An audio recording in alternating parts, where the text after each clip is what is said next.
Okay. Set. Hello and welcome back to what may be the finale of the Great Ace Attorney. Last time we investigated the crime scene and we got Gina Lestrade's agreement on us being her defense attorney. Also, Susato's going home. But not without asking Holmes something to do. This time we're going to the court. We're going to court and we're going to do the entire court in one fell swoop. Or trying. Anyhow, let's continue.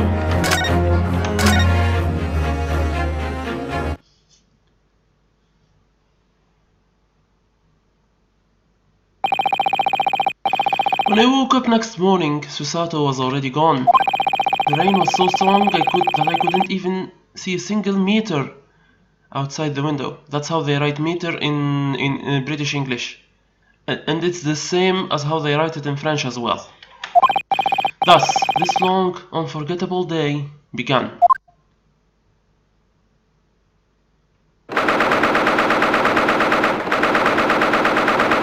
17th of April, 9:32 AM, Old Bailey, defendant lobby. Good morning, Gina. I swear to you, you will be declared not guilty before this day is over. So, where's the other lass, eh? Huh? You know that, what's her name? That Asian chick that's always with you? What was it? Susie? I don't quite remember her proper name. Oh, she left early this morning. She was already gone by the time I woke up. You're just gonna let her off like that? Shouldn't you see her off instead of balling with me? Doesn't matter. It's not like I'll never see her again after all. What? Your trial is different. I only have one chance to do this. Today has to be the day. Good morning, friends! I know who this is. How are you doing, Jimmy? Did you have a good sleep? And Wagahai. Oh, Iris! What are you doing here? Oh, my friend's in trouble, obviously. Why wouldn't I be here? The cavalry's here for you. Even Wagahai came.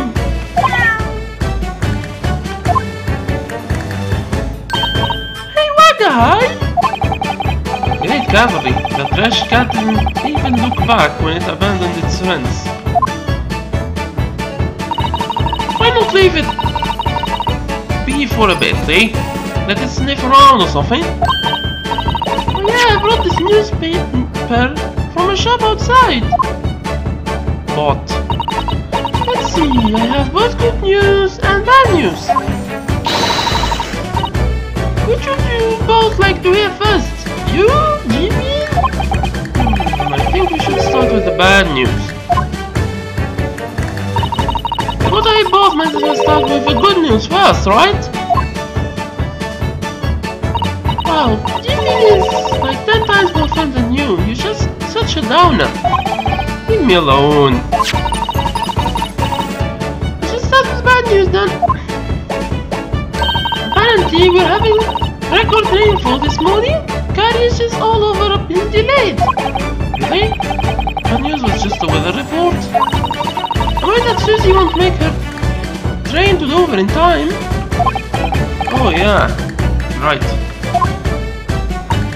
So, what's the good news? They say it should clear up by this afternoon.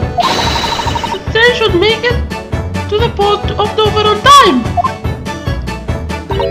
Right? That's good news, isn't it? Nah, not me.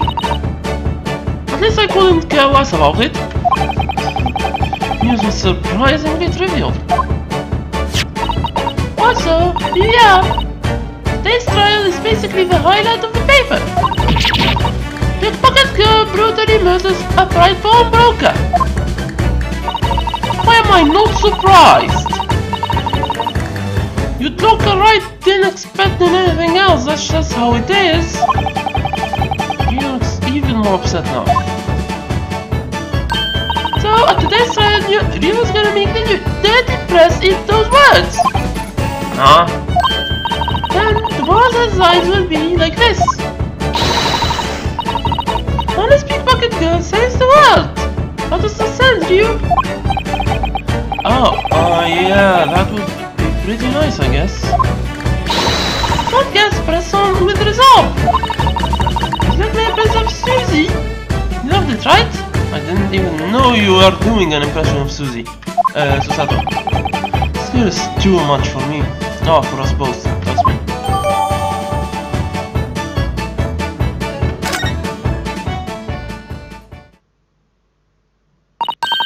Well, let's give him heck, Ryu. Let's? I don't know about law like Susie does, but he's standing right next to you, cheering you on. Does that make you feel better? If you don't put that thing away, it will probably just make me feel worse. But thank you, Iris. I appreciate your help. That reminds me, Iris? What's up, Jinbin? Holmes, you had an operation yesterday, yeah? Yeah, the operation went well, but still sleeping. Really? Huh? I have a friend who's an inspector. I asked him to tell me right away when Holmes wakes up. Must be Inspector Gregson. I'm sure he'll get the message straight to her. Alright. I'll have Susato and Mr. Holmes with me today, this time. I'll have to prove Gina's innocence with my effort alone. Defendant! Barrister! The trial is about to commence. Make your way to the Crown Court at once. Looks like it's time! Well, let's head off then. Okay.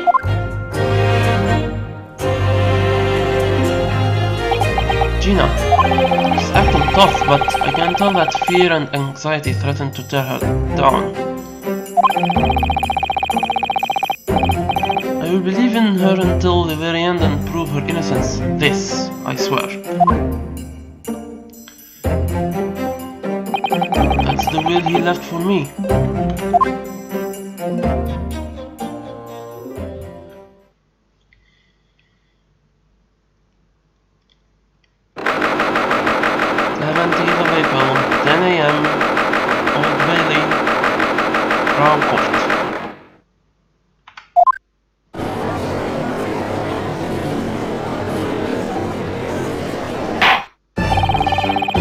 In the name of Her Majesty the Queen, we declare this court is now in session.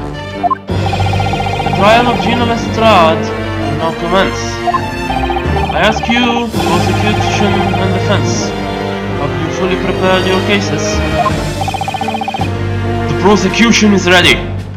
The defense is ready. Lord Van Zieks. Yes, my lord. How many years has it been since you first disappeared from this Crown Court? Almost 5.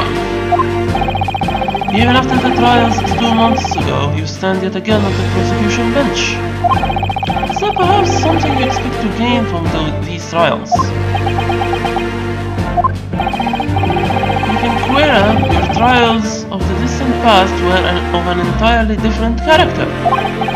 Once you would only handle high-profile cases from the noble or political spheres. Is that true? Now you stand in the Crown Court to prosecute a similar case of robbery and murder. Honestly, it comes as a shock to me. There are 2 things I cannot abide by. The first would be the villains who wield their expansive financial power to feign altruism. He's totally talking about that cousin McDonald guy who you offended. I think I could have guessed, but thanks. I don't know. If only I'd known what kind of man he really was. But there lurks an even more disgusting kind of monster. The kind of human rubbish that curries favor with feigned innocence, only to betray you.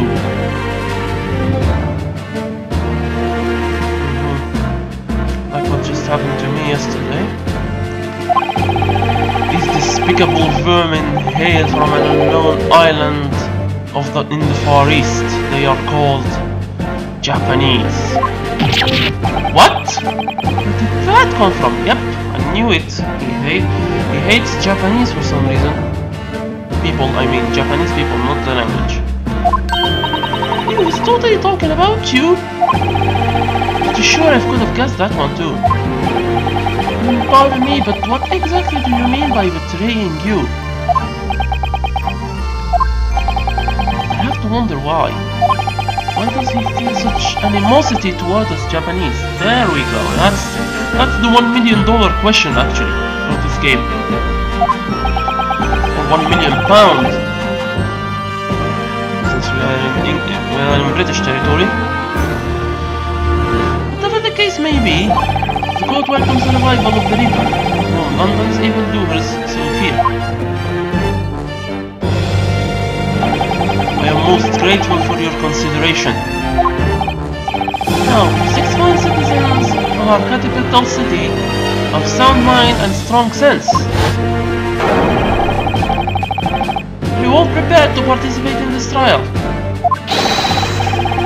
As a veteran of the British Empire, I swear to hand down a fair and just verdict. Clean cutlery, clean table, and a clean master. That is all I require. Hello you. That's... oh, he's doing those eyes again. The new word should say everything stereoscopically, just like this. I didn't forget, did I? Oh damn, maybe I really did. Oh, he's a doctor? This guy is a doctor? Really? The future moves forward with a progressive mindset. And she has a telegraph now instead of a typewriter. Nice. Oh, this guy!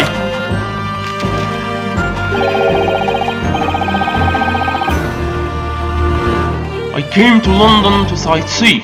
I am going to see the Crystal Tower now. This guy! He appeared in case 2! And in episode 2, I mean, in the newspaper. Well, everything is coming full circle in this thing. Thank the Lord I chose this day for the finale. Let's go. Something wrong with you? No, it's just there are a lot of familiar faces in this jury. Oh, small world, I guess. You know, I randomly select these juries from over 6 million Londoners. That's what they say. I'm finding it a little hard to believe. Very well, now, Lord Van Zieks, I would first ask for your explanation of this case. As you wish. Before I begin, however, I have something I wish to say to the jury. That is, that there has never been a case so simple with so obvious a murderer. The victim was a pawnbroker named Hatch. He died immediately after being shot from behind. Here's a photo from the scene of the crime. As you can see, there is a gunshot wound in his back. It is likely that the bullet pierced the man's heart, ending his life swiftly and painlessly. According to the coroner's analysis, the gun was aimed slightly upward. What does that mean? It would mean that the victim was shot by someone shorter than him. For example, someone like the defendant. Ah! This is the coroner's autopsy. Or autopsy. I wish to submit it as evidence along with this photograph. Very well, the court accepts these as evidence. Okay. Right. Next, I would like you all to direct your focus toward this sketch of the crime scene. She killed him in the pawn shop's storeroom where his pledges are kept. There are no windows and the only door into the room was locked. Furthermore, only 2 people were inside that locked room. The victim, Hutch, and the defendant seated before you. Incidentally, when the crime was first discovered by witnesses, the culprit was holding the murder weapon in her hand. What in blazes? So obvious she did it! Isn't that dirty little child a pickpocket anyway? Yeah, I think she's one of those kids that roams around East End. No surprise there. I thought she snapped one of these days. What are you doing, jurors? Hurry up and say she's guilty! Oh. She's a pickpocket, so she must be a murderer? You're all jumping to conclusions.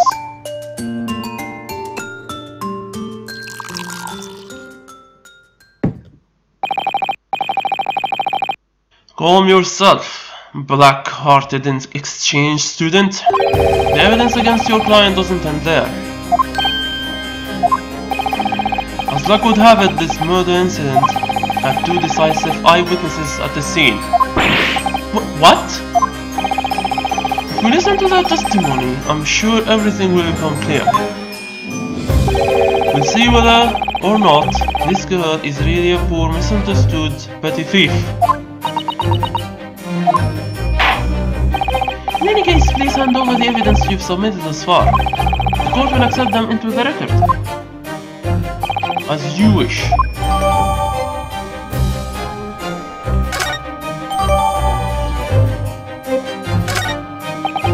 This is bad.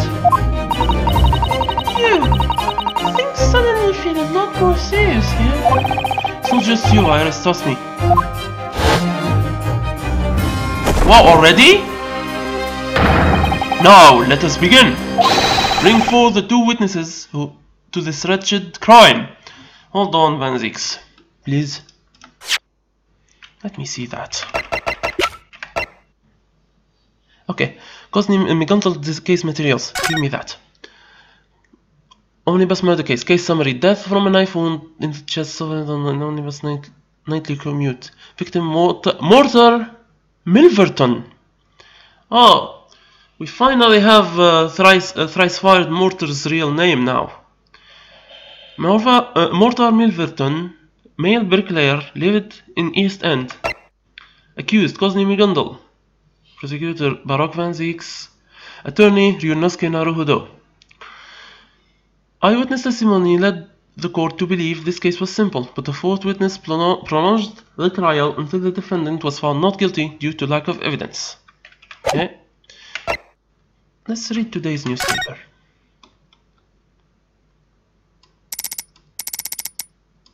What the hell? Okay. What is this? Look at the back! This looks like a pretty big story too!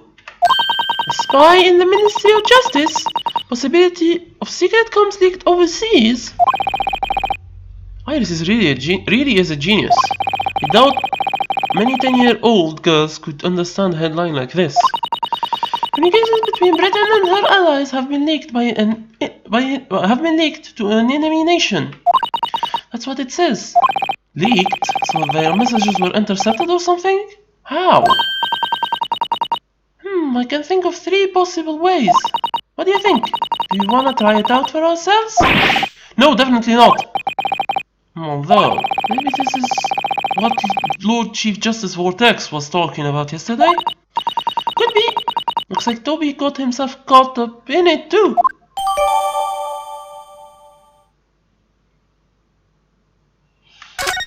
Okay, that's the newspaper examined. This is the pawnbroker incident. Mind examine. Hold on. Examine the autopsy report. Coroner Simon's autopsy report. Victim Hatch, Windy Bank. Male pawnbroker lived on Baker Street. Estimated time of death 16th of April between 1 AM and 1:30 AM. Reported by Yunosuke Naruhodo. I am the reporter then of the crime. Corpse summary: single bullet wound found in upper back. No external wounds found. Autopsy report: the bullet pierced his heart from behind. He most likely died instantly. The bullet entered his back at a slightly upward angle. Okay. Crime scene photo. This is the bullet hole.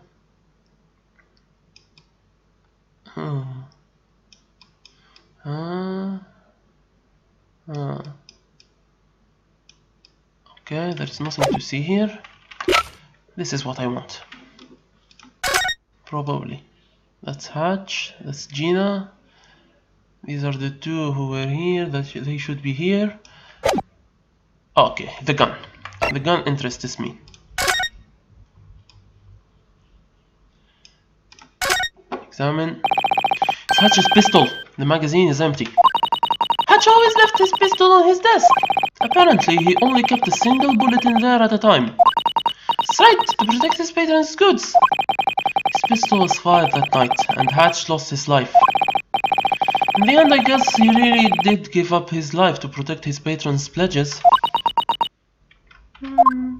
Okay, let's see if there is anything here. The barrel. Can I look inside the cylinder? No, okay, I can't. Not right now anyways. Okay, I examined what I could. Let's continue without further ado.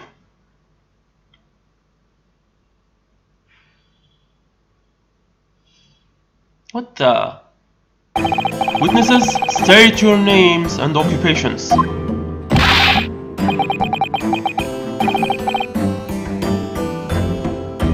Name is Nimi Timpila. My occupation, criminal, bruv. Name is Tolly Timpila. My occupation, same what he says in it. Tobias Gregson. Tobias Gregson, Inspector of Scotland Yard. Yeah, they call us the Three Timpila Men.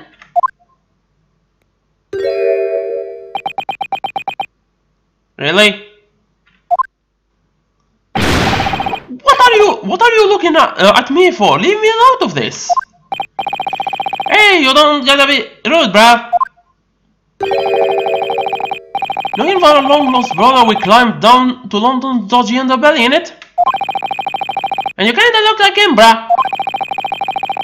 Ever since we met you last night, we knew just what to call you, bruh. That's not good, yeah? Ready?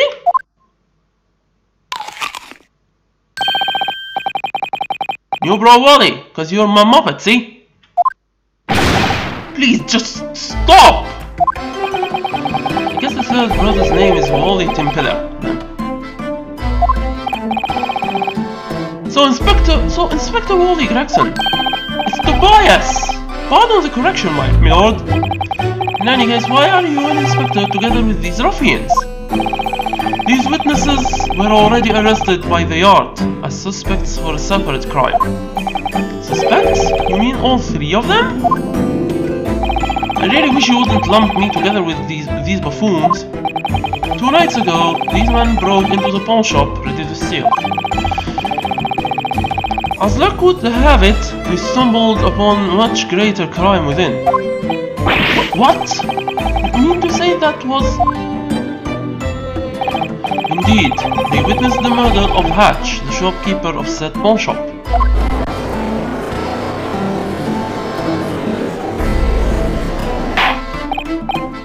Order! Order! It's for For their crimes of illegal trespassing and attempted robbery, they will be tried on a different date. I escorted them here to testify in this trial. I understand the circumstances and acknowledge the prosecution's request. Now, Tim Pierce, I hereby order you to testify. Testify about everything you saw in that shop on the night of the crime.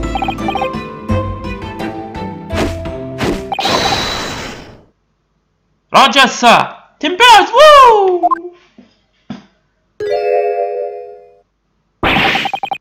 Stop looking at me!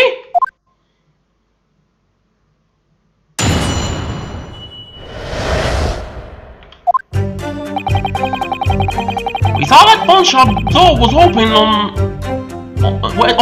our way down Baker Street, didn't it? It was like a sign from the Lord himself.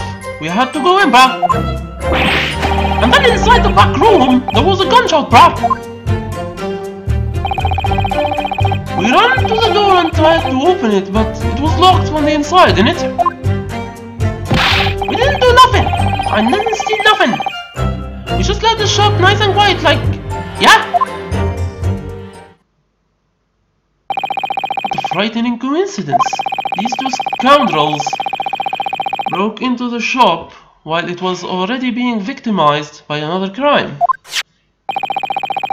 The given testimony matches with the state of the crime scene perfectly. The door to the storeroom was indeed locked from the inside. And in there lay only the victim and the defendant. Indeed, this all seemed to be an open and shut case. Now defense, the court orders you to begin your cross-examination. Defense? Oh, yes, my lord. What's wrong, Ryu? It's pretty shocking how they can bluntly... I hate this word. Hold on. It's pretty shocking how they can blatantly lie like that. Okay, screw that word. I know the truth lurking within this testimony. I've seen it with my own two eyes. All of their claims are complete rubbish.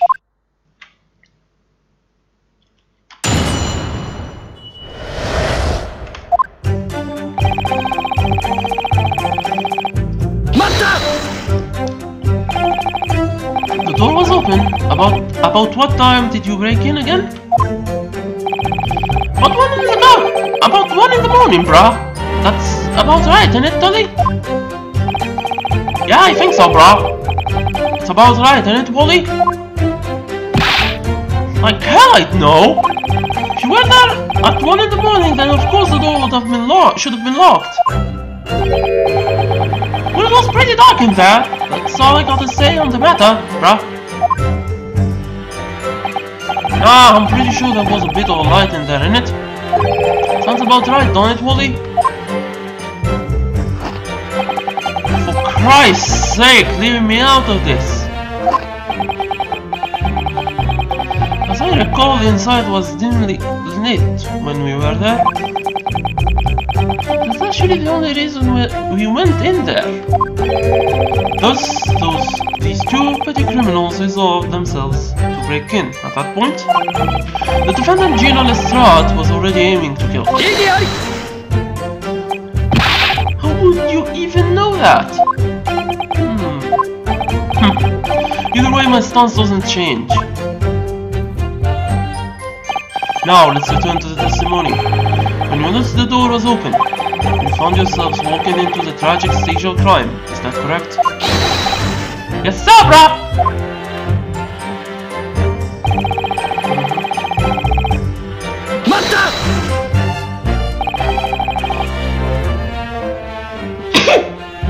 Sorry about that.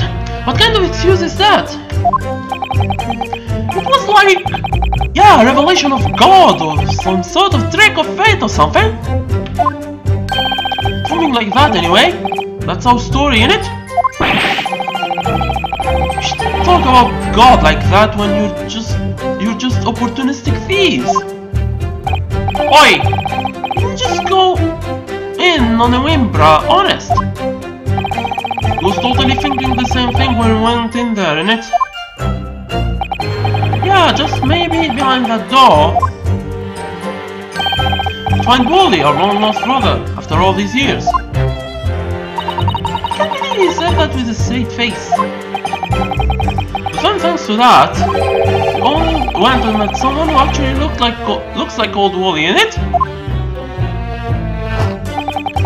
Don't talk to or about me. I think the lead inspector comes with his fair share of troubles, I guess.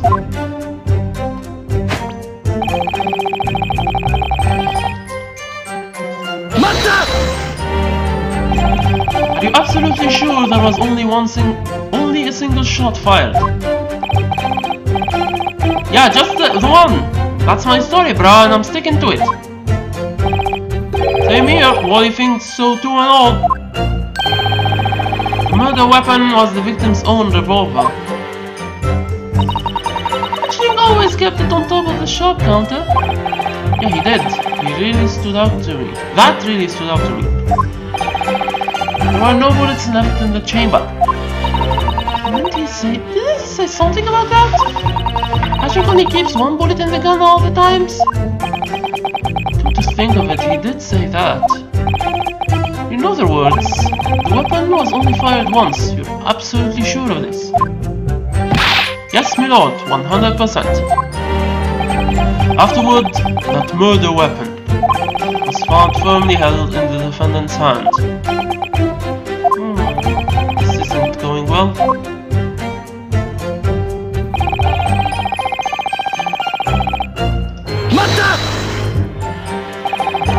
You mean the door leading to the storeroom? If you look at the sketch, it should be obvious. Besides the entrance, there is only one door in the shop, the door to the storeroom.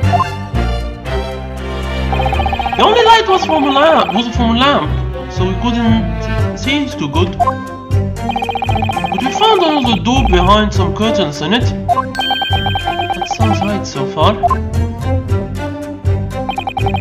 The door to the storeroom was hidden by a curtain, after all. By the way, why did you try to open the door in the first place? What?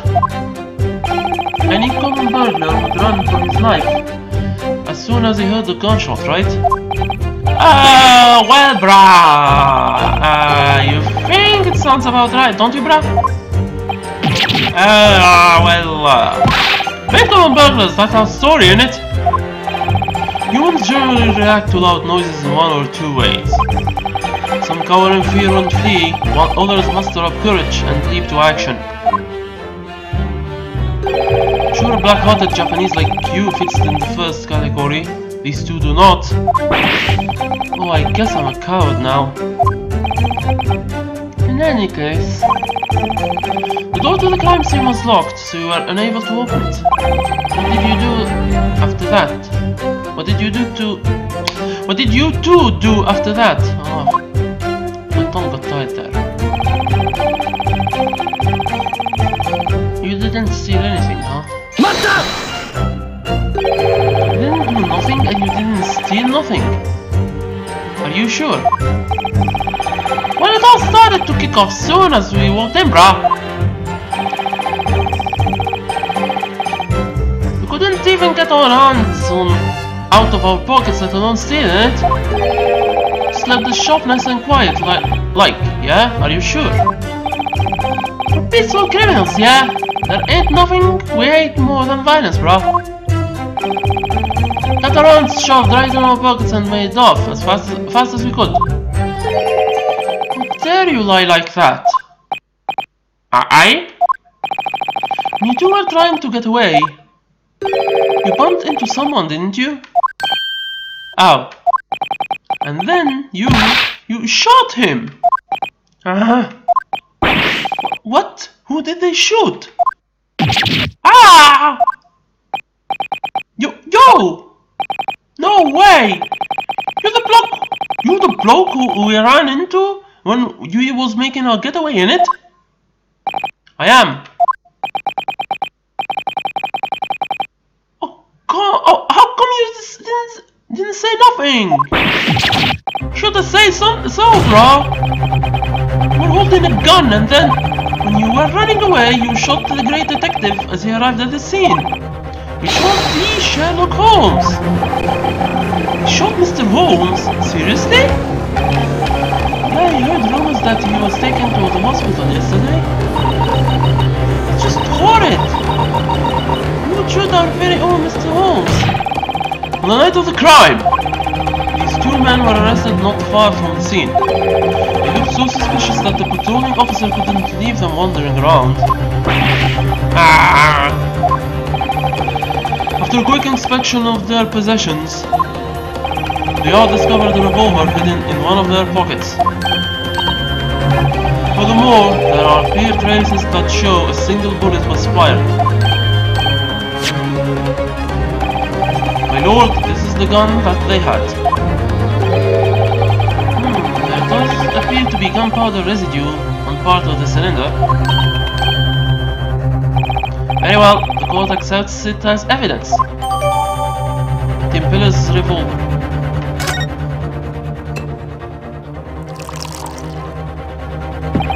Japanese boy.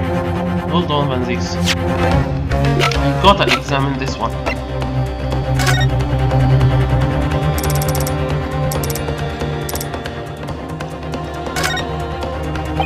This chamber can hold up to 6 bullets. At the moment, there are 5 inside. That means only 1 bullet was fired. That's right.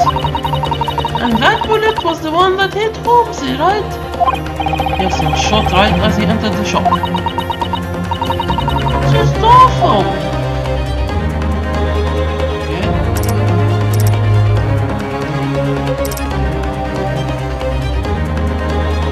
That's it. That's all I can do. Sir? The prosecution demands evidence. Indeed, there are signs that a single round was fired from their gun. They demand that you present evidence to prove that bullet was fired at the crime scene. Why should I need evidence? I was present at the crime scene too. I must inform you that we were not present. Unless you have evidence to support your rash claims, your words are nothing more than flimsy accusations. With evidence, these witnesses fired their gun inside the pawn shop. The court requests evidence from the defense. You must prove that these men fired their gun inside the pawn shop at night. Well, let's present the blood samples. This is easy. It should be easy, I mean.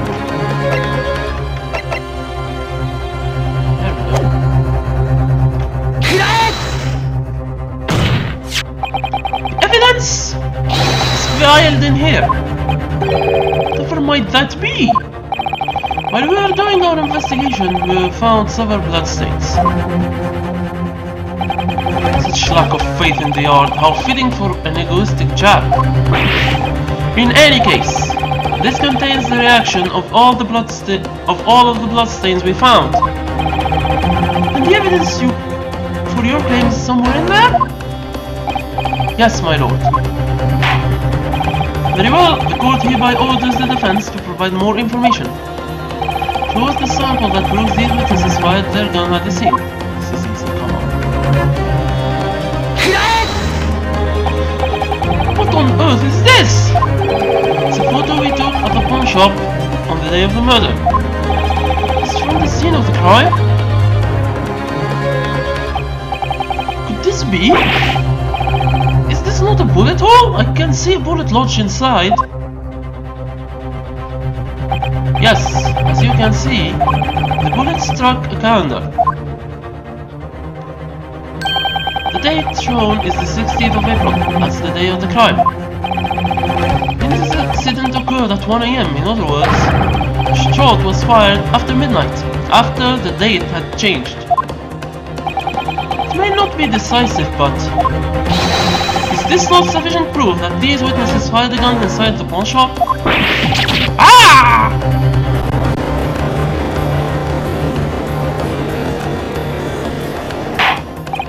Order! Your thoughts, Lord Van Zees?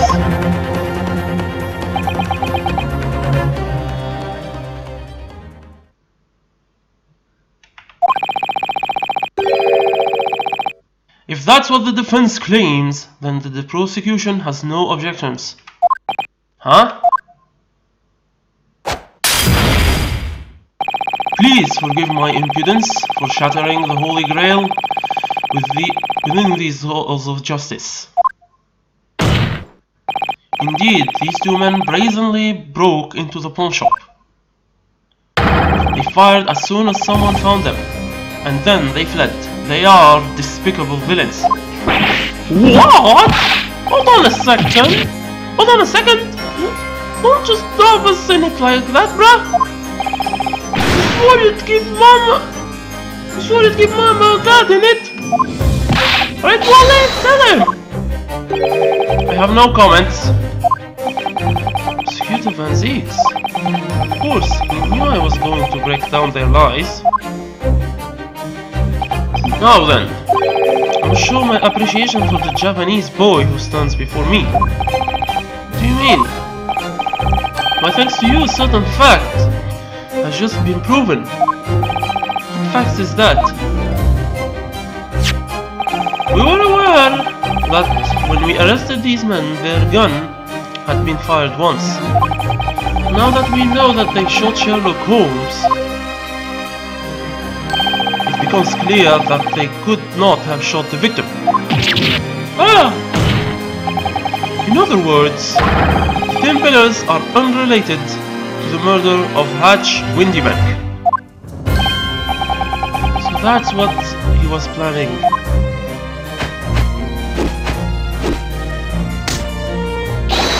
Yeah, we're innocent, bruh! Yeah, that's what I thought too, bruh! Illegal trespassing, attempted robbery, perjury, and now attempted murder. Think your crimes are piling up.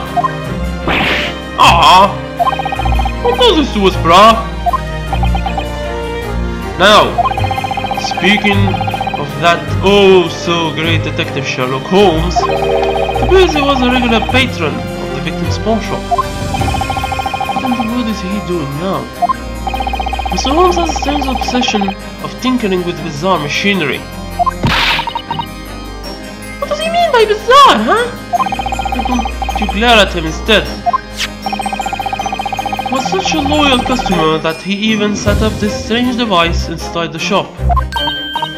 That's his automatic crime recording device!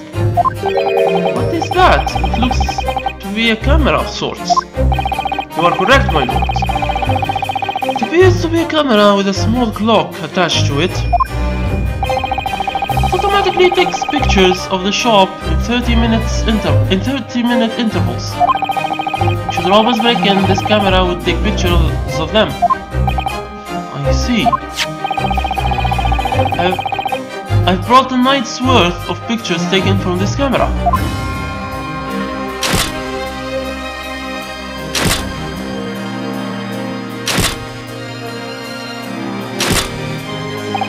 As you can see, if nothing occurs in any given night, it wastes an awful amount of film. It certainly is a rather wasteful security device. Two of these cameras are set up inside the shop. If you look at the floor plans, they were here and here. If it only takes a photo every 30 minutes, what happens if a burglar breaks in and leaves in between photos? Perhaps we're meant to pray that these burglars sit and chat for 30 minutes or so. As it happens, these witnesses were not captured in any of the photos that night. Oh, we got lucky, brah! Yeah, looks like the Lord himself is on the Emperor's side. Now we confirm one thing, witnesses. Around what time did you break into the shop? It was around 1 in the morning. It was around 1 in the morning. Ain't no doubt in my mind, right, brah? Yeah, I'm sure it was around 1 in the morning, brah. Let's confirm one more thing then. What did the camera capture before these two hooligans broke into the shop? Here, take a look if you please. This is the defendant, Gina Lestrade. That's very incriminating. As you can see, the defendant was aiming the gun at the victim. She was likely to trying to coerce him into opening the storeroom door. Indeed, that seems to be the natural assumption. Don't accept this photograph as evidence.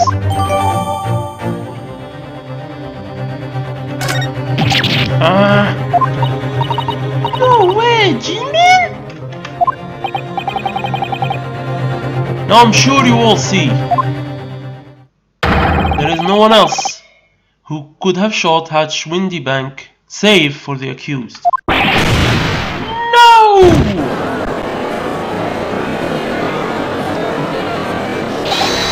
Milord? Milord? An old war veteran wishes to speak with you. What is it, foreman?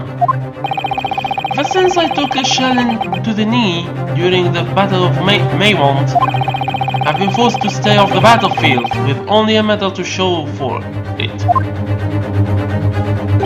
Compared to my victories in battle, a medal is nothing. And where are you going with this? For this past year, I have continued to wage war on the battlefield known as life. Now with my 5 fellow comrades by my side, I have found our final resting place. I swear I have, my lord.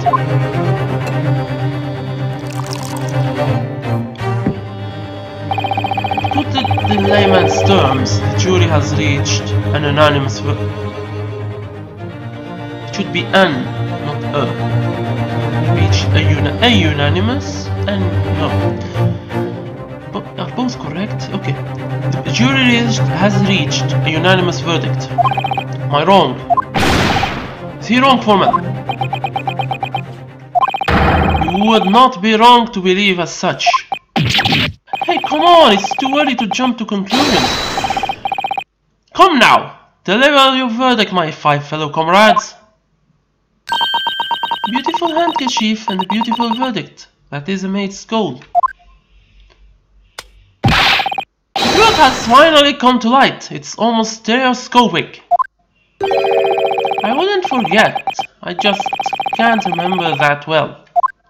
The situation is electrifyingly clear. There is no need to hack our brains over this anymore. I actually feel sorry for those young brothers. They are unlucky.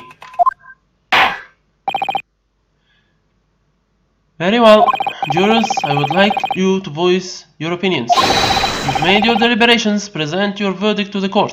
Yuzai! Yuzai! Yuzai! Yuzai! Yuzai! Yuzai! Wow, he stamps his head. That's a grand slam for guilty. Seems the jury has reached an unanimous conclusion. This picture must be the decisive evidence that Inspector Gregson mentioned. But Jimmy didn't shoot anyone! Yeah, of course she didn't. My lord, the defense asserts its right to closing argument. Court acknowledges your right. Of course, it's no surprise that you would waste our time with your sad, vain struggle. Closing argument will now commence. Foreman, are you prepared? My platoon is ready in formation. Very well. Since jurors, court orders you to explain the reasons and the basis behind your guilty verdicts. One moment, please. shall find it.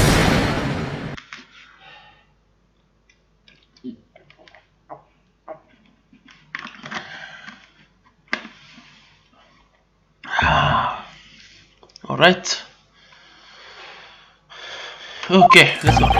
Every bit of evidence points toward the defendant's guilt, you see. It's a man's duty to dispose of any and all unsightly rubbish, that is all. If you look at the photos stereoscopically, the truth becomes plain to see. I forgot then he wouldn't be alive in the first place, right? I'm prepared to transmit my current feelings to the world through the radio waves. Judging people by looks is wrong. Those three men have done nothing evil.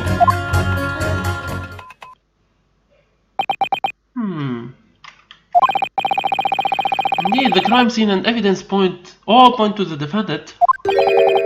Both she and the victim were alone together, inside a locked storeroom. The defendant was holding the weapon, and these witnesses heard her shooting him. And above all, just look at this photo. I've been on the battlefield, I know what people look like when they're shooting to kill. So Holmes' photo made them even more sure of it then. Oh, Holmes, you can't live with him, but you can't live without him. With this much evidence against you, I doubt you'll be able to overturn this verdict. Gina never fired that gun. As long as I can keep that in mind, I should be able to uncover some hidden truth. Yeah! Fence, begin your closing argument. Let's do this.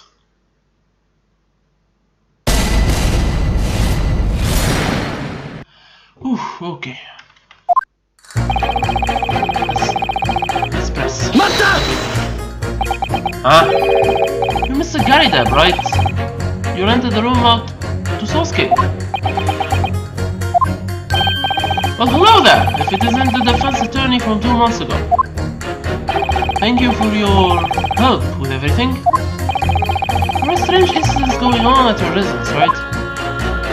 Remember how it was Sherlock Holmes and me who made everything better? I mean, we really helped you out, that's all. Oh, but I mean, I'm not saying that's why you should change your verdict or anything. True, thanks to you, the rumors of the curses at my home have been getting even worse. Ever since the current tenants left, I haven't been able to rent out a single room. I got to meet my wife in jail, and thanks for that, by the way. I'm not sure what to say. Oh really, thank you so much. No problem. Oh, but I mean, I'm not saying that's why I'm absolutely not changing my verdict or anything. Oh, okay, in any case, it's the guy that is paying way too much attention to Juror 2. Oh yeah. I think he has a fetish, a maid fetish or something. Gary Depp, I see you're intently scrubbing away as usual. Even a single speck of dust represents failure. That's the main spirit. So when you say unsightly rubbish, I travel to the market, I always have to pass through the East End. Pickpockets, beggars, even bandits, the East End. Truly is the rubbish dump of London. I don't think I like the way you're talking. Alright, I suppose I should be more direct. If I could, I would clean up every single one of those back alleys. However, he's already handling my work for me.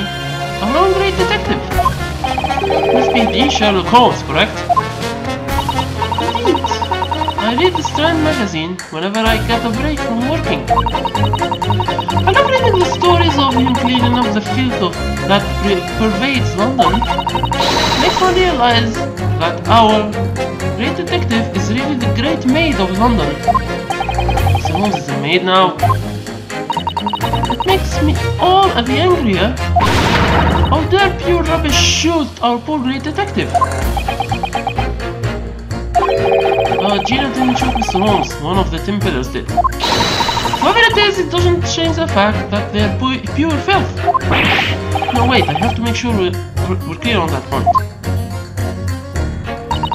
Fine, then I will change my statement.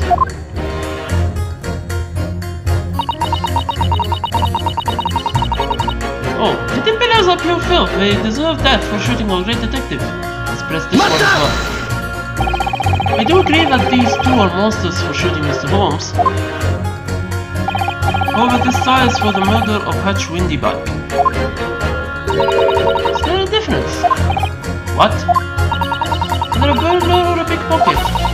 The one who shot the pawnbroker amounts to little more than filth. We should throw them straight into the bin. Those are my thoughts on the matter. I don't think it will be easy to change this mate's mind. Hey, you! Wasn't one of those two weirdos who shot Holmesy, right? Yeah, there's no mistake about that. But I hate them too. Iris. You think we could find a way to use Mrs. Maid's statement as a weapon? Good question. I'll listen to the jury's findings one more time. Let's.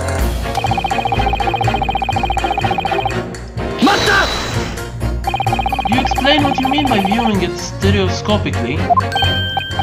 What do you mean by what I mean? Well, I guess you could look at it normally and see the same thing.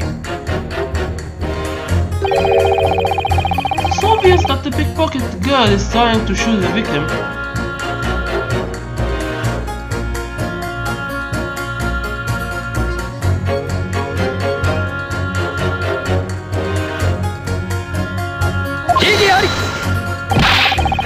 Can't tell if she actually shot him from this picture alone.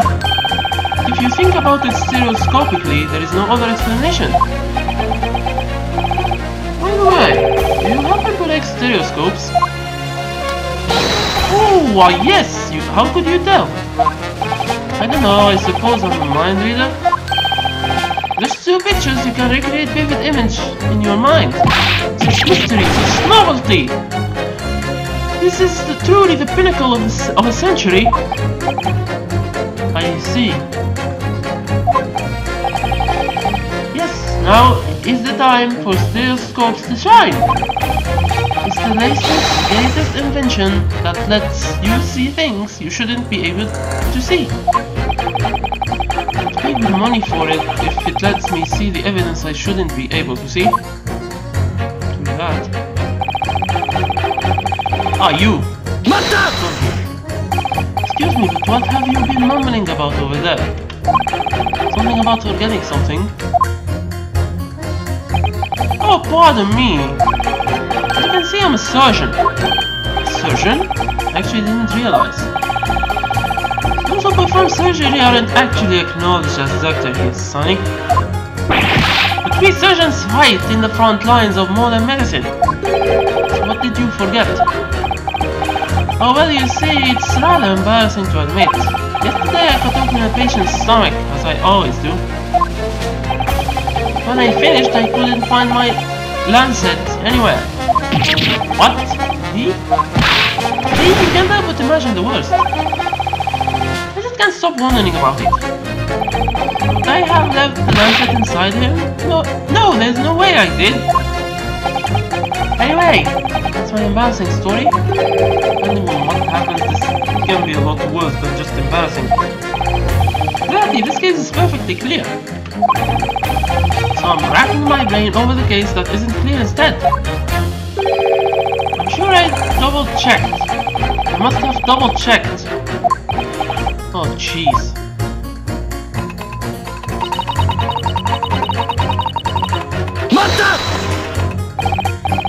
Excuse me, what are these radio waves? Europeans, I guess you must be from the Far East. Yes, I come from the Empire of Japan. Protocol messages would be relayed between our countries with letters. It would take a whole month by boat for letters to travel. Now, start about international telegrams. We relay messages using electrical signals. The wood disconnected by miles and miles of cables under the sea. Cables under the sea? Still talking about real life here? Oh my, you're so knowledgeable. Someone your age? Oh my god, embarrassed Iris. Okay. In the coming age, we won't even need those cables. Really? So about radio waves. Little signals will fly through the air in the coming century. I'm trembling with excitement. No, I say I'm buzzing with excitement. Right, eyes are sparkling with joy. Wireless communications. It's the pinnacle of the century. Even if certain deluded people believe the toy stereoscopes are so amazing, if you ask me, it's so ridiculous. Oh, hello there. Shut up! I noticed you were getting a little angry there, Juror 3. What do you want? You look like you have something you want to say about Juror 5's statement. No, I'm sure I can guess what it is. No, just say it. Look at me, you. Me? Who else could you be talking to? How dare you call the stereoscope a toy? That's what it is, isn't it? Oh wow, it lets you look at things in 3 dimensions. If you look around you, everything is already in 3 dimensions. Ouch. I don't think I recovered from that one. That's all there is to it. It's absolutely useless. Really now. You just don't get it. What? Being able to look at the pictures stereoscopically, imagine the possibilities that hide behind this simple revelation. Might not be able, but I'll tell you. What would those possibilities be? For example, let's say we had a picture of the crime scene. If you could look at that stereoscopically, you might be able to reveal some clues that we hadn't seen before. Really? Do you have any photos that we might be able to view stereoscopically? Yeah, we do.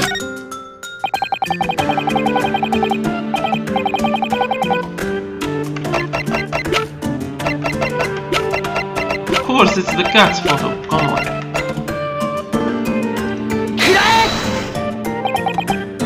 I don't think I have any photos like that. What? Really? I wonder. Guess we'll have to take a 3-dimensional look inside the roman, Ryu. What does that even mean?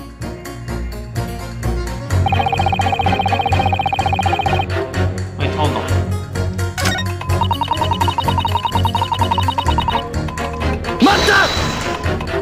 Let's press this again. Isn't that the picture? Hold on.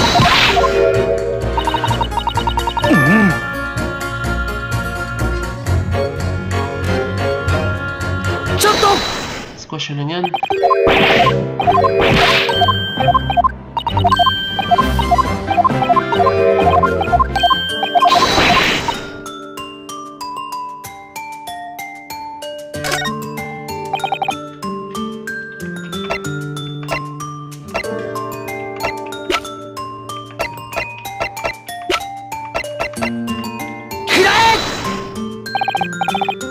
Alright, Juror 3. Do you really look at these pictures stereoscopically? Why, of course, Mr. Attorney! And if you please. Okay, I need one more photo. Yeah, that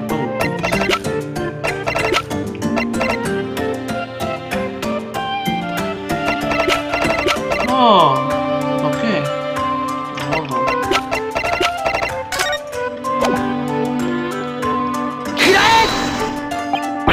Hey, what? What do you mean by one more photo? Wow, you Japanese really are behind on the times. Defense attorneys don't even know how stereoscopes work. Oh, of course. What is it, Iris? You need 2 pictures to use a stereoscope. Like this. One on the left and one on the right. True, too, but the pictures taken at the pawn shop are just regular pictures. Do you be any more clueless? If you don't have a second picture, you can't look at it stereoscopically. What do I do then? If you get one more picture, you should ask him again. This arrogance is really getting on my nerves. Very well, defense, resume your closing argument. Sorry about that. Finally, we're both on the same angle, and we could look at it stereoscopically. Okay. He's interested now. Let's press juror 6. Matta! Excuse me, are you Dmitry Demiglaski? Russian revolutionary? Revolutionary? Yes, there are many rumors. Rumors? I look like this, like bad guy. So he knows. I am called many names. Revolutionary, murderer, dictator. So what are you really? I came to London to sightsee. I am going to the Crystal Tower now. Something doesn't quite sit right with me here. Oh, yeah, me too. I mean, we have a revolutionary as a juror. I was treated like bad guy. Inside I hurt. I feel sorry for men who get called bad guy because of appearances. The Templar brothers? They may have entered shop, but they do nothing wrong. That is what I want to say. The Templars did nothing wrong. It seems I should start off by clearing up that misunderstanding. Say, Iris. What's up, you? The jury is selected from citizens of London, right? Yep, cool, right? But then, why was this clearly suspicious sightseeing Russian revolutionary chosen? It's more than the same thing, honestly. What can I do with these 6 assertions? If I don't change the majority vote to not guilty, the trial will end right here. Absolutely positive. GMP would never shoot anyone. Just have to find a contradiction among the statements and show how they clash. Whatever it takes to convince them. Okay, let's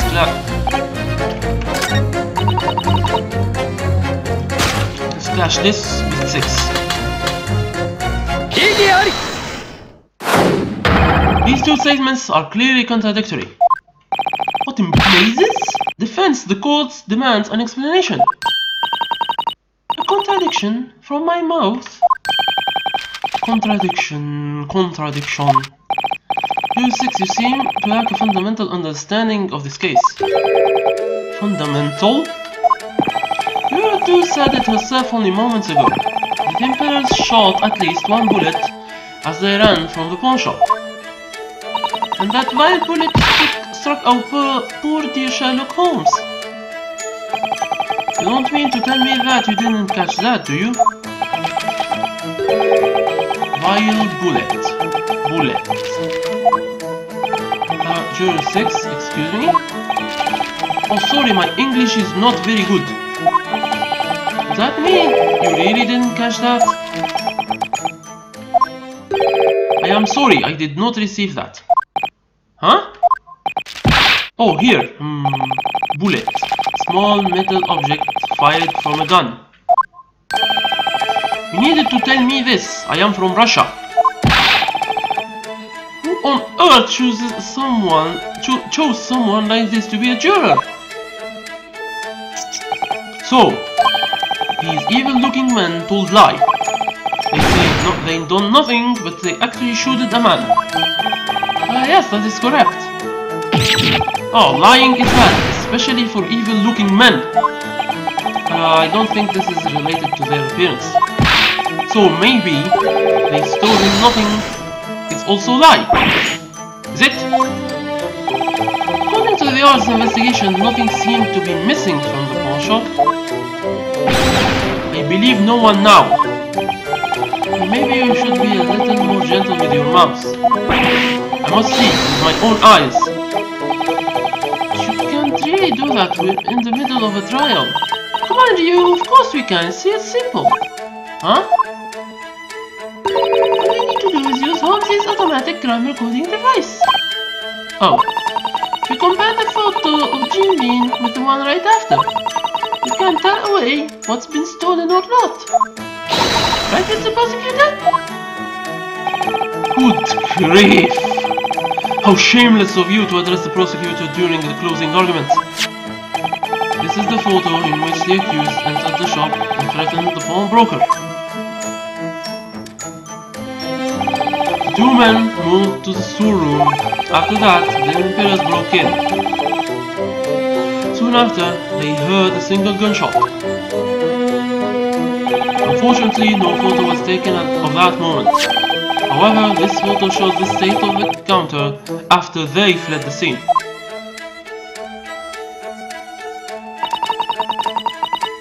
This is after Holmesy was shot, right? From what I can see, it doesn't look like anything was stolen.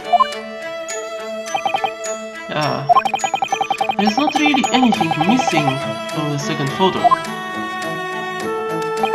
So the evil-looking brothers have lied. They shoot once but steal nothing. That seems to be the case. Good. That's not good at all. Anyway, I make mistake. If these men lie, I want to hear more. Thank you. Oh, good job, you. The balance tipped back to our side a bit. It all starts with one. I'm sure there is one more truth that we just aren't seeing yet. Once I can find that truth, we can turn this trial on its head. Very well, defense, resume your closing argument. The court shall accept this photo into evidence in case we need it later. Oh, we'll definitely need it. Now. Another photo, huh? Maybe I can use this somehow. Pin down and exterminate all lies. She is not guilty for now. Hates liars, huh? Give me that. Did we really get a new clue from this photograph? Who knows? Let me just get a peek at that second picture. Picture we can look at stereoscopically. Give me that.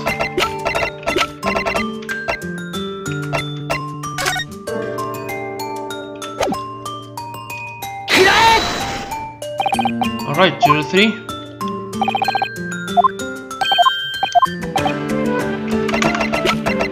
Let's get him the second one. These two photos were taken by the same automatic crime recording device. That will do. By the way, Mr. Attorney, you know why we can see stereograms in 3 dimensions? You know the mechanics behind it. Let's see if I'm right. I learned this yesterday. I've got this. The views from your left and right eyes have a very slight difference in alignment. The difference is synthesized into one 3-dimensional picture inside your brain. You're exactly right! Which means the misalignment between these two pictures is important. So if you line up the two pictures that are exactly the same, what happens? Of course, you wouldn't be able to view it stereoscopically. Oh! Oh! I get it now! Oh, it seems the little lady over there has caught on. Understand now, do you? Oh my god, stop doing that. That's great, Iris, but can you stop crossing your eyes at me? You look! At Holmes' two pictures one more time! There's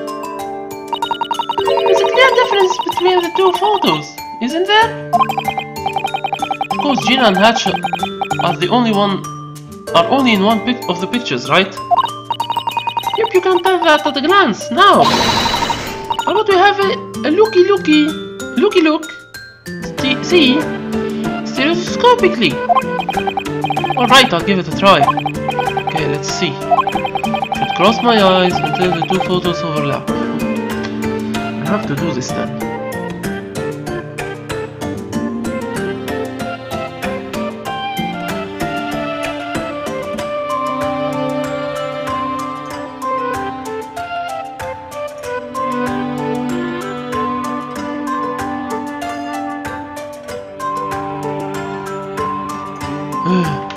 Never mind. Try and get the quill in the middle of the pictures to overlap. The quill?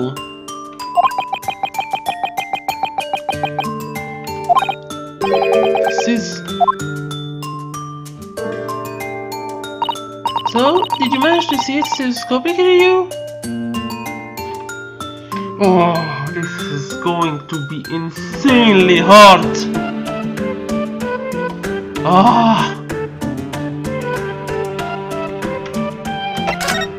It's working. Oh! What on earth is going on with these photos? The stuff on top of the desk is floating! So when we superpose those two, some of the desk is floating, huh? Thank the Lord the game doesn't force you to point that out. Otherwise I got it wrong, really. I can't do that trick.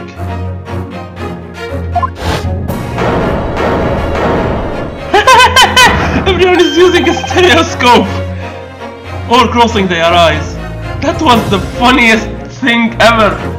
Even Barack Van Zix, who is serious as heck, is using a stereo freaking scope! That's funny.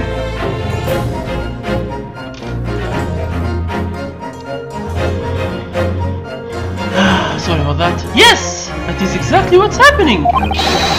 It's the other ability of stereoscopic vision. Other ability? What on earth does this mean? Why are the things on the counter floating? If you think about the principles of stereoscopic vision, you will come to see the answer. The principles of stereoscopic vision? Allow me to repeat myself. Sorry about that. If you line up two of the same photo, you won't see it stereoscopically. It's because there is a difference between the two photos at all that you see it. It's because there is a difference between the two photos at all that you see it that way. Then in that case, at a glance, what's on the counter looks untouched between the pictures. But in reality, there is a slight misalignment in their location. Exactly!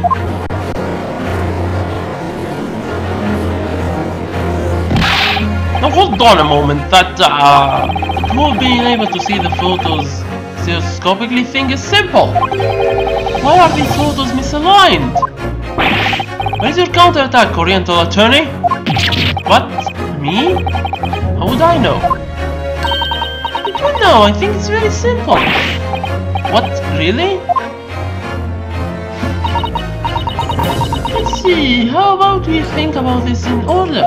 First, at 1 AM this picture was taken. And then 30 minutes later, this picture was taken. What's more, in the second photo, the things on top of the counter are slightly out of place.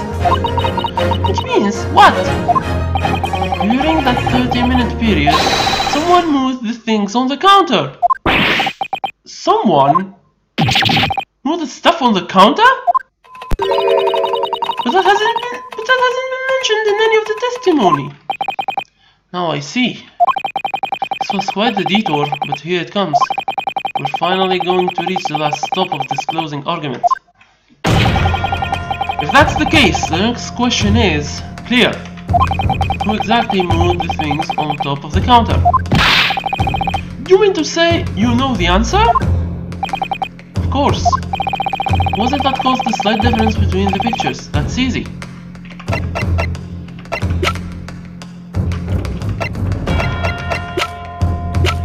It's the 10 pillars.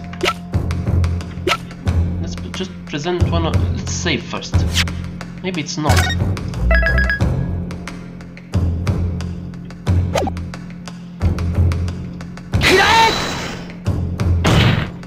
It was the previous witnesses, the 10 pillar brothers. I am confused. Oh, trust me, so am I. Those boys say earlier, the second we enter the shop, the crime happened. We touch nothing in that shop.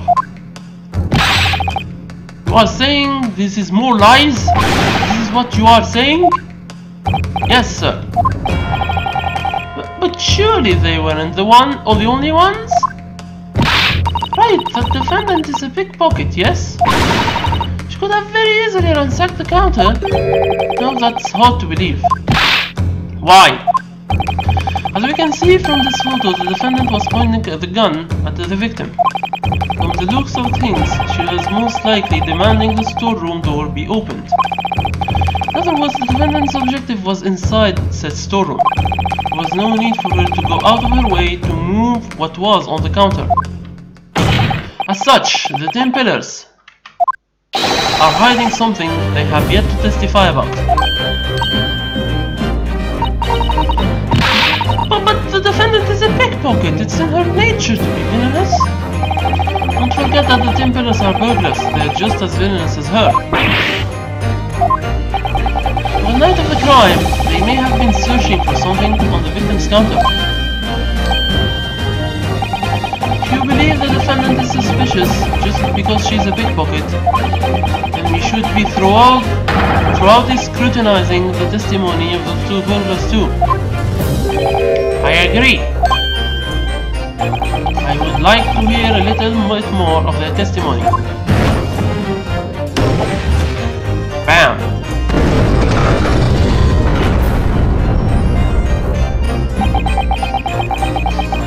Does everyone understand now? Imagine all the wonders of stereoscopic vision. 3.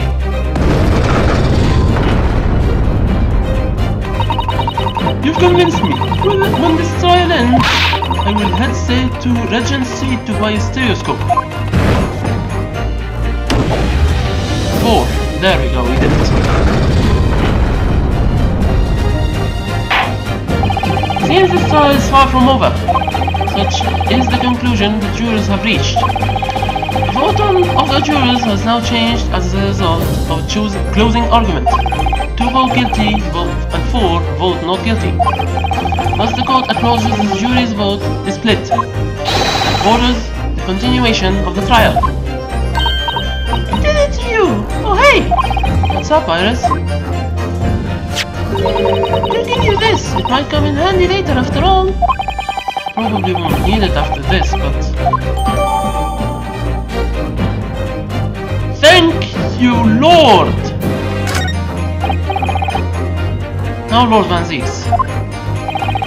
Court orders further testimony from your previous witnesses.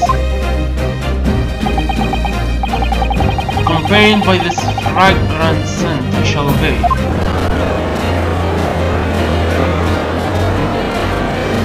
Excuse the slowdowns as usual, please. For now, at least we can get one more chance to corner these witnesses. These witnesses. Until I get Gina not guilty verdict, I will not let this trial end.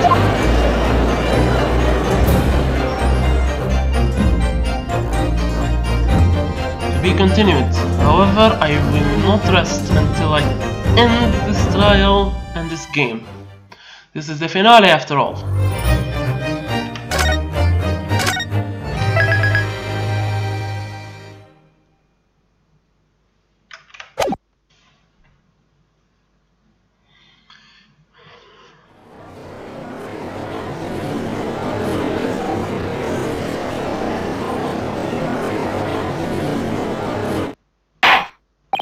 Now let us continue the trial. Witnesses, return to the stand.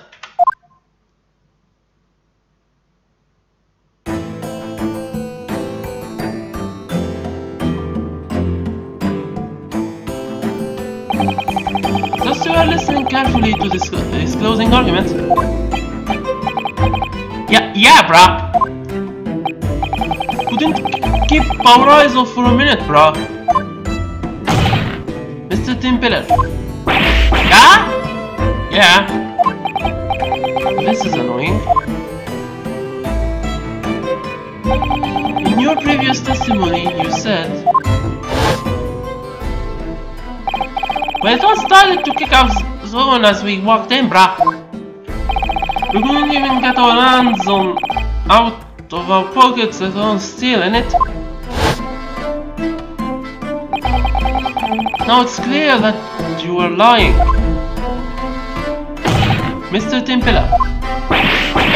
Yeah. On the night of the crime, you were searching for something on the counter at Hatch's Pawnbrokers. No, it wasn't, bruh! How do you know, bruh?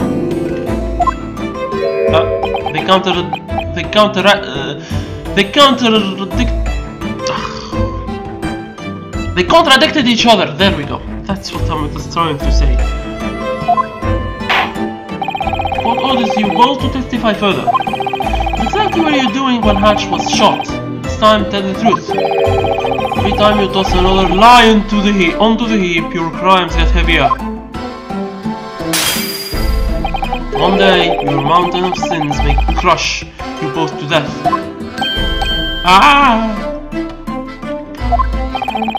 You would do well to keep that in mind. Where are you, bruh? Loud and clear, bruh.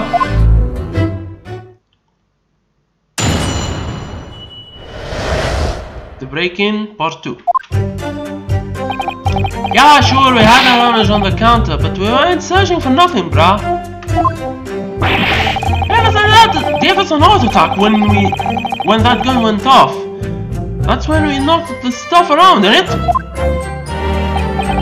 Not being funny, but it was proper scary. The murder could have come from the storeroom. So that tidied the desk, right? And tried to scarf her. But when we run into you lot, innit? But now, bruh, there's no way we'd have been able to shoot at your shopkeeper, innit? Then you both confess. You really did mess up the victim's counter on the night of the crime. We didn't mess it up on nothing, bruh. Yeah, it's more like we gave it a tidy, innit? Man, this is, well, if you wanna make a thing of it. It remains true that these two men broke into the pawn shop with intent to steal. However, they did little more than get scared by gunfire, tidy up somewhat and flee. What? That don't make us sound like baddies at all, bruh. Innit, bruh? Don't think you could do us a favor and make us sound as more evil, bruh. I think it was a coincidence that these two were present when Hatch was shot. Must be something hidden in this testimony. And why is Gregson with them? That's the question now. Why? I know he's the lead detective inspector or whatever in charge, but why is he with them if they are the only ones to testify? Let's press. Mata! Why didn't you say so before? Well, you know, we're criminals, innit, bruh?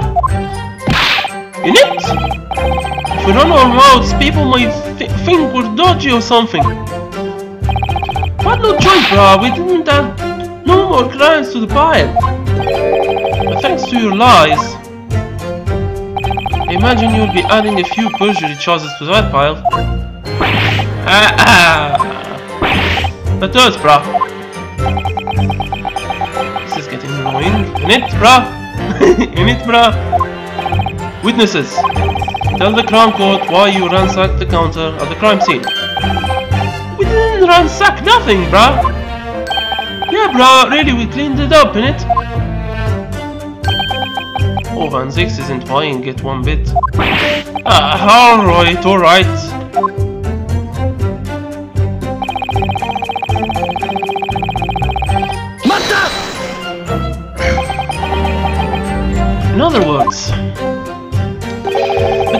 what surprised you?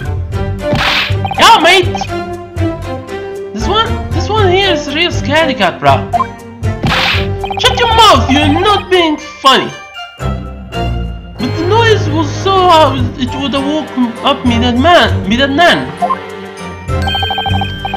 He was all like, "Wah!" and he toppled it over onto the counter. The pile of legends fell, the candlestick fell, and that skull was rolling all over. French told that king clean off, a photo frame fell over, a scale fell on the floor. Sounds like that in itself was pretty loud. Not being funny. It was so loud that even my revived nan would skedaddle back to a grave. In any case, the gunshot must have really surprised you. But of course, brah! The words all quiet like, and then suddenly bang in it! Wait, Gregson? Shut up! Excuse me, Inspector Gregson. I already told you not to lump me in with these weirdos. That's not what I was going to say. It seemed like you were lost in thought during their testimony. Something bothering you about it. It's probably nothing important. I shouldn't let something like this bother me. I already know that. It's not like we'll solve this case by getting caught up in the tiny details. If it's bothering you that much, why not just tell us? When we arrested these two yesterday, the yard questioned them thoroughly. The statement then and the testimony now are just ever so slightly different. Is it really, bro? Sure, they said that they heard the victim cry out before the gunshot, shortly before the gunshot. Well, maybe we could say something like that, innit, bro? Just a small thing, I'm sure, but maybe they are being deliberately vague. I don't think it's that far-fetched. The courts find your testimony to be deliberately vague, and will have no choice but to consider a very severe punishment for the two of you. No! I won't leave out any more details, brah. Oh. So my dead mom, I just remembered something. I'm sure you did. You'd do well to add it to your testimony then. I hear you loud. I hear you loud and clear, brasa. Just before the gunshot, we heard someone yell, "Hand over that gun!" Really? Wait, so they came at around 1 AM. At 1 AM, the pictures saw pigeons in, and how in the freaking hell? What's this? No.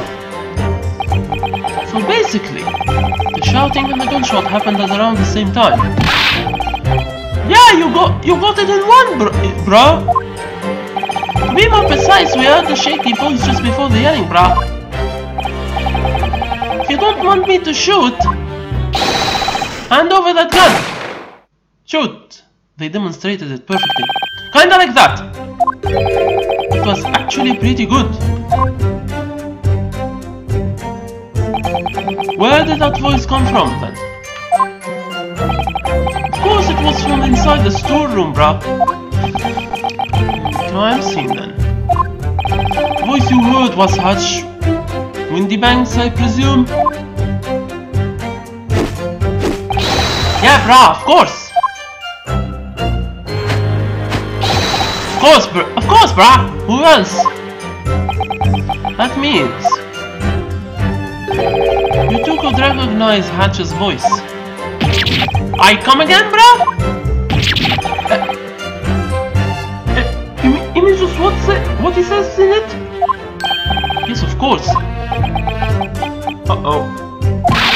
Oh wait, no, we don't know. Nobody named Hatch or nothing. Swear on me dead mom. Was just spooked by that prosecutor, see? So all we could do was say yes. If you wish to live another day, you had better testify honestly. Yes sir, bro, of course. Gotta keep this professional, innit? Of course, why wouldn't we? Don't want anything kicking off in here or nothing, innit? Wow. Shortly after, there was a single gunshot from inside the shop. You two fell to the floor in fear, meanwhile knocking everything off of the counter. It wasn't as bad as everyone thinks, bro. If they weren't as bad as everyone thinks, bro. We tidied it up after and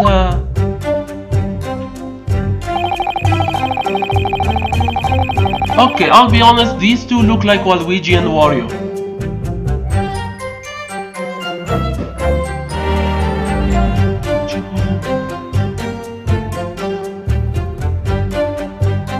That shopkeeper was the one who had the gun.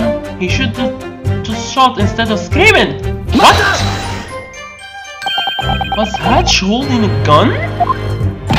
Yeah, I think they was both glaring and aiming guns at each other, innit?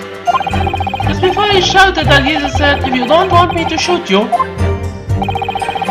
His voice was cracking so bad that I didn't think he was actually gonna do it, bro. I thought that Hatch always kept a gun on top of the shop counter. He was fully prepared to shoot someone in the head to protect his pledges. And by someone, I mean himself. I feel his resolve was rather misguided. Yeah, well, looks like he was aiming a gun at the baddie that night, brah. He probably just shot because he was taking so long, innit? Not being funny, but if he had time to speak, he should have fired earlier, brah. Did you hear the gunshot immediately after the shouting? Yeah, it was almost at the same time, brah. And now that gun! Just like that.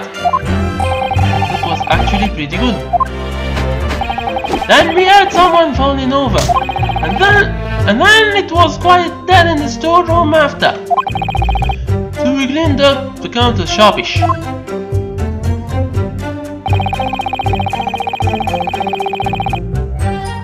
Not being funny, it was proper scary. The murder could have come from the storeroom. The door to the storeroom remained locked throughout all of this, correct? Yeah, bruh. Just went dead silent. It was well scary, bruh. Tried opening the doors ourselves, but it was locked, innit? If I remember correctly, the door was locked from the inside. Yeah, you hit the nail on the head, bruh. But in the fog as to what was going on inside. It's opening the door the only possible way to see inside the room. There wasn't a keyhole, for example. Maybe some kind of peephole. Nothing comes to mind, and we wouldn't remember, bruh. We didn't have the time to be worrying about little things, bruh. That's what makes us scoundrels. We don't pay attention to detail. But one day, we'll be proper villains. You can stop now. The defendant had collapsed next to the victim's body at the scene. If I remember right, Gina was unconscious at the scene, holding the pistol. In other words, you scoundrels did not enter the storeroom, is that correct? Yeah, you hit the nail on the head, bruh. Really? I did the wrong voice. We couldn't get even what if we wanted to, bruh.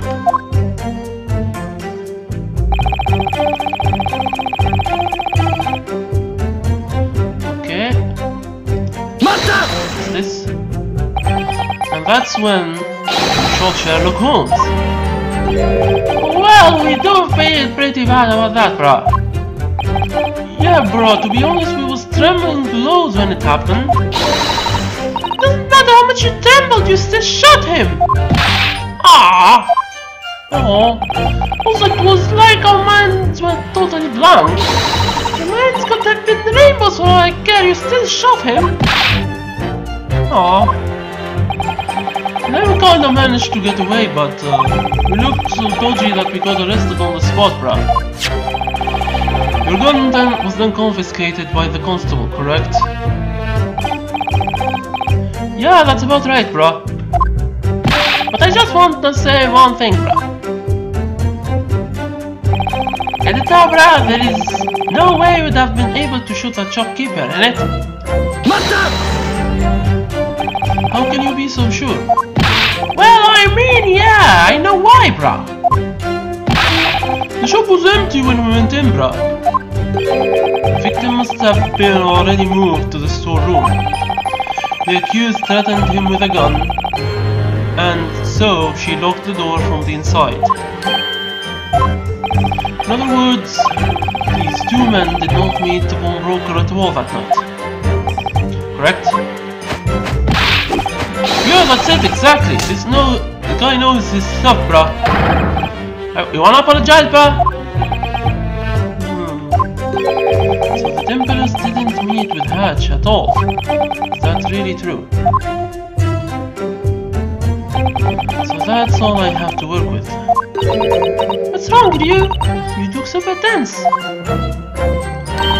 If you're tired, have some of my herbal tea. Oh, thanks.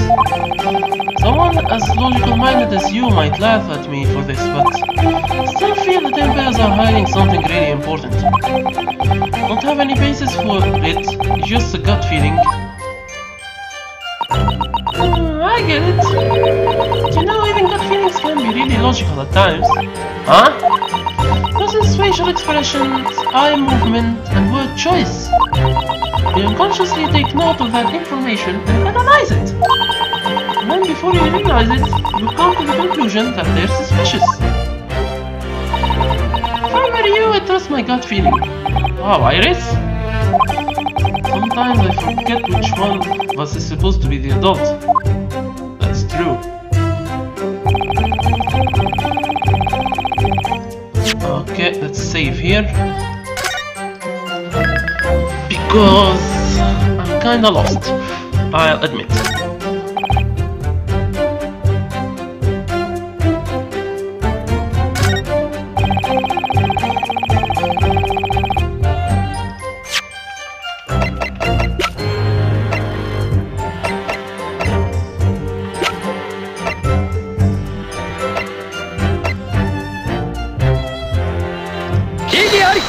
There we go.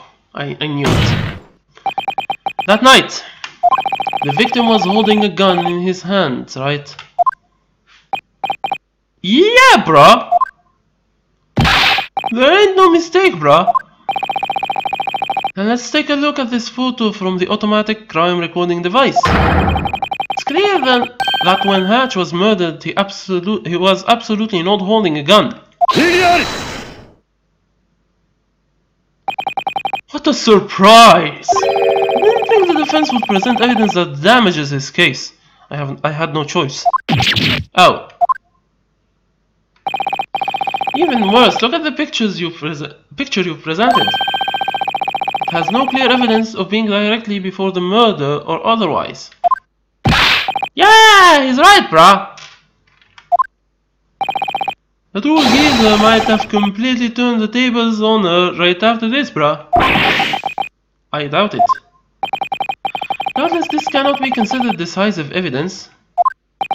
Let us return to the cross-examination. Are you prepared, witnesses? Templars, woo! Wow.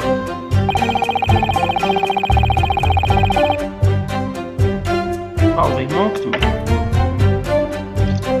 Let's save just in case again, because I really don't know.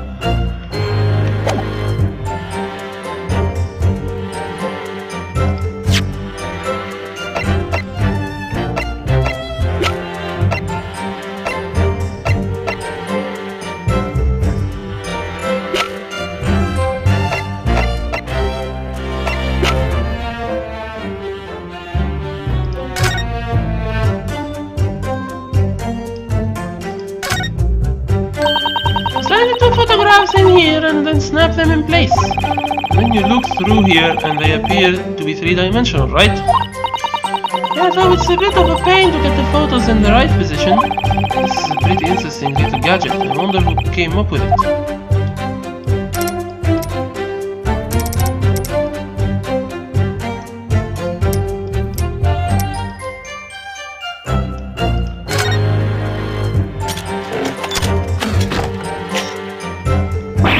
Oh, did you see that? It transformed. And all I had to do was click this handle. Well, yeah, I mean, what else are handles like that for? I guess little boys like playing with their gadgets. This little girl is seriously calling me a little boy. I bet this is a stereoscope.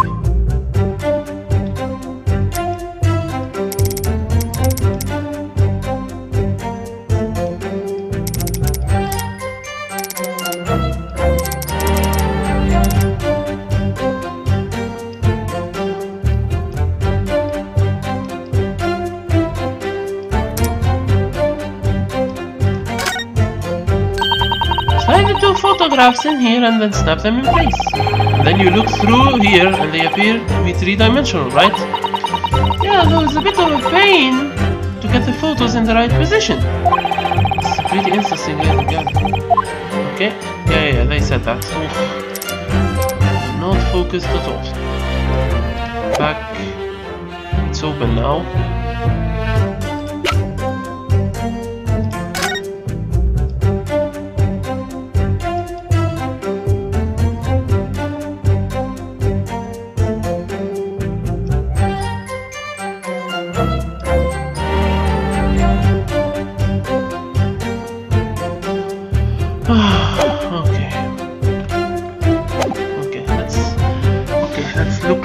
Let's look at the testimony carefully.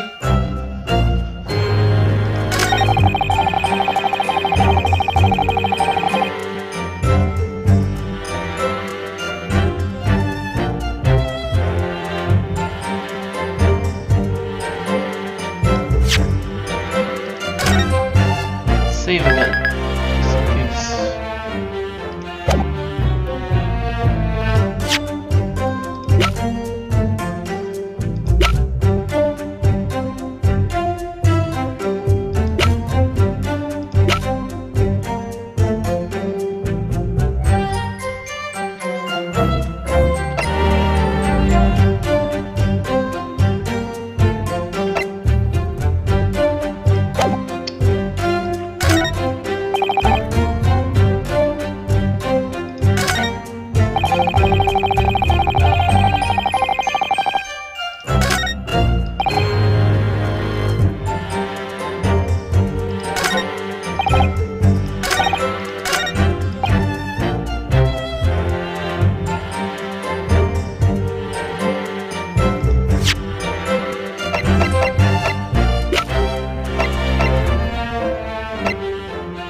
Lord, I'm clueless.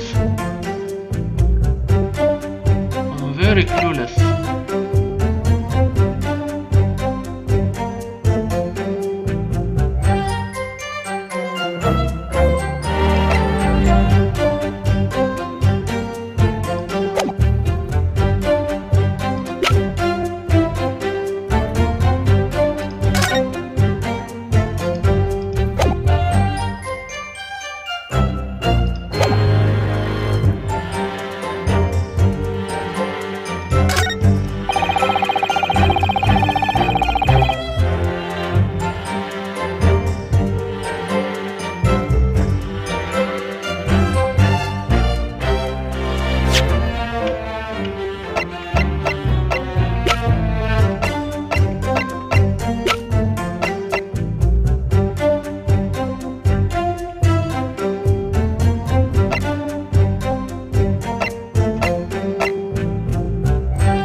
once again.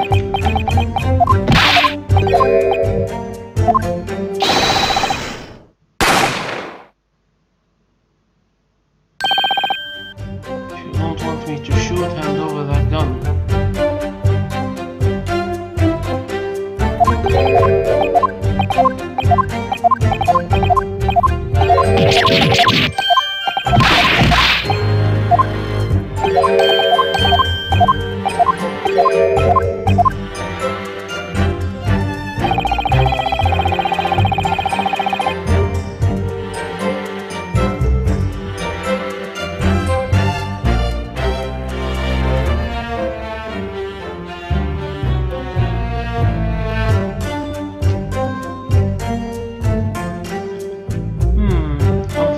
I'm thinking.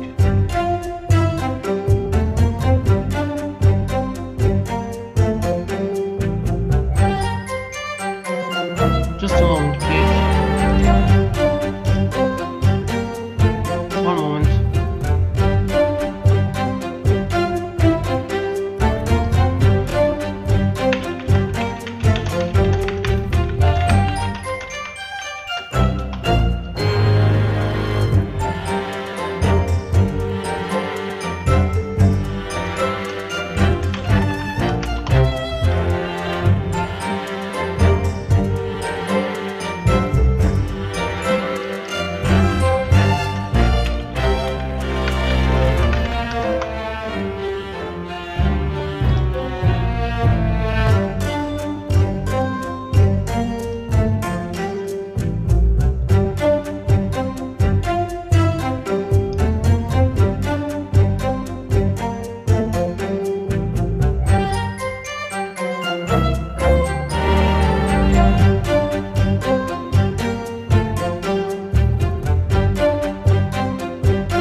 Okay, I'm back. Let's see.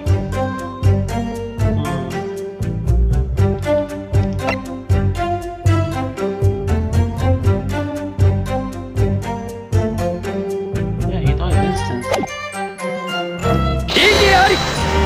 Nope, that's not it.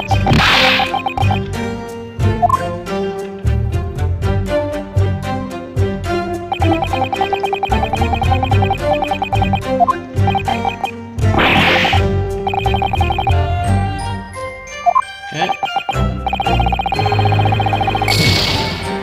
Hold on then. Stuck a bit.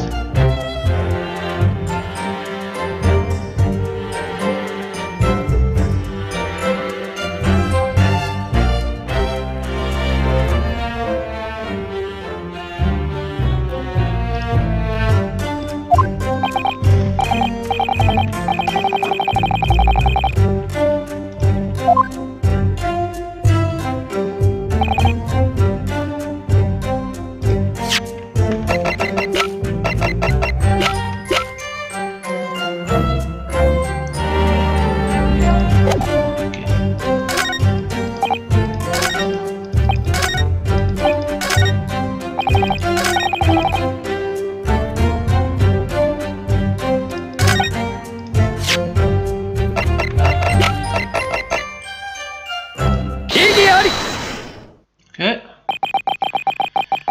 Found it, finally. Oh my lord, that was hard. Just to be sure. The victim Hatch was holding a gun, right? Yeah, bruh. Ain't no doubt about it, bruh. However, this photo of the crime scene makes one fact very clear. When Hatch was murdered, he wasn't holding a weapon. Aye? You having us on or what? Hold on a moment. we go. Sorry about that. There is no mistake that the victim's gun is integral to the case. I can assure you that Hatch's revolver certainly was present at the scene of the crime. The weapon is in the defendant's hands was undeniably that revolver.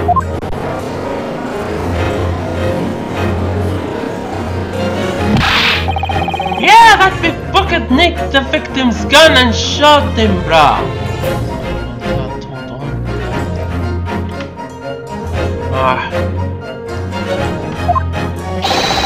I don't want that gun! Just like that. Stay perfectly still for a moment, please. Aye? If the crime really was committed as you've testified, then there is an obvious contradiction. What? Yeah, he was shot. He was shot from the back, not from the front. What kind of contradiction? Interesting. Then go on and show us. Show us where the contradiction lies in the witness's reenactment. Let's present this. Shot from... According to this witness's testimony... Hold on a moment.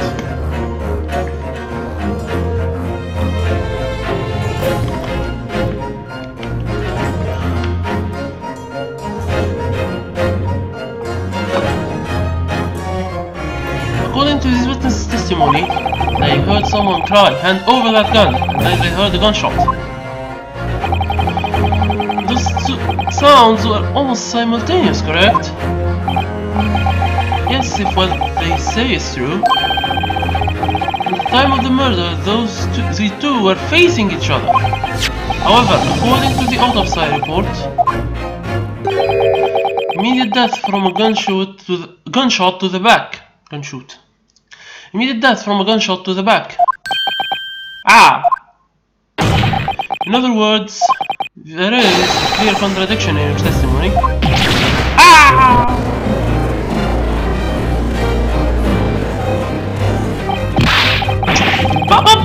But we ain't lying on nothing! I mean, when the murder was happening that night, Tatanka was holding a gun, we definitely saw it, bruh! Saw him holding the gun. That's what you said just now, right? Aye? Do we say that, bruh? These two have now clearly acknowledged it. That night, the two of them saw the victim wielding a gun at the scene. That is to say, these witnesses met the victim on the night of the crime.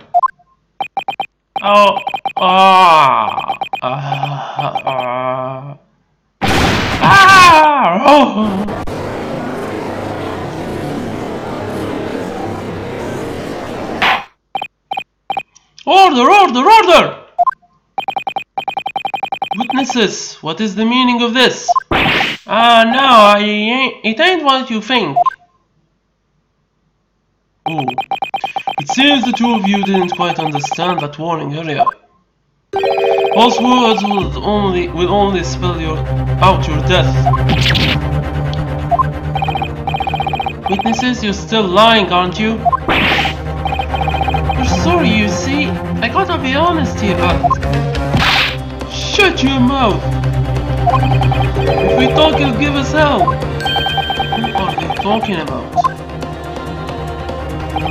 It would be in your best interest to fully understand the gravity of this. Silence is not an option for you two. Oh. Sorry, we can't keep stum about this no more!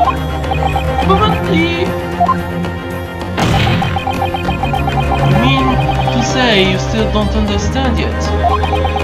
No matter how hard you try to hide the truth, your lies will always be broken apart. Aww.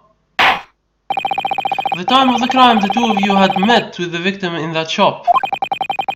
Court orders you to testify the truth. Aww. Leave us alone already, will you? This time will be the last chance you two have to speak the truth.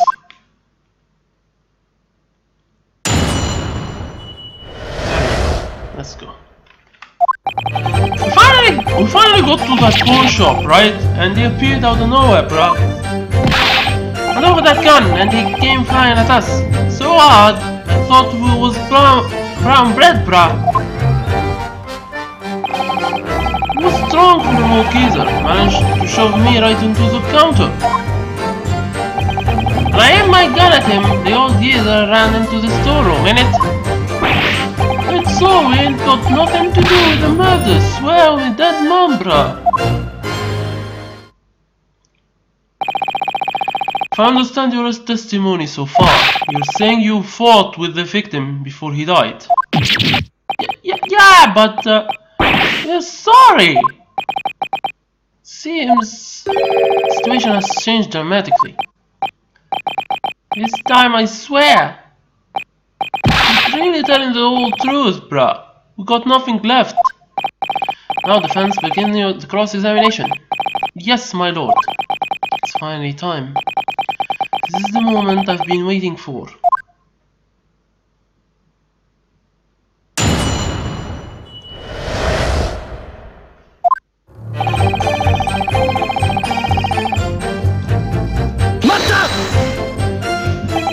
By he, do you mean the victim? Yeah, bro, I mean yes, sir. He was keeping a proper good eye on him on the entrance, but we wasn't expecting someone to be hiding deeper inside, innit, bro? Deeper inside? That would be the storeroom. That would be the storeroom, correct? Yes, I do believe he came out from that room, bruh, sir. And the victim was already inside the storeroom when you arrived. I mean, Jimmy was already in there too? Doesn't that sound strange though? If he chased him into the storeroom to threaten him, then why would he come out of the shop floor alone?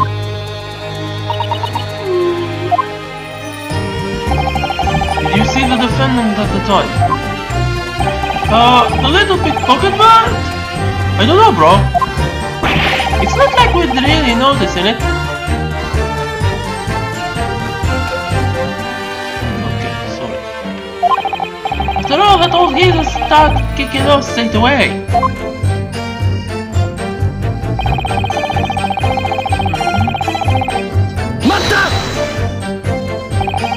I'm a bit confused here. According to your previous testimony, when you demanded the gun, you were still inside the storeroom. Did we say that, bro? That means he was actually demanding your gun, wasn't he? Yeah, I suppose that sounds about right, innit? At that time, did the victim brandish his own revolver? Yeah! He just aimed the gun at us, bro. So, you're saying that you saw Hatch holding his gun, correct? Yeah, pretty much, bro. How rude that old geezer to just jump me, bruh. Not being funny, I couldn't tell who was assaulting who at that point, bruh. It's pretty clear that you two were in the wrong. Anyway, I thought I was good as dead, bruh. He was strong for an old geezer, managed to shove me right onto the counter. Okay. Is this the same counter that you mentioned in your previous testimony? Yeah, of course, bro. Pile of ledgers fell, the counter stand fell, and that skull was rolling all over. French doll's head came clean off. The photo frame fell over. His scale fell on the floor. It's hard to imagine all of that happening because you were surprised by the gunshot. But to tell you the truth, it was more like he threw me onto it. I went in there alone, it probably flattened me under 3 seconds, bro. It was around that time that the yard received an alarm signal from Hatch's pawnbrokers. There's a security alarm installed onto the counter. The victim most likely activated it. Now that I think about it, when I ran outside to chase them, the police officer was heading to the crime scene already. Hatch this little pawn shop.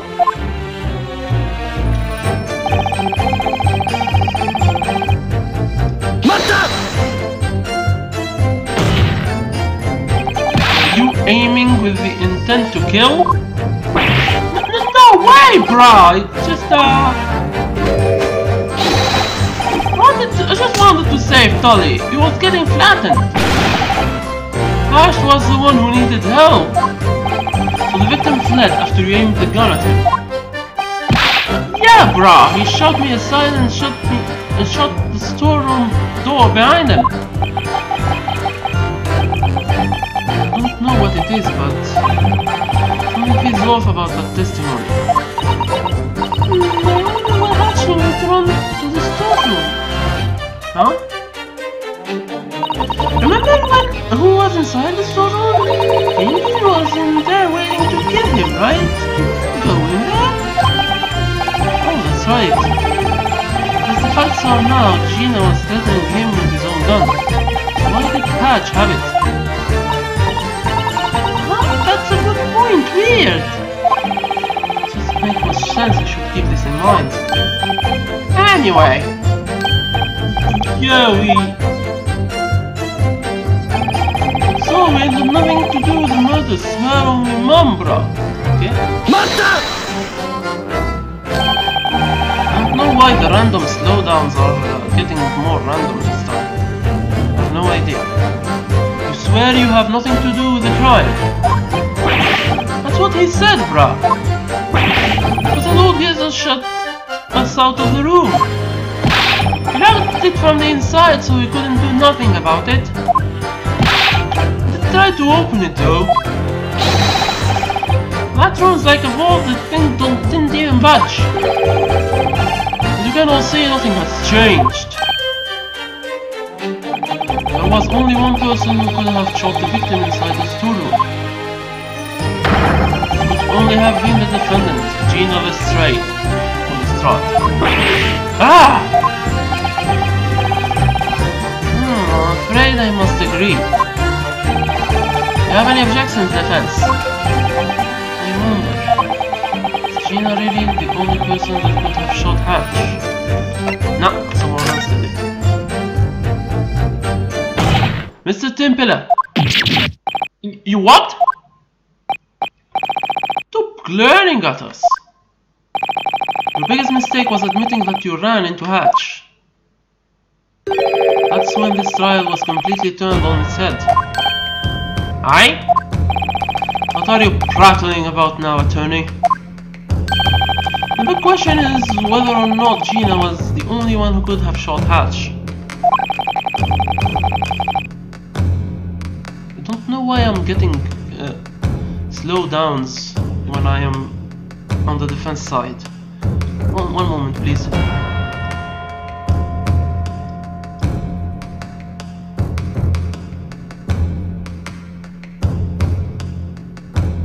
Okay, sorry about that. I have no idea. Defense believes that the answer is no. Never mind, let's continue. Fascinating. Now let us look at this sketch one more time. The victim died inside of a storeroom that was locked from the inside. What other possibilities can you make up in order to explain this? Defense! The court demands to answer the following two questions. 2? Wow, that's a lot. First question. Where did the killer shoot from? And the next. Where was the victim shot? Let's save, because these two questions are going to be very hard, I guess, to answer. Will I be okay with you? I'm not sure, but there is one thing I'm absolutely certain about. If I can present a new possibility here, the scales should tip in my favor. Fine, let's have your answers. Use this floor plan to explain your theory. If you claim that someone else could have shot the victim, then where did they shoot from?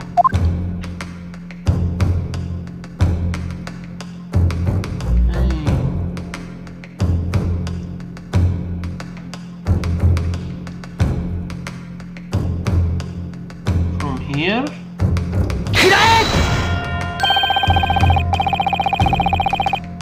If they shot from right here, I believe the bullet could have killed him. Alright, on to your second answer. Where was the victim when he was shot?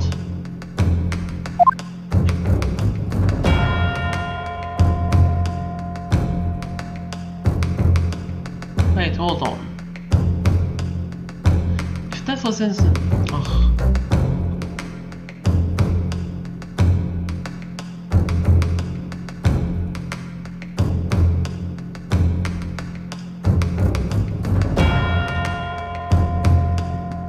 No, really?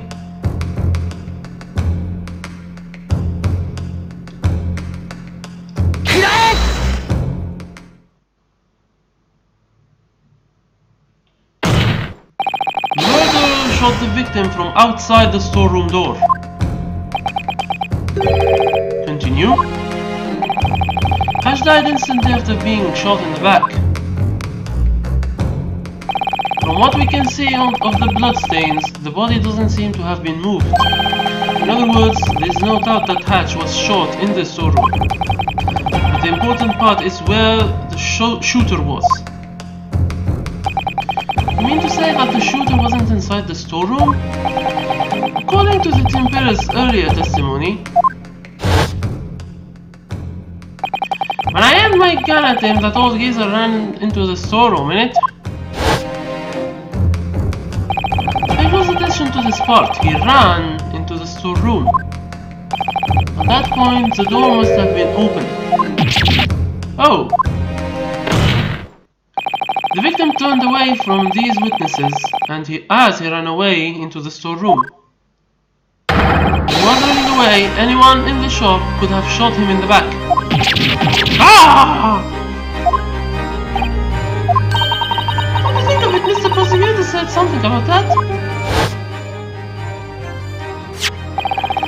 According to the coroner's analysis, the gun was aimed slightly upward. It would mean that the victim was shot by someone shorter than him. Hatching got shot when he was running for his life. Oh, that's it. When you run, your body leans forward. So even if the killer was the same height as him, the bullet would still enter upward. That means the killer doesn't have to be a shorty. I find it hard to believe that you've already forgotten this. The storeroom door was shut and subsequently locked from the inside. The victim died instantly. How would he have locked the door? If the locked door is the only problem here, then I can't think of one person who could have locked the door afterwards. What? Now the court requests to hear the defense's thoughts. According to the theory you presented, the bullet was fired from outside the storeroom. Who was it then that locked the storeroom door from the inside? It's Gina, obviously. Let's just say.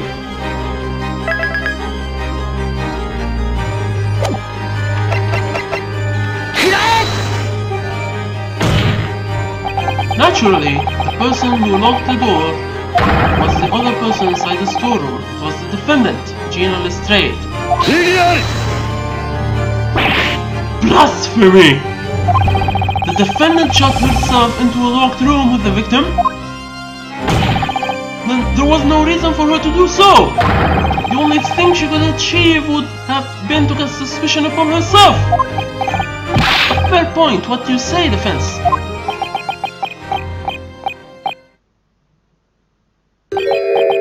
About that, I suppose that is a bit of a problem, huh? Make sure you think before you raise your hands. What? So why did Jim Bean lock the door? I think the answer is rather obvious. Iris? But if I were Jim Bean, I'm pretty sure I would have locked the door too. And in a pretty big hurry at that. After all, she had just been shot at by two bad guys. Oh, of course. Just before the incident occurred, Hatch and Gina were inside the storeroom. I don't quite know what happened while they were in there, but Hatch must have noticed the intruders and left the storeroom. Intruders? You mean us hooligans, yeah? So the defendant was left alone in the storeroom. Yes, I believe so. And when Hatch finally ran back,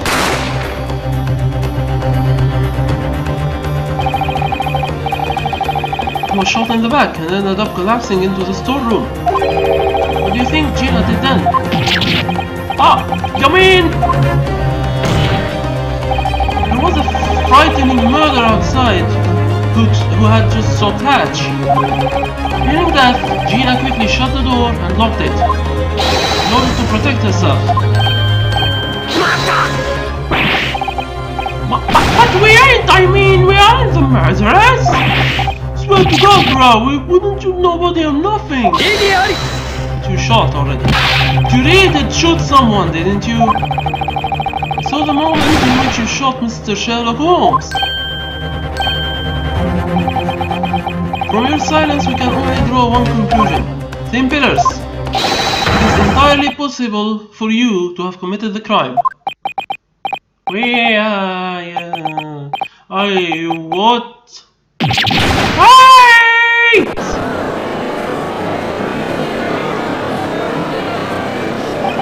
What's the meaning of this? The one who shot the pawnbroker wasn't a pickpocket guy? Yeah, that means those three evil brothers over there. Then it's you! Well, the jury's on our side now. Yeah, honestly, this is so unprecedented that I doubt it still happening again. I think the cop will have that not guilty verdict in no time.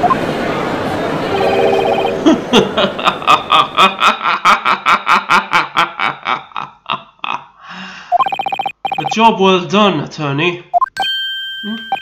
Why? Why is he laughing? You have something to say, Lord Van Zieks. I do believe that the defense's theory was rather sound. Most likely. This is how agents treat performers for their customers. A malicious distraction. One might call this an outrageous offense. What? This theory of yours made no sense to begin with. Naturally, that's because it is contradictory. Contradictory, yeah. I mean, both guns only fired one shot, then which gun shot Sherlock Holmes? That's the problem now. You really haven't realized? Pardon me, Lord Van Zieks. You perchance explain this malicious distraction to us. The contradiction is exceedingly simple.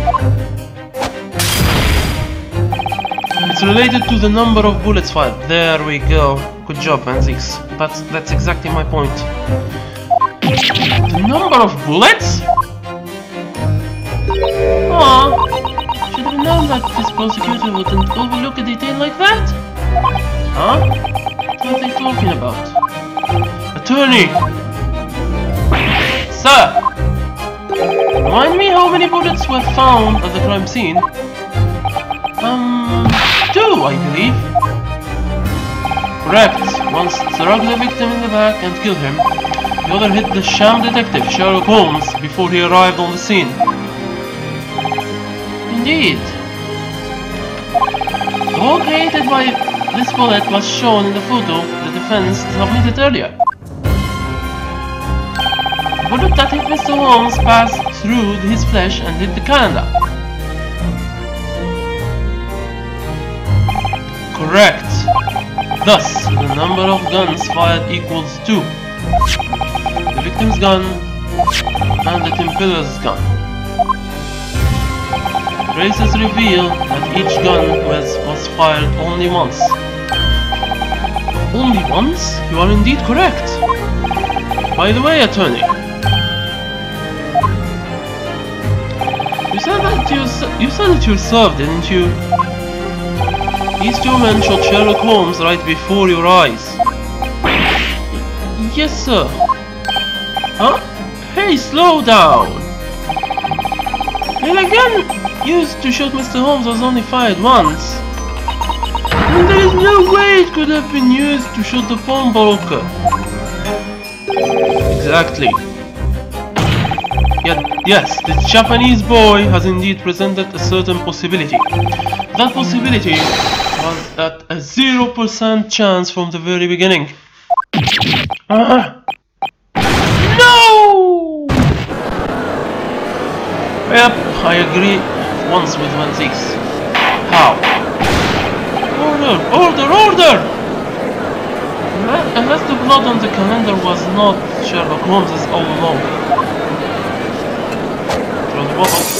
How impudent of me to toss this divine bottle to the gallery. I plead your forgiveness. Lord Van Zeeks.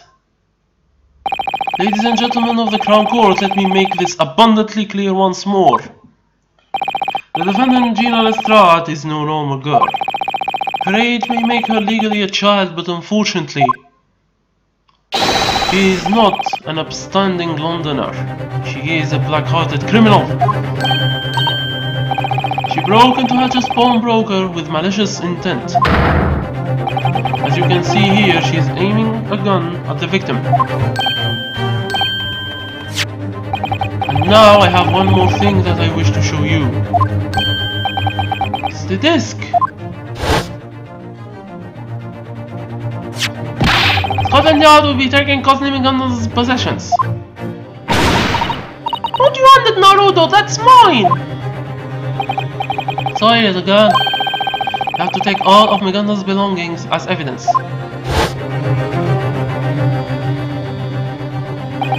It's McGonagall's music box disc. The day before the crime, the defendant attempted to pilfer this from Hatch's pawnbrokers, but she didn't resort to her usual methods. No, this was more akin to fraud. What? To sympathize with her because she is a child would only set us up for failure. She has proven that she is fully capable of committing crimes when push comes to shove. Do not forget this. I see. How to accept this disc into evidence? To serve as a reminder of the true nature of the defendant. Pardon me, Lord Van Zeeks. What is he doing? What? Yesterday's joint meeting between the Yard and the prosecutor's office, I believe we came to the agreement that this disc should not be submitted as evidence. What's going on here? I've never seen Inspector Gregson try to stop Prosecutor Van Zeeks like this. Nobody told me about this meeting. But the government requests that. I am the only man who can decide where this trial goes. I appreciate your warning, Inspector Gregson. Now, my lord, this disc will be submitted as evidence. Understood, the court accepts. The accused's opportunity for murder, her motive, and her capacity for criminal action. All of the above have been made clear for the court to see.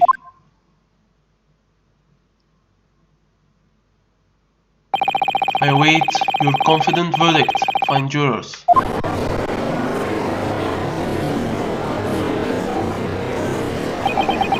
on earth? Moments ago the jury was on my side, but now... Wow, all it takes is a moment, huh? Milord! As the commander of this small platoon, I would like an opportunity to speak. Go on, foreman. At this moment, all of our lingering doubts have been resolved. We have reached the final conclusion. That is, the conclusion that we have reached. Oh no, please. Very well, then allow me to make a formal request. Jurors, present your verdicts to the court. Yuzai! Yuzai. Yuzai! Yuzai! Yuzai. Yuzai!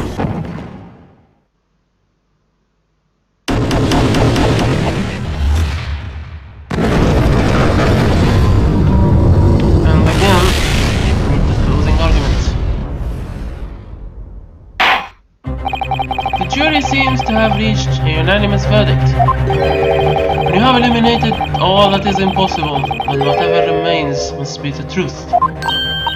Oh, that's one of Holmes's lines! How dare he use it without my permission? And he looks so smug about it too! Don't worry, Iris, I won't let it end like this. There has to be one more to this case than meets the eye. We know part of the truth already. We know that Gina definitely did not shoot Hatch. Oh, the slowdown is unbearable. No, I have no idea why the game is slowing down. Really, I have no idea. I'm sorry about this. Very well. Let us begin the second closing argument of today's trial. Foreman of the jury, are you prepared? Of course, we are ready to do battle. Very good. 6 jurors. Court orders you to explain the reasons and the basis behind your guilty verdicts.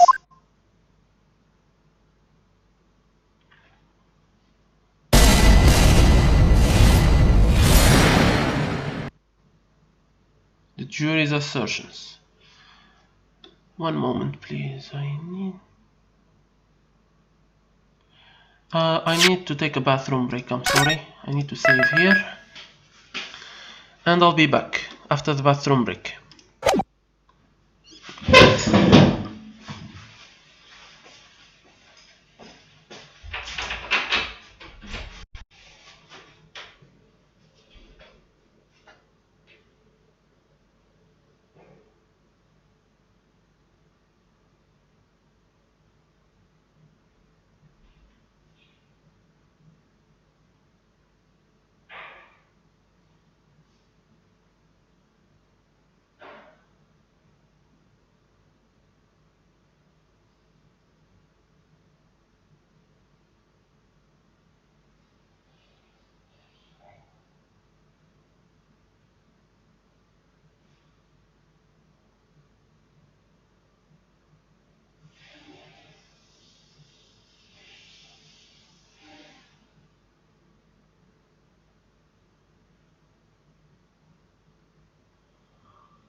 Okay, sorry about that. Let's continue.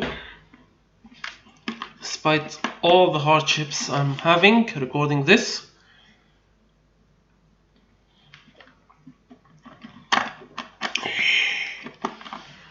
Let's go. At the end of the day, a pickpocket is still a pickpocket. He's not a good citizen like us. The 2 shots were fired in the pawn shop. It's clear who the murderer is. Oh, it's not. You don't even need a stereoscope for this. No matter how you look at it, she's not the one. She's the one, I mean. Oops. I didn't think that surgery would turn out to be such a bother. I attended robbery the day before as well. Today looks to be a busy day. I am an expert of guns. I have seen many crimes. I know it all. What? Well then. There really isn't room for doubt with this verdict. That black-hearted attorney's hypothesis was ever so slightly persuasive, I admit. But the second it exploded into a cloud of shrapnel, I knew it was all over.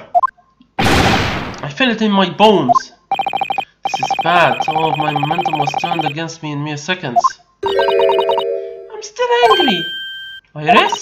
That stupid plagiarizing prosecutor! Doesn't he know that being a thief had nothing to do with shooting Hatchling?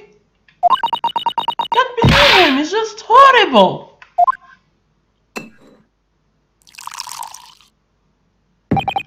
Allow me to exit the stage for a moment. I wish to savor the blessed flavor within this holy grail. Go on, defense, begin your closing argument. There we go, ready. Understood.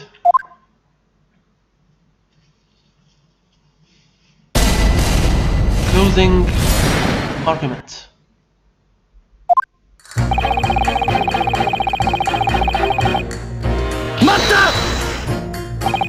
So are you saying that every pickpocket is a murderer then? What?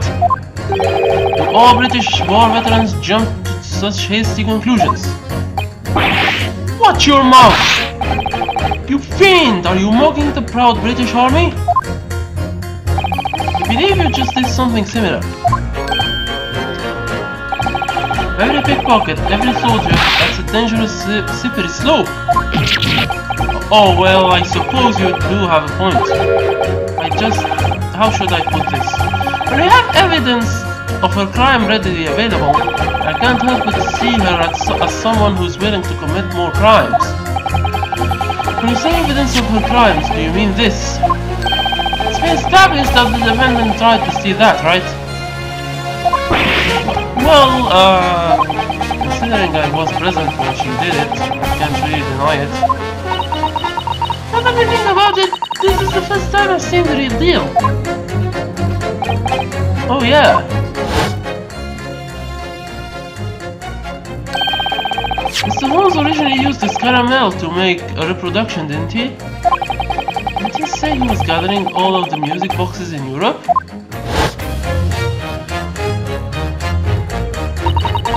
I don't know what kind of music it makes though. Now that we have the chance, I want to see the real thing. This McDonald left behind. It might be a good idea to investigate it before I move on. Hello! Yep! I remembered something. Blood testing. Give me that. Need it. Test the blood on this, please, Iris.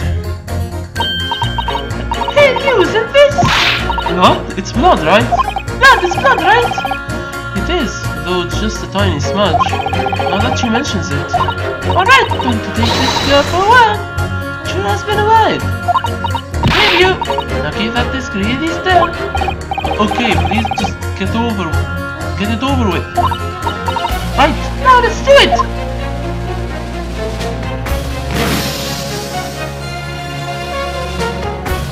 And it is green! I just love how pretty these colors come out every time. Green, green.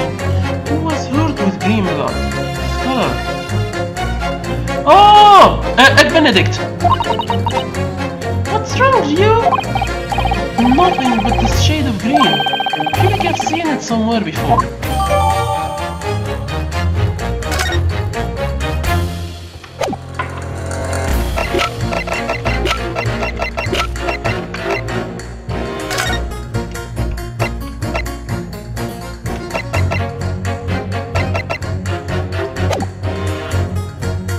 Egg Benedict. It has to be. Egg Benedict was there too. Only 2 shots were fired at the pawn shop. It's clear who the murderer is, okay? Master! So this is about the number of shots fired. There were 2 bullets. We already know exactly which guns they came from.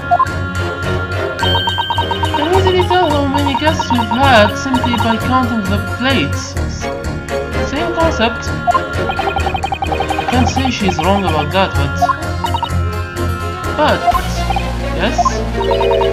Now and again, guests will make talk with our high-quality bone china plates.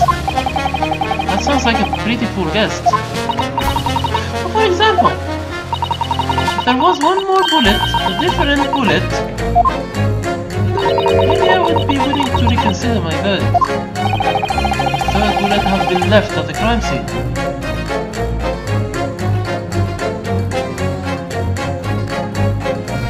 Right now I have no proof. Unfortunately, I've only found 2 bullets so far. I'm aware. I can hardly imagine the yard would overlook a 3rd bullet. If I were to clean my master's room and overlook even just 1 bullet, it would probably punish me severely. Finding even 1 bullet wouldn't bode well for a master, I imagine. 3rd bullet! If you can find one, I just might be able to turn the tables. Surely there must be one rolling around somewhere.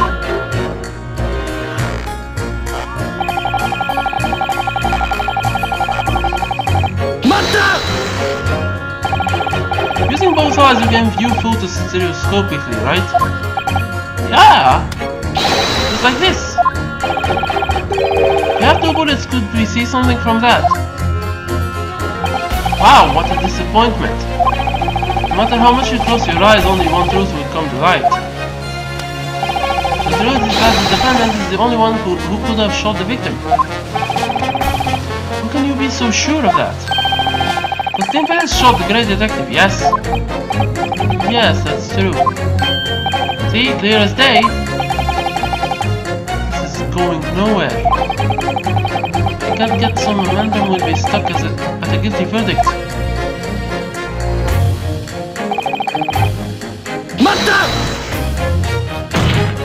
That surgery has nothing to do with this trial. Could you please put it aside for now?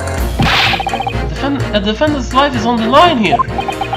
I'm not sure I can. There's no guarantee that this has nothing to do with the case. What? After all, he was definitely shot, but the bullet just disappeared from his abdomen. I think that's a little too strange. I'm a little afraid to ask, who was this patient of yours? What was his name? Hollock? You mean Sherlock Holmes? Yes, that's his name! It was Mr. Holmes! What? You say that you were the surgeon for his operation? Indeed, it was a major operation. We were using the latest form of anesthesia, Sonny.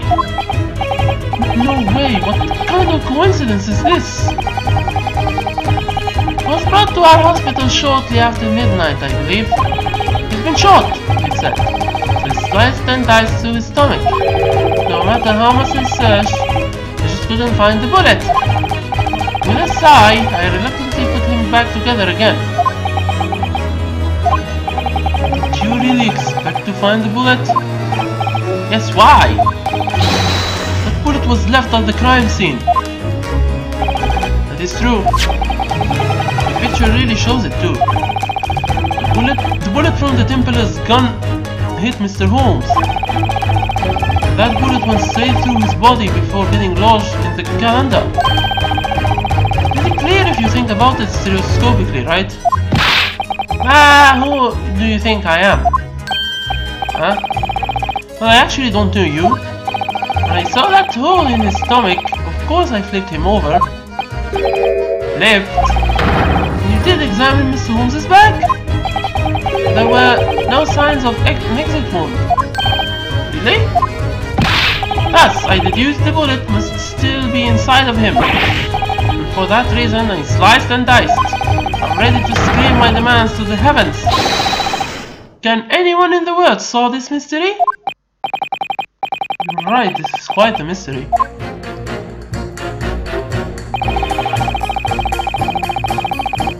Oh. Where does the disappearing bullet go? Is there a gun expert who can solve this? I'll press this. I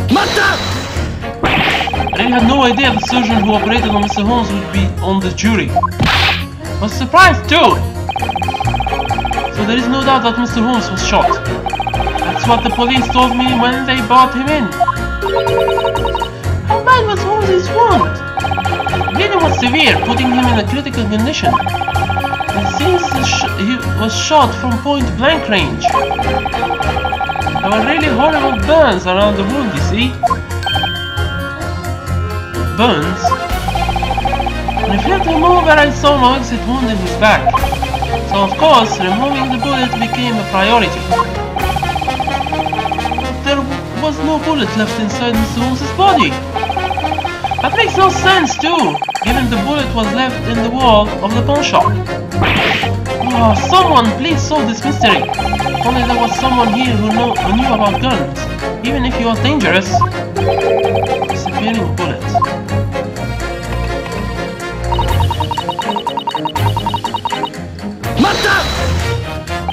What do you mean by a busy day? Oh, where are my manners? I completely forgot to explain myself. I'm a technician, specifically I'm a telegraphist. Telegraphist? You deal with telegrams? From routine messengers to London's latest breaking news, I use an electronic language called Morse code to transmit words all over the world. All over the world? Wow! There is a network of cables under the sea, spread out thousands of miles. Information all over the world is constantly moving through those conduits. It reminds me, I think she was getting excited over something called wireless communication, yeah? I serve the city area where the newspaper companies and government offices reside. Is that so? I plan to telegraph a newspaper article covering the guilty verdict at today's trial. It's looking to be another sleepless night. Guilty verdict? As if. Huh. I am an expert of... there he is. Mr. Dimitri. But just to be sure, you really are just a harmless tourist?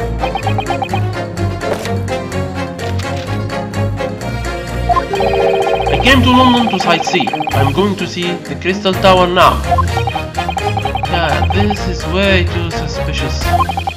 Could you explain what you mean by expert of guns? I have difficult life. Survived many of those. It's very terrible, very wild to survive. How you say? Oh, are you looking for the word bloodbath? Yes, I take many bloodbaths. English is very difficult. This guy is terrifying, I swear. Anyway, if you want to know guns, please ask me. Solve any mystery. Can solve any gun-related mystery? You must be really confident. If possible, ask in Russian. He doesn't seem so confident in his English though. Anyways, I'll keep that in mind. Gun-related mysteries. Prosecutor Van Zieks has already turned the jury against us a second time. Has he really disproven all other possibilities? I don't think so. For now, I need to gather information before I launch my counterattack. I'm going to turn those scales around, I swear to it. Let's save. Because yeah, this is dangerous.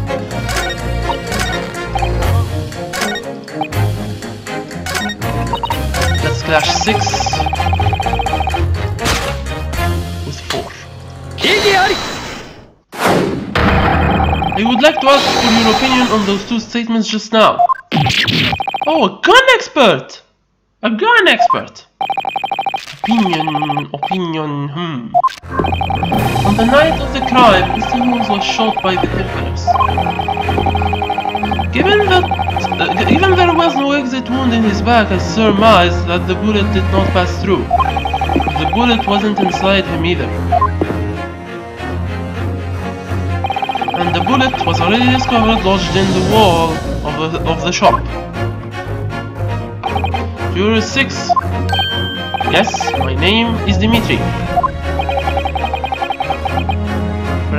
Do you perhaps have the answer to the mystery plaguing Juror 4? When I was in Russia, thing happened. It was blizzard night, temperature below freezing. I ran on mountain path. What? Mountain path was narrow, and falling snow had frozen. It was cold. Was chased by a man on dog sled, aiming shotgun at me from behind. I don't think I'll ask for more details on that part. I was shot in back, fell into snow. The way I was then is same as what I hear now. I was shot, but no bullet inside me. No exit wound either. In that case, where did the bullet go? The bullet did not hit me. Then what on earth did it hit? It hit big, frozen block of ice beside me. Ah.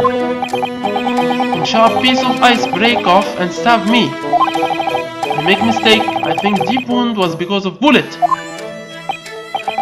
Unbelievable! The piece of ice melted from body heat. That is answer to mystery of disappeared bullet.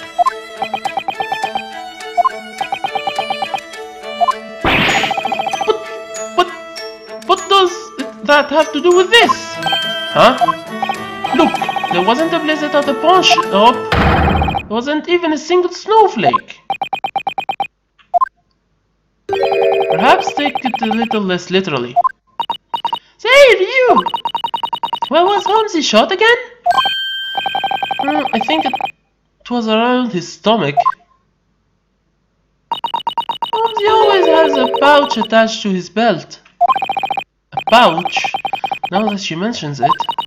And that pouch always has 3 test tubes filled with really dangerous chemicals in it. What? Dangerous chemicals? Doctor, where is Mr. Holmes' pouch? I don't think he had anything like that on him when he was admitted. Pardon me. Prosecutor? I do understand that it's prohibited for the prosecution to speak during a closing argument. The detective's pouch is currently in my possession. Really? When the police arrived on the scene, they removed the aforementioned pouch in order to examine his wound. Oh, no wonder I don't remember it then.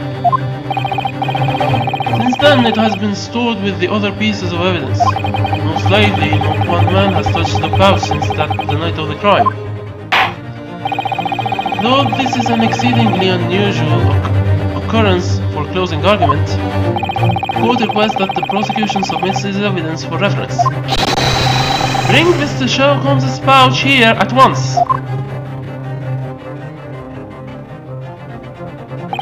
So this is it. This is the pouch Mr. Holmes wore? I see it! There is a broken glass tube in that has burned the pouch here. It's like an explosion occurred. An explosion? In other words, the bullet fired by the Templars hit this pouch. Then the test tube exploded, injuring the great detective. The bullet struck calendar near entrance. Then it accidentally hit Egg Benedict. Holmes wasn't hit by the bullet, Egg Benedict was. How detectable. One of today's mysteries has finally been solved. Not that it has any relation to the trial at hand. Those 2 scoundrels shot the detective, and the defendant shot the victim. The circumstances of this case have not changed in any way. At least I'm incredibly satisfied. I must thank you, black-hearted defense attorney. Thank you. No problem, I guess.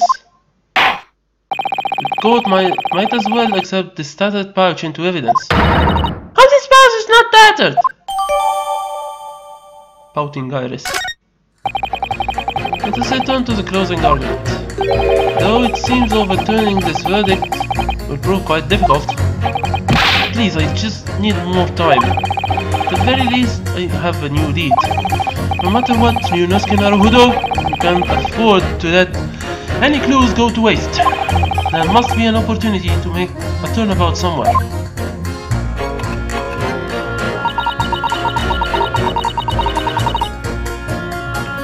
Hold on, let's examine that pouch.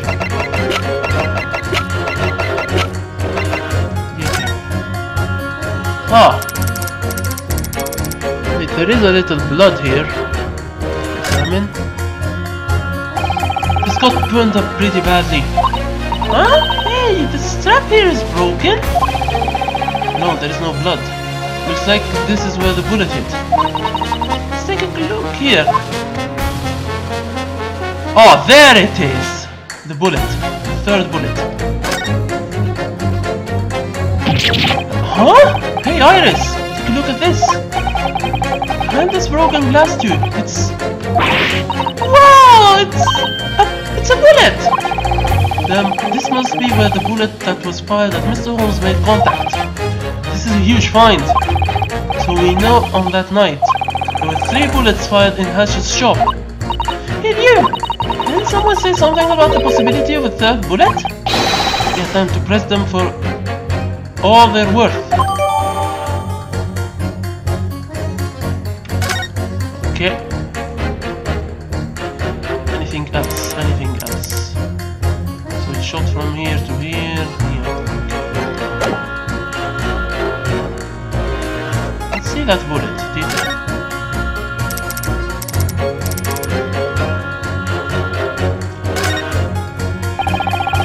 Shot the gun on this gun on the night of the incident. So the night of the crime, the bullet didn't actually make contact with Holmesy. Right, because the thick leather pouch protected him. But he has always been really lucky like that. Considering what happened after he was taken to the hospital, to be honest, it might have been better if the bullet had actually hit him. Oh, Holmesy. There's no blood on this bullet as well. Okay. Anything that has blood, I have to examine it. Okay. With that mystery solved, I feel much more comfortable.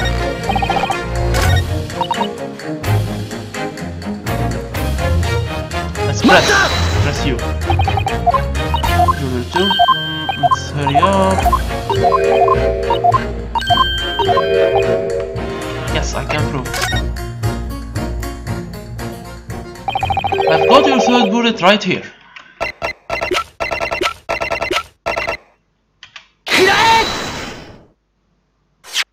Here you go. We just found it.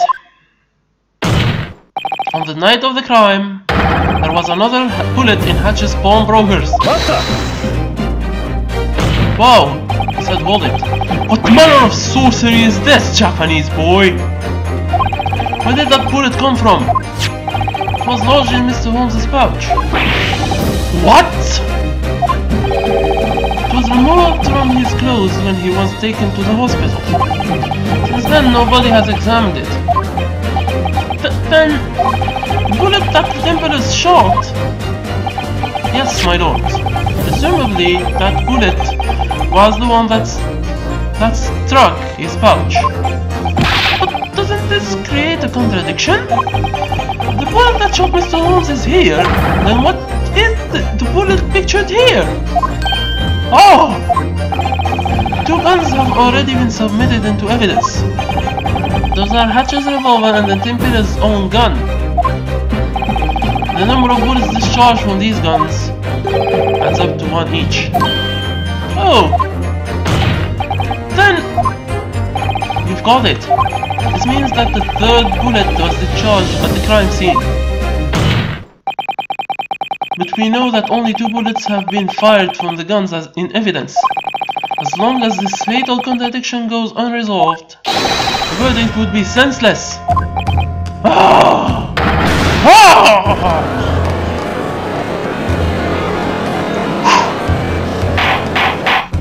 Order! Order! Order in the court!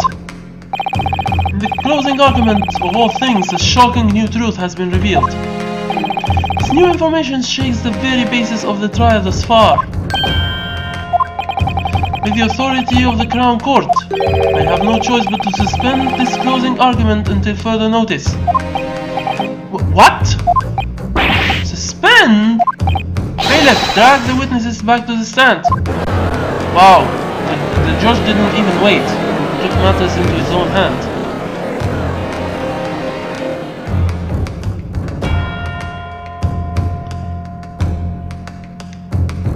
Witnesses!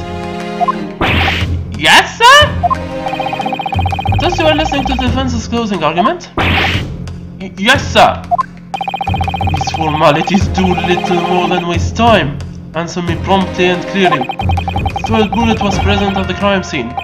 Explain this. Oh yeah, well you see. Did you fire it or did you not? No way! So you're saying there was someone else there with you? You gotta be joking! We're nothing more than two best brothers in it. What happened to the third brother they were looking for? The guns found at the crime scene fired 2 bullets in total. So where is the gun that fired the third bullet?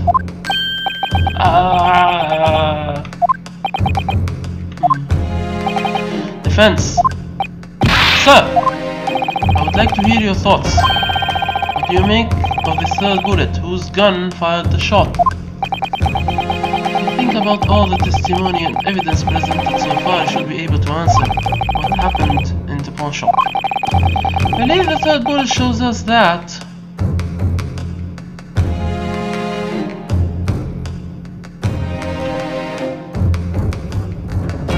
there was a co-conspirator.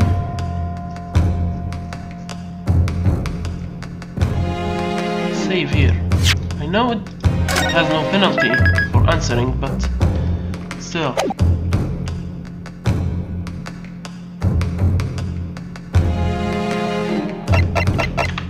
Yeah, it has to be the only way.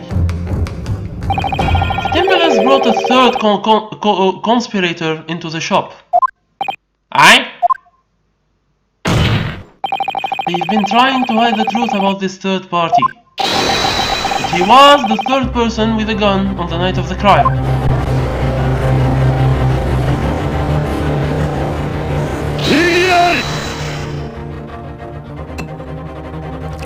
Yeah, we have to prove it. Third person? Preposterous! The court is preparing to conclude the second closing argument. It's too late to claim that there was another man at the crime scene without some evidence. If you can't provide decisive evidence, your claim is worthless. You can actually.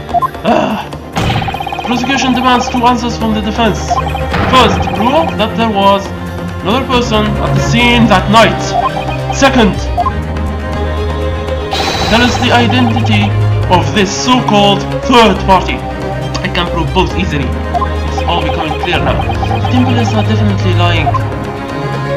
But I don't know how I'm going to prove the identity of their co-conspirator. Conspirator or conspirator, both are correct. Depending on where you live. I need to prove both the presence and the identity of this third party. In response to the prosecution's demands, the defense prepared to answer. Understand. The defense is ready to answer all of your demands. Doubting eyes belie your indecision despite your bold words. Now is the time to choose. Will you cast aside your indecision or will you drown in it? No matter what, the only way is forward. You should look at all the evidence I have and think this through. The court requests evidence from the defense. That night, when the crime occurred, what evidence shows the third party was present at the scene? Present the blood samples. I've got your evidence file right here. 2 samples again? Naturally, we require a more detailed answer. Which of those samples prove the existence of the third conspirator?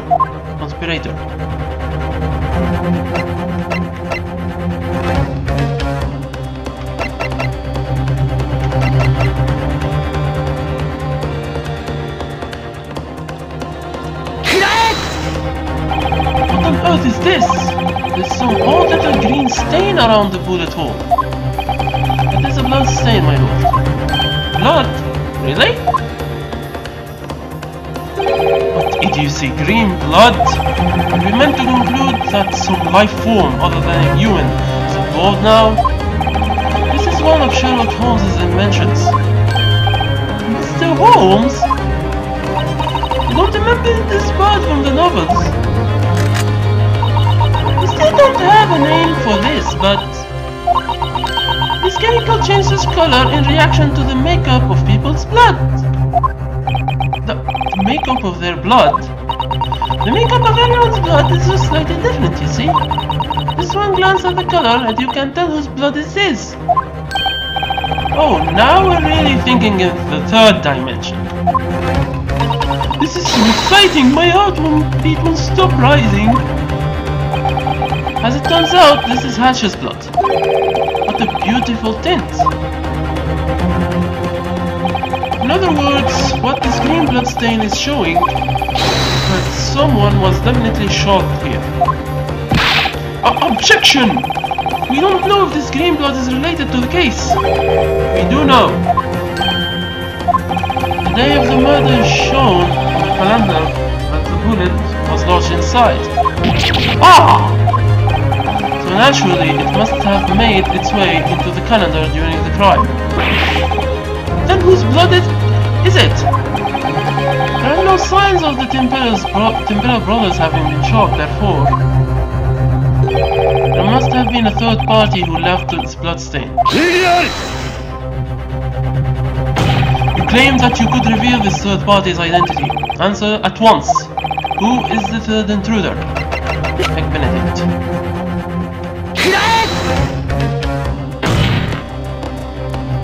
That person's name is Egg Benedict. What manner of man is this Egg Benedict fellow? He was a customer that visited the pawn shop on the afternoon of the day of the crime. He was there when the defendant tried to steal this from the pawnbroker, is that right? Correct. And this man who calls himself Egg Benedict tried to steal it from the defendant, but he failed.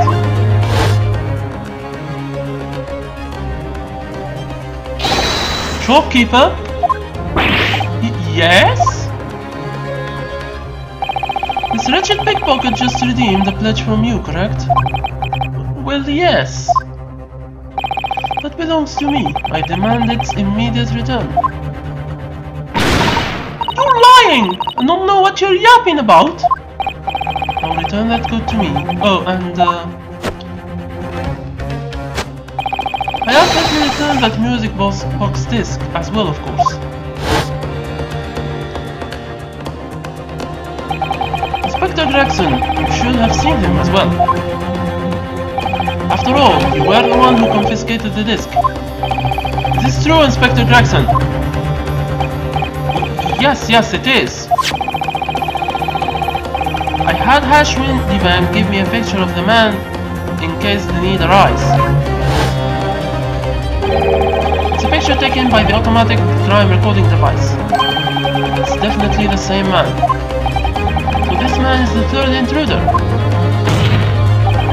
What do you have to say to that, Mr. Templar? And what the fuck are you doing here, brah? We ain't never seen him before, brah. I suppose these two criminals are going to pretend he doesn't exist. Where's the proof, Japanese boy? As I recall, you said you could prove the identity of the third intruder. I can. Come on, show us the evidence. Yeah, if you're going to incriminate him, where is your evidence? I know. This is the final piece of evidence. This whole trial, I felt that something was missing. Now's the time to finally show it to the court. Defense, are you prepared? I am. I will now present my evidence. Is the evidence that this man is the intruder who was shot by the third bullet? Say I know what to present, however.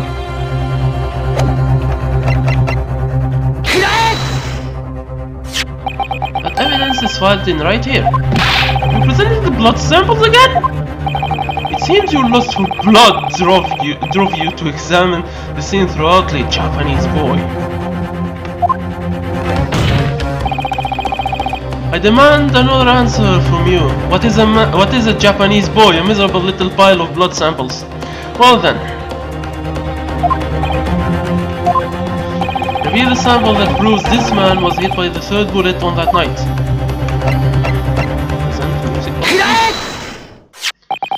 I've said this once already. The defendant tried to illegitimately withdraw the disc on the day of the crime. That's when this Egg Benedict fellow appeared. And he tried to steal it, correct? Yes, my lord. I was there when it happened. There was a little incident at the time.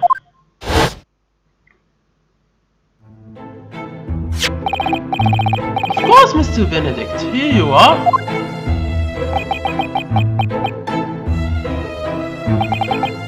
Very well. I will leave it at that for now, then. Good day. No, hold on a sec! That pledge! That's mine! Whoa! What are you doing, you stupid girl? Look, you've made me bleed! There are many metallic pins engraved on the into music box discs. Mr. Benedict got a small cut on his finger from one of those sharp pins. His blood is still on this disc. Why, so it is!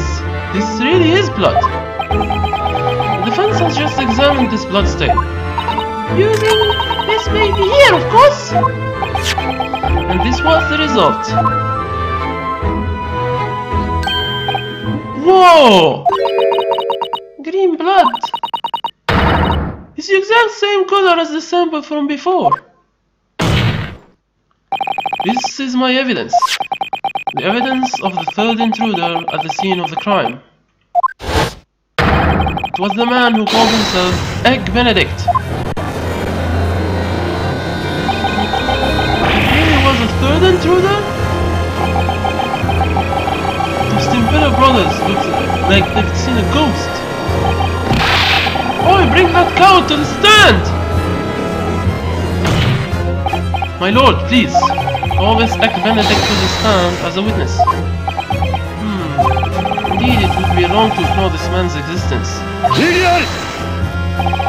It's tragic that you've managed to come so far despite being so clueless about the law. Sherlock Holmes. I've heard that name before. The protagonist of a popular novel. A detective so great that he'd seem to be a god. You're saying you used the chemical developed by a fictional character? Such dubious rubbish can hardly be called evidence. The blood stain turned green after reacting to this chemical. How do we know that this reaction is exclusive to one man's blood? Well... because Mr. Holmes said so. Surely even you wouldn't say something so foolish. Oh, Iris is going. What? You mean Mr. Holmes' invention isn't any good? Seems that way. Isn't he a detective anyway? Poppycock, I still think it's worth pursuing. I knew it would turn out like this. Besides, he still hasn't acknowledged Mr. Holmes' invention. There is no other hill for me to die on. What was it that Beatty said earlier? He said something about stopping the closing argument for now? Huh? So doesn't that mean the closing argument still isn't over, right? What? And there are only a few people who can continue a closing argument. Like those 6 jurors, you know? So... Holmes' drug is fact or fiction, it doesn't actually matter right now. Oh, of course. You may look innocent, but you certainly are a frightening little girl. There's only one question now. When it comes to Ryu's argument, what do the 6 people over there think? That's all there is to it. So, am I wrong? I'm speechless. So Holmes' partner really came through. Bang! I'm rather shocked by who pointed it out.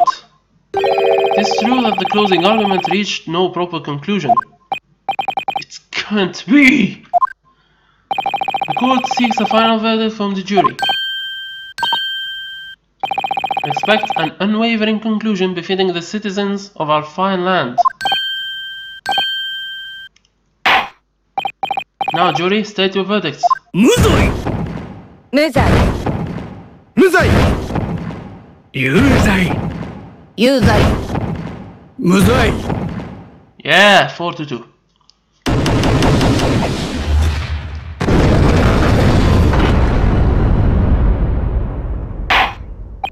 To vote guilty for not guilty. This thus concludes the closing argument. 正義である This is absurdity! I refuse to accept a verdict like this! Would you care to elaborate? These fools are swayed so easily by an amateur's detective's suspicious chemicals! They are unfit to pass a just and proper verdict! There is only one conclusion revealed by this verdict, Lord Van Zieks. It means that I cannot pass judgment at this moment in time. Ah! Oh! Trademark Edgeworth noise. However, we now face a new problem. The defense has demanded a new witness to be brought to the stand. But I don't expect this to be a simple affair. Why not? Benedict is a pseudonym. That's true. No! Just when I thought I could finally track the third intruder in here.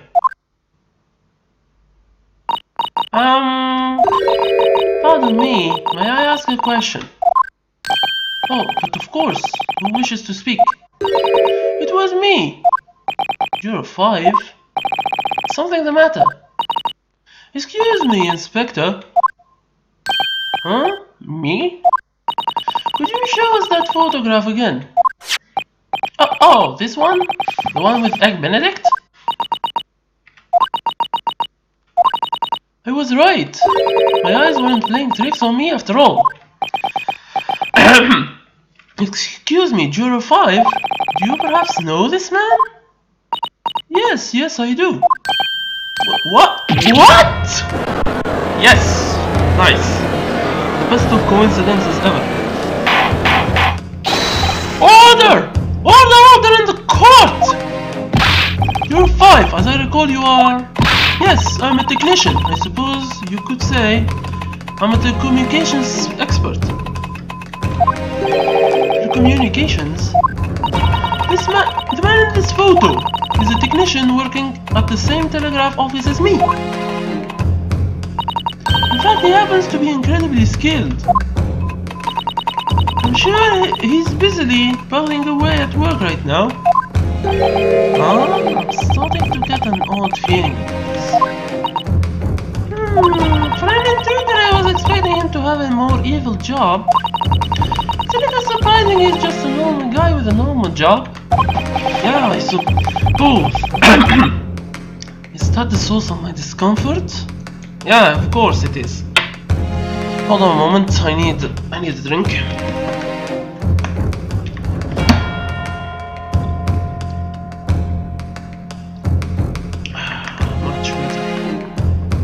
Much better. My throat was feeling dry.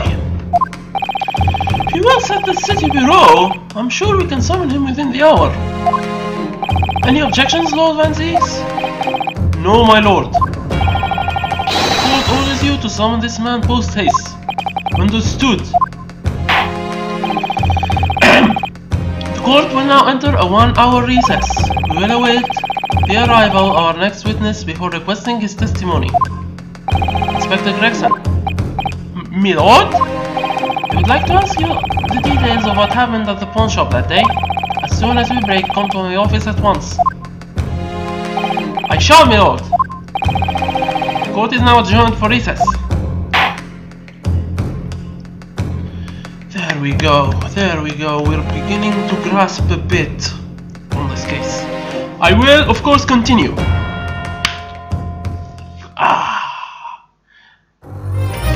Save. Good. Alright. Continue.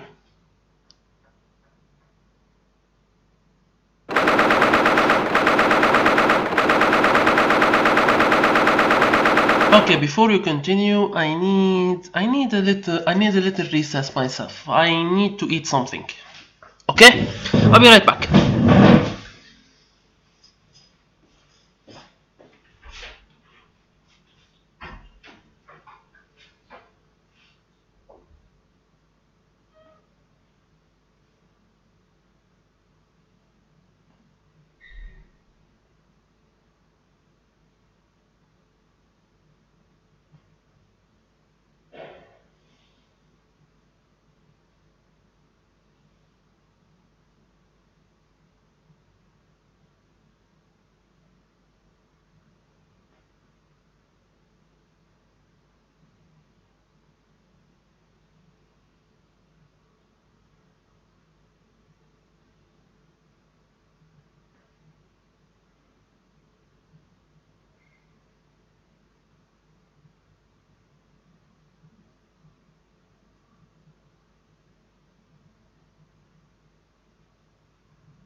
I sincerely apologize about that. I just had to make something. Well, I found some leftover chicken. I've made the sandwich with chicken, hot sauce, and mayonnaise. Should be amazing. Let's continue this while we eat.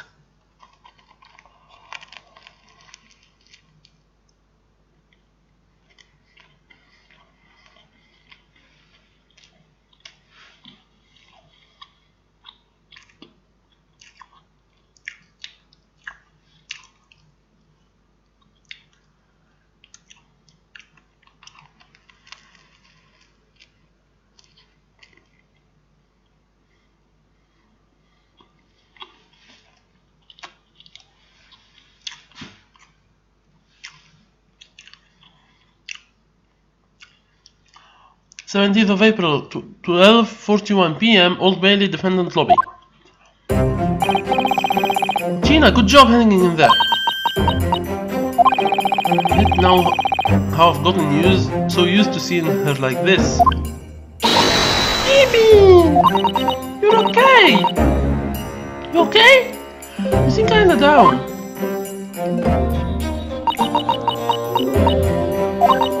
Why? Why are you fighting so hard for someone who's boneless like me? Huh? You saw the photo? Photo? Oh, do you mean this? Oh, this kinda... They didn't help us out there.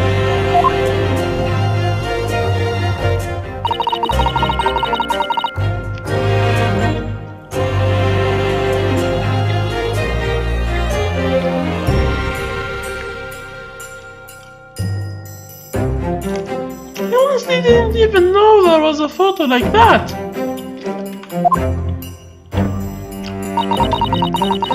And one would say I'm done for after seeing this. One time my stomach started knocking up when it was presented.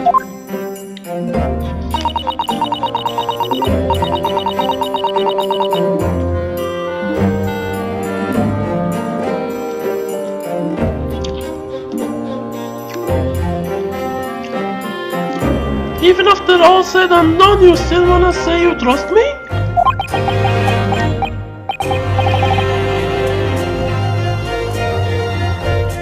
Yeah, of course.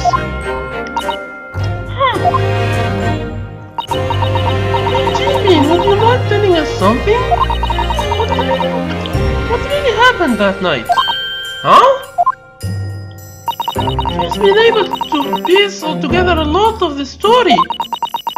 If you tell us, we wanna hear it from the horse's mouth.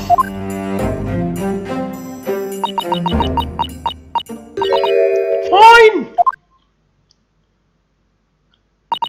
At night, after we ate at Holmes's place, I went to Alice and spoke with you lot in your gaff. Right, I remember that.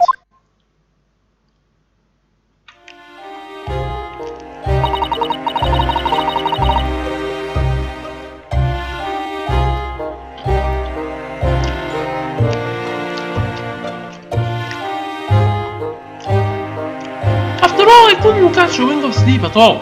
So I went over to that pawn shop. I just had to check. It's about Iris's manuscript, right? The Hound of the Baskerville.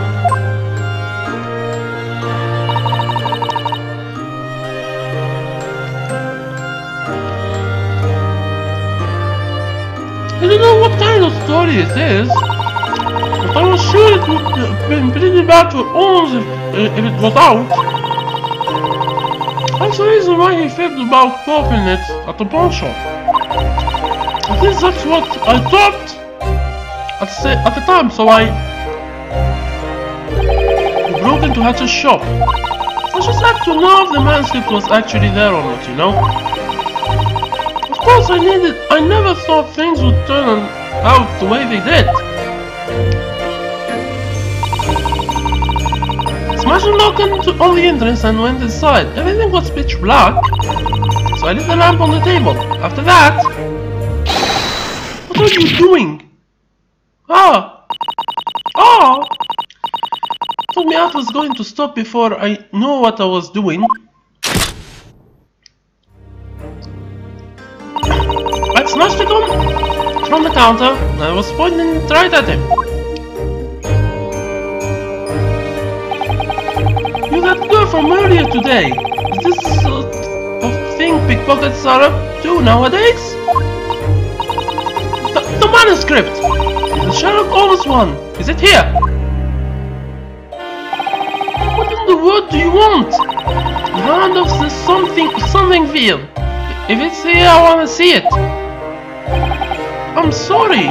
Even if my life is at stake, I cannot hand over another customer's belongings. I don't wanna nick it, I just wanna have a look, is all. Want to see it? I need to know if Holmes actually left it in there. Please, let me see the manuscript. Okay, I get it.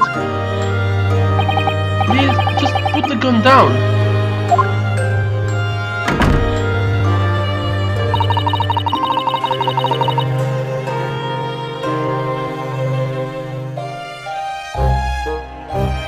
The uncle unlocked the storeroom and the two of us went inside.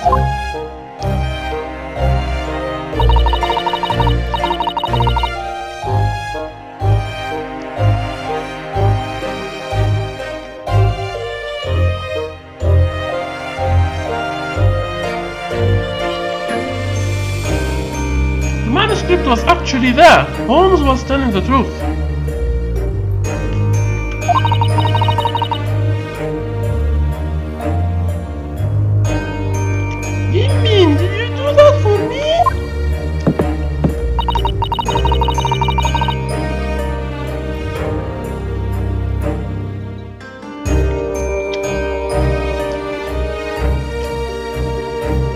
Suddenly I heard something coming from inside the shop. It must have been when the Temper brothers broke in.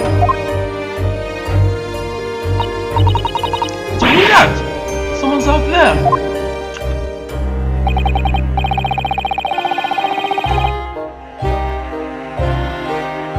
Good grief! Is my shop and stores a gathering for some miscreants tonight?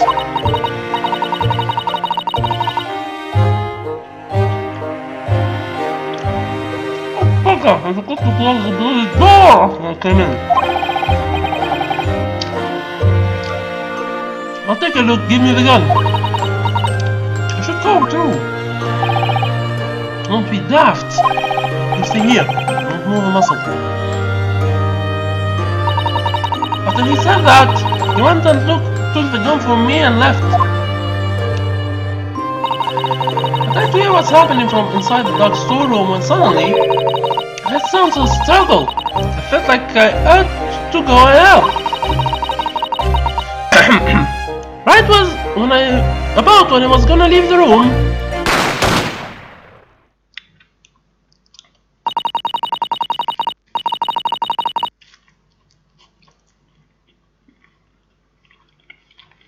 I think there were two gunshots. They fired almost simultaneously. And then it dropped like a brick. Right in front of me. I just shut the bloody door real quick and I locked it. You were worried that the culprit might have come in afterwards, right?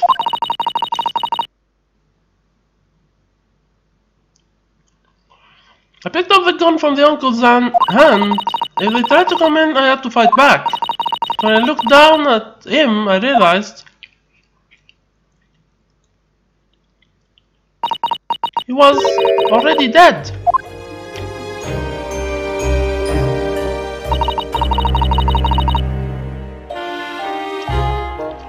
And then the back of my head got really cold.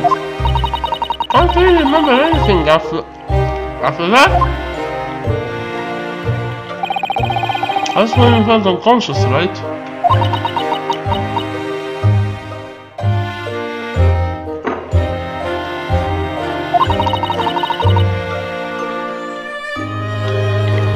For me, I hadn't been such a fuck up. Then I wouldn't have had to die for me. Did you tell any of this to the police. Of course I did, but nobody would believe me. Lying will only get you in more trouble, they said. Don't worry, just hold out for a little longer.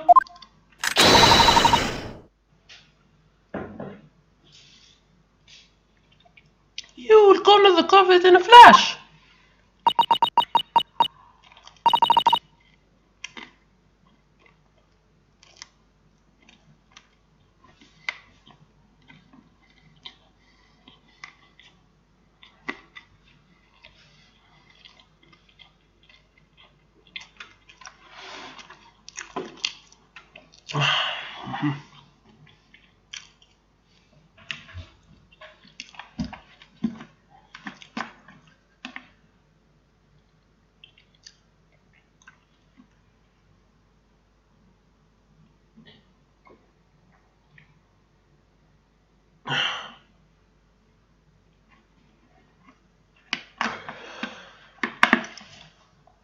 Okay, I finished eating. Is it really him? Egg Benedict?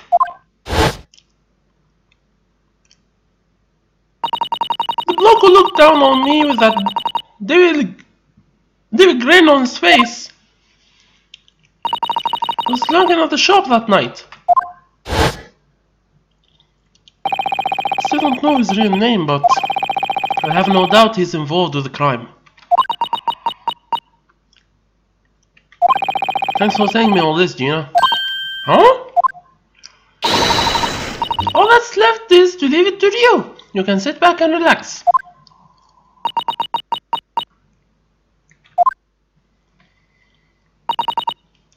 Naruto! Yeah, what is it, Gina? How can you still say that you trust me?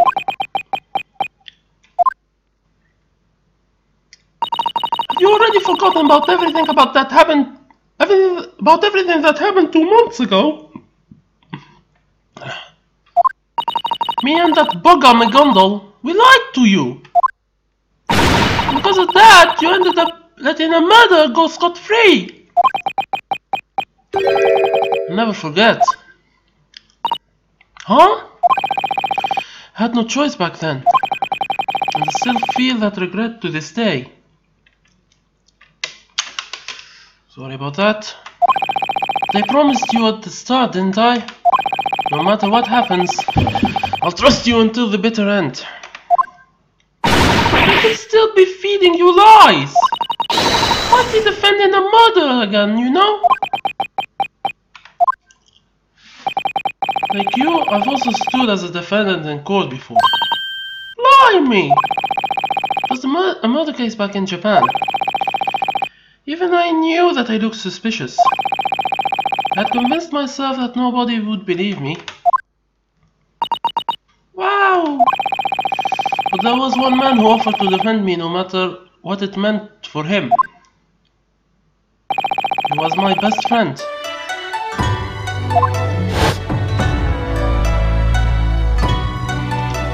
Naruto, is there anyone who trusts you more than me? Leave it to me. All you have to do is trust me.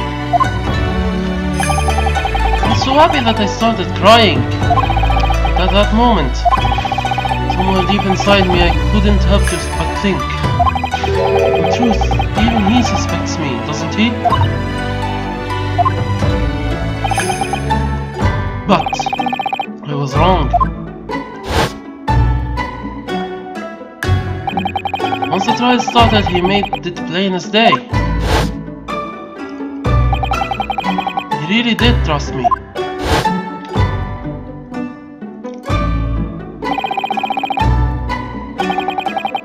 Gradually, my trust in him strengthened as well.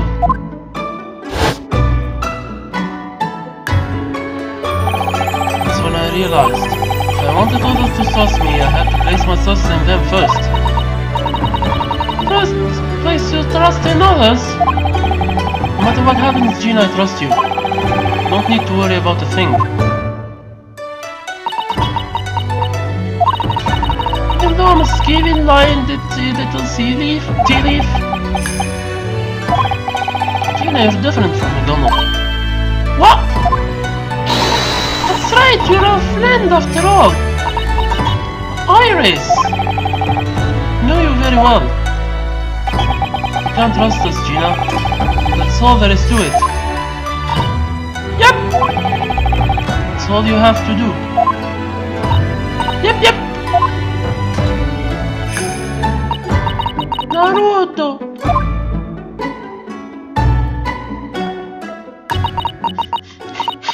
Oh! Defendant! Defense!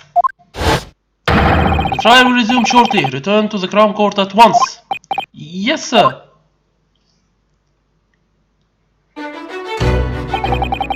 Defendant and defense. I've played both roles at least once. That's why I understand just how much it takes to truly trust someone from the bottom of your heart. And more than that, understand the weight of having someone else fully place their trust in you.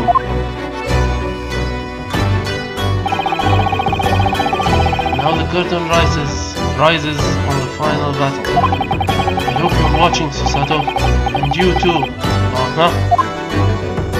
Ah, partner! Another word he took from Asugi. Kazuma. 20th of April, 1:41 PM, Old Bailey, Crown Court.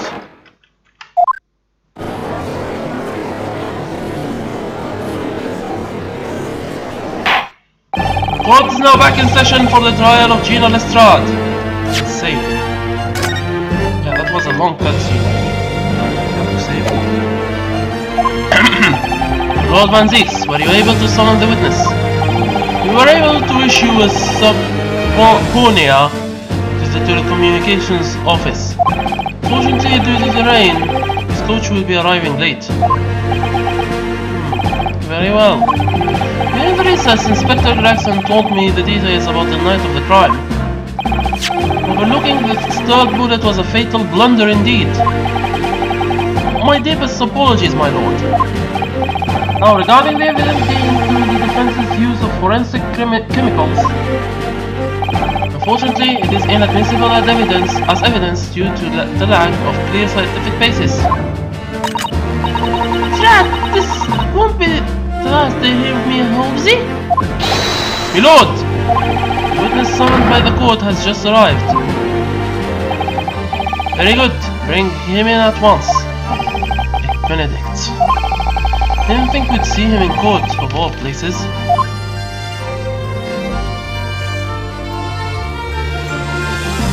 There you are.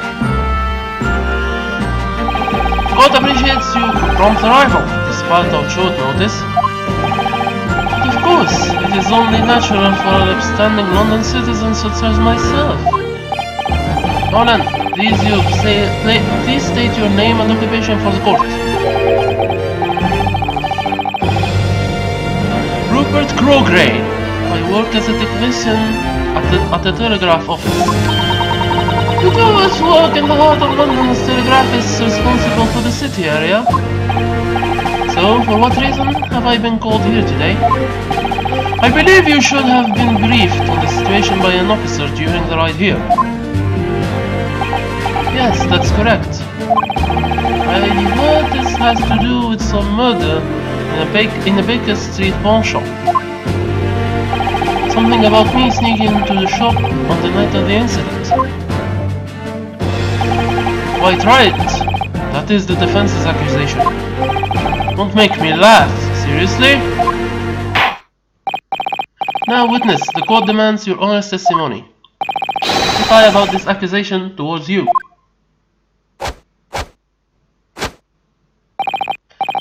Very well, it would be my pleasure.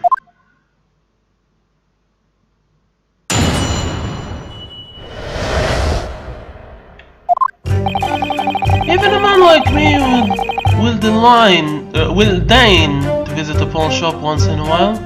Deign. Wow, that's a new word. I don't know that word. Even a man like me will deign to visit a pawn shop once in a while. Claim that I broke into the pawn shop with these miscreants on the night of the murder. I don't see how you can expect me not to laugh at such a false allegation. You even claimed that my blood was present at the crime scene. Shady forensic chemicals made by a shady detective can hardly be called evidence. Then of course you assert that you had nothing to do with the crime. I'm honestly shocked and appalled. It's amazing how a detective's silly little toy has the power to bring the crown court to its knees.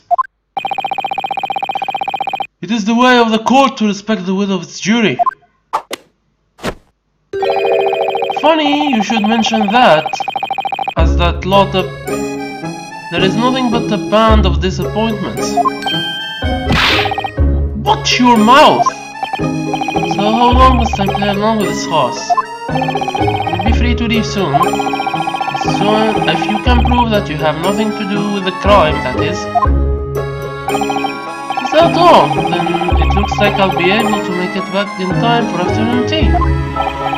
Now defense, begin your cross-examination. We meet again, Mr. Benedict. What's your real name again? Rupert Crogray? Pardon me, I don't think we've met. I'm Yunuske Naruhodo, attorney at law. I introduced myself to you once before.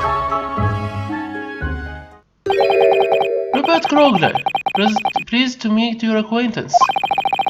In any case... Whoa! Hello? Let's get this over with quickly, shall we? What a show-off! He gave me his hat. Wow. Thank you.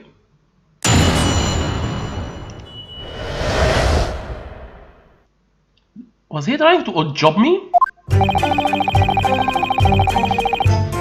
Press.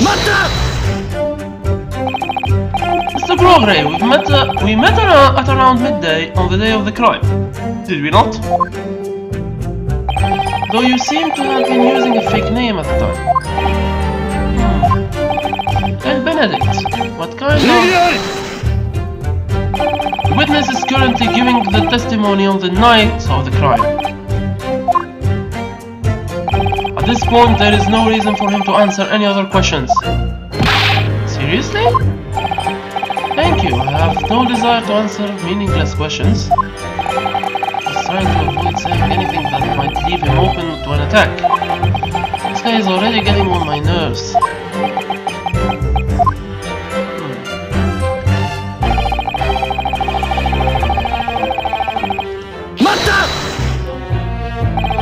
You're saying you don't know these two men? These fools standing next to me? I should have thought! I don't keep company with riffraff, you see. Don't trust him. Apart from that, I have a question. Who was it that dared to make such an absurd indictment against me? It was the attorney over there. How ridiculous! This great empire, allowing a Japanese to stand in her courts. What a foolish mistake! Anyway, I don't see how you can expect me not to laugh at just a false allegation.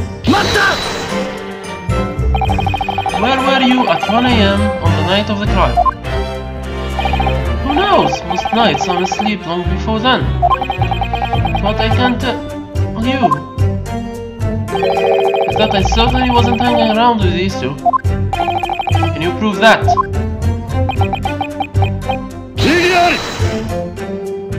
Japanese boy! You seem to have been misunderstanding something.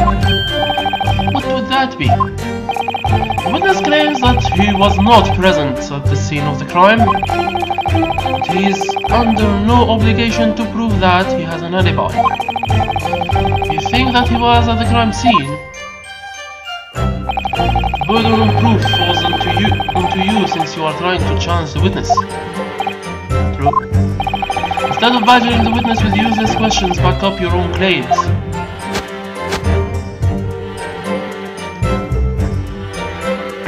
I don't think think interpretive dance is accepted language in the courtroom?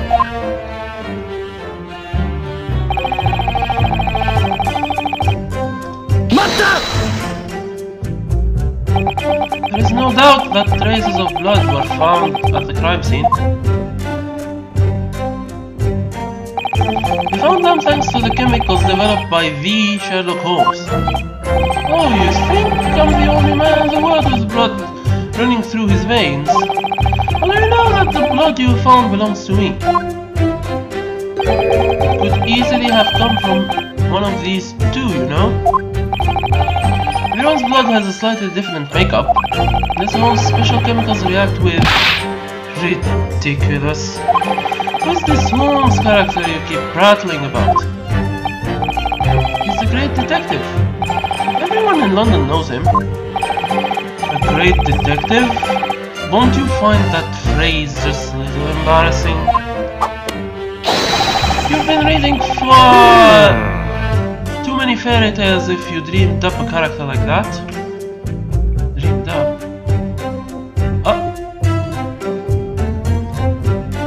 What's wrong, Waluigi? Shut up! Excuse me, Mr. Timpeler? Yeah, what? Oh, sorry, I meant the other Mr. Timpeler. How many times do I have to say it? I am not Wally, yes, I know. Name me Timpeler. You what? Just now you were gazing at Mr. Crogray as if you had even thought. May I ask you why? No, you got it wrong, it wasn't me, I swear! It was, this bloke here. What? Demi, answer the question, please. When you were looking at Crogray, what came to mind? No, I mean it, I wasn't thinking nothing. I swear on me dead mom. When thinking nothing, I don't swing that cane around or I'll open your wound again. Wound? Well, yeah, I mean, it was only shot in the arm 2 days ago, you know. So I was just a little concerned, right?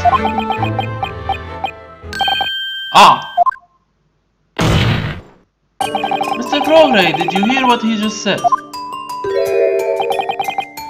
And if I did?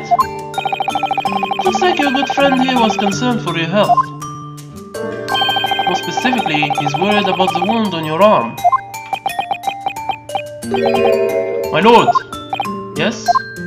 I have no idea what these two men are talking about. I believe that I should not be forced to testify about anything unrelated to me. 2 nights ago, someone was shot and injured at the crime scene. From the height at which the bullet was found, it's likely that the victim was shot in the arm.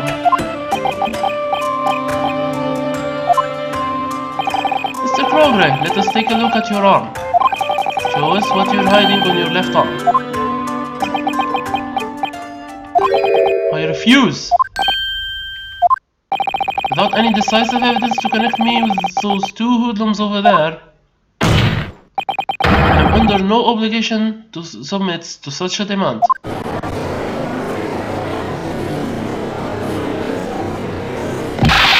In the first place, I do not even have a connection to the victim's pawn shop, let alone this trial. You have no right to make such insinuations against my character.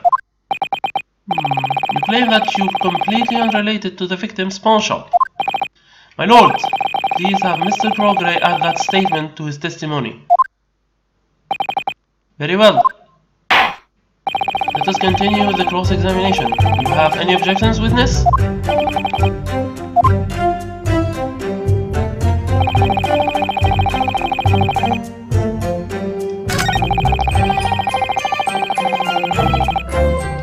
Address this one first. Sherlock Holmes is the most famous detective in the world. Are you saying that being incredibly famous makes you correct then? I mean, of course. Oops, I wish I had said that with a bit more confidence. just managed to capture and imprison the most famous conman. But would you believe it? That man told the most believable lies. Moving on. As you know, the city's telegraph office is the heart of Britain's information exchange. I would very much like to return and continue serving the nation as I do daily.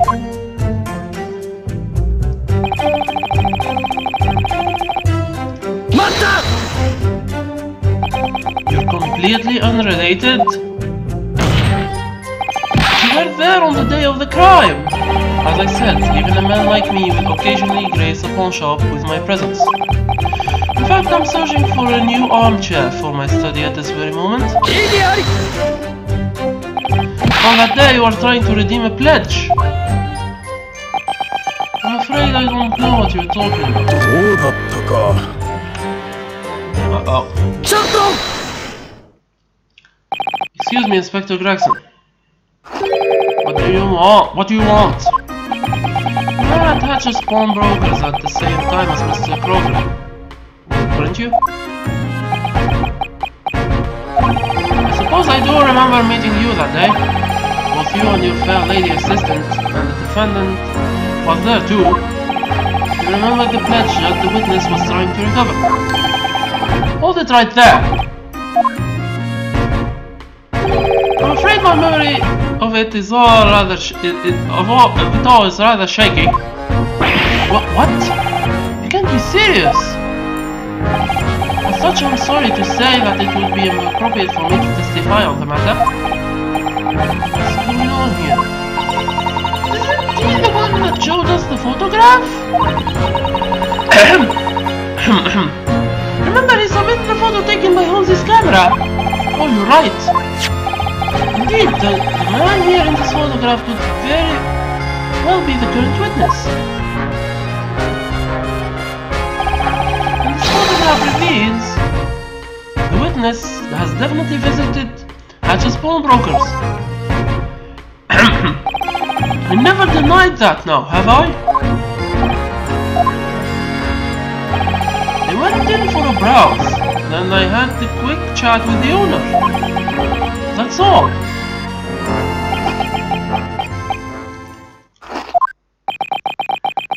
What is he doing?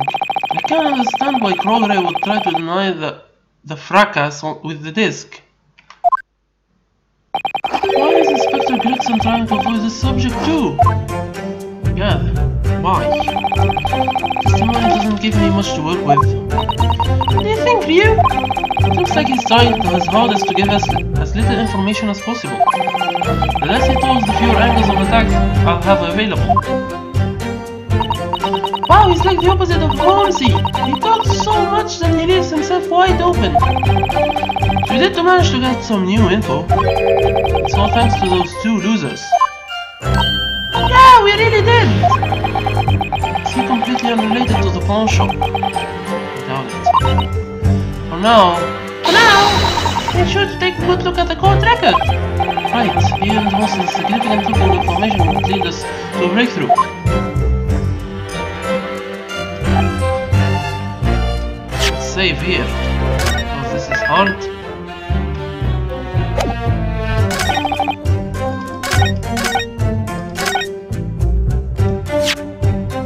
Completely unrelated, huh?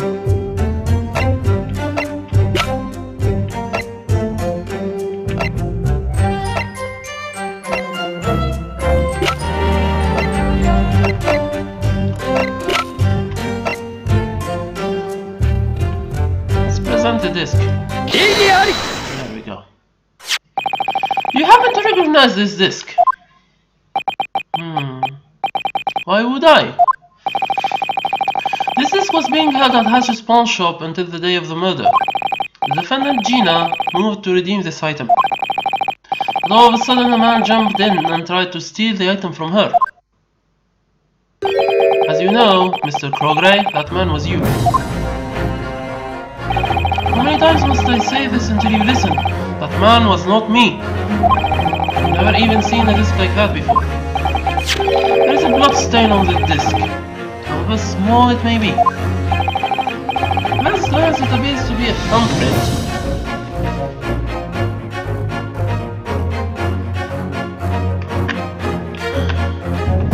Sorry about that. You can see numerous metal pins on the face of this disc. When the criminal tried to steal the disc, he cut his thumb. Since the criminal left blood on this disc, that obviously meant that there should be a cut on his thumb. Oh, of course! Mr. Progress, you may have refused to let us see your arm, but how about you just take a quick peek at the tip of your thumb? It's likely that we'll see a certain little cut on it. Well, it appears I may have underestimated you. What? So you admitted that? Admit that you have cut you on your thumb because you tried to steal the disc.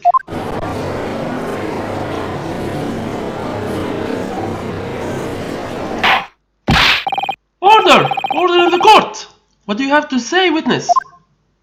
I think there is a slight misunderstanding going on here. To say that I tried to steal the disc is not at all accurate, and I'm tired of hearing it. What's that supposed to mean? That disc was mine to begin with, after all. You all seriously have a problem with me redeeming my own pledge? Huh? Well, well. It seems this piece of evidence will explain the connection between this man and the murder. Testify again. This time, tell us more about this disc.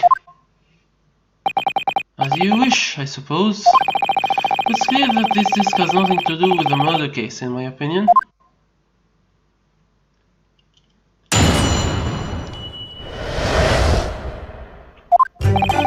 Tommy Gundle may be written on that disc, but I can verify that it is mine. On that day, the defendant pilfered my pledge ticket from me. I made great haste to the shop in hopes of reclaiming my item before her, but the disc was found its way into the police's hand either way. In other words, I had no reason to sneak into that shop. Hold on a moment. Would this McGondal be the man who was put in trial 2 months ago? The one who mysteriously died shortly after I declared him not guilty?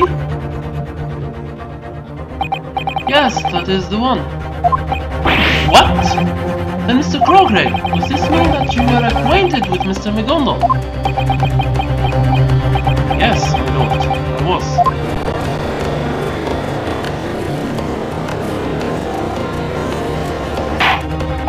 Order! I have to say, I wasn't quite expecting Mr. McGondal's name to pop up here again. According to Gina, McGondal gave her this disc. On the night of McGondal's crime, he told her to pledge the disc to Hatch's pawnbrokers. That Calgary guy says it's his! It's a clear indicator that his testimony is full of lies. He went to the pawn shop to steal McGondal's possessions. Now defense, begin your cross-examination.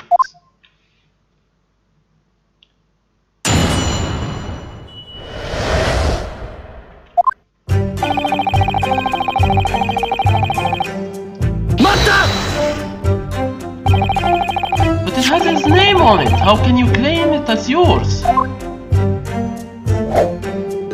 You can probably tell, but being a telegraphist earns you quite the salary. Certainly, you are dressed rather well. Normally a wealthy man has no need for pawn shops, but as it happens, I once left my wallet at home by accident. In other resource, I pledged a high-quality brown coat at a pawn shop. Is this your coat? But of course, I can't pledge someone else's item, but what I had completely forgotten was that I had left the disc inside of the coat pocket. Try to explain why this says to McGondal. Collecting rare music box discs happens to be a hobby of mine. I met Mr. McGondal at one of London's social clubs. To my surprise, he was also quite the fan of music boxes. So this was a sample disc before the final version was published. I had planned to let Mr. McDonald have a listen to it, but alas, you accidentally left it in your coat pocket when you pledged it. Precisely. Jamie didn't testify about any of that last time, did she? She didn't. McDonald coerced her into silence. I better corroborate too much about this. He might expose Gina's perjury. Oh, this is getting far too complicated. I should leave this subject alone for now.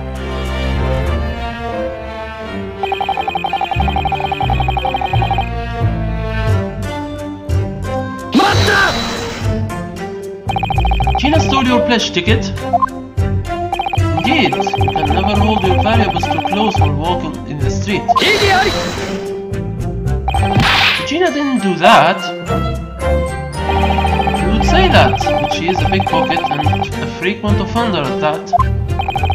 On the day of the crime, you had acquired information on Gina. Then, you went to Hatch's pawnbrokers and searched for her.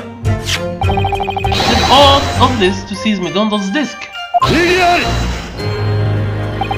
object to the defense's baseless nonsense. Nonsense? Objection sustained. Defense, this is a formal warning against baseless slander. Do you understand? Yes, my lord. And allow me to continue with this pointless testimony.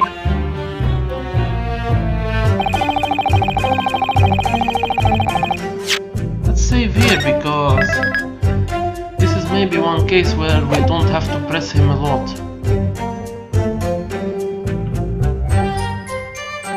Maybe, I said.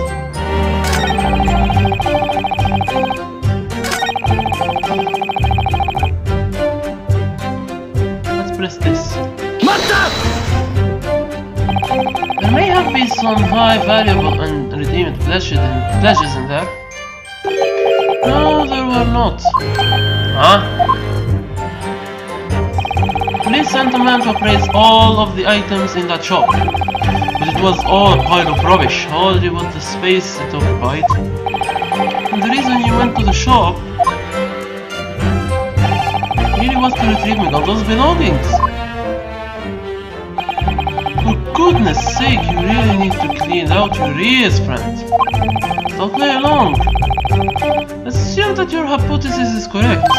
Need I remind you that the disc was seized by the yard? It wasn't inside the shop anymore.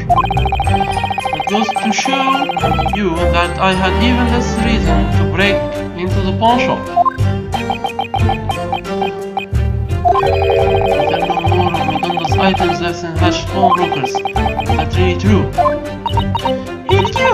If you got evidence, then you should shove it right into his stupid annoying face! Wow, whoa! McDonald put the disc into his coat pocket. Then he pledged it at the pawn shop. Then, when he realized that he was going to be put on trial for murder, he gave the pledge ticket to Gina.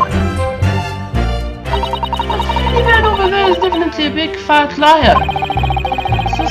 It looks like the police were after the stuff he left behind too. It would explain why Inspector Gregson took the disc. Tom is mumbling about something over there. I can't hear him clearly. There's something bothering him, I'm sure. I can't worry about him right now. First I have to break through Groggray's lies. Okay. Let's keep pressing them.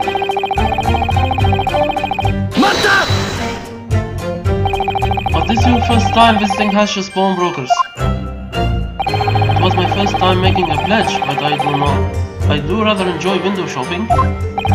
Which says, after the pickpocket, when you realized she had stolen your ticket. Exactly. It took me a moment to realize, however. And I rushed to the shop before she ended up withdrawing my coat. In the end, I wanted nothing more than the return of my own belongings. I can't do anything about his lies when I have no evidence. This phone is... Either way, what? It was was confiscated by Inspector Gregson, correct? Yes, I believe that was his name. Was total the items all the items related to Mr. McDonald were being seized as evidence. Excuse me, Inspector Gregson. What do you want? Something come to mind when you were listening to Mr. Crogray's testimony. No, not really, nothing at all. Let me ask another question then. Why was the yard after Cosney McDonald's belongings? You expect me to be able to share that information? It's confidential! Is this one of your top secret investigations, Inspector Gregson? Yes, sir! Sure you understand? 2 months ago, Cosney McDonald met his untimely demise. He was a prominent figure in London, but he could not escape the dark rumors about him. Lord Van Zieks, where are you going with this? Are the police trying to cover up all the crimes he was involved in?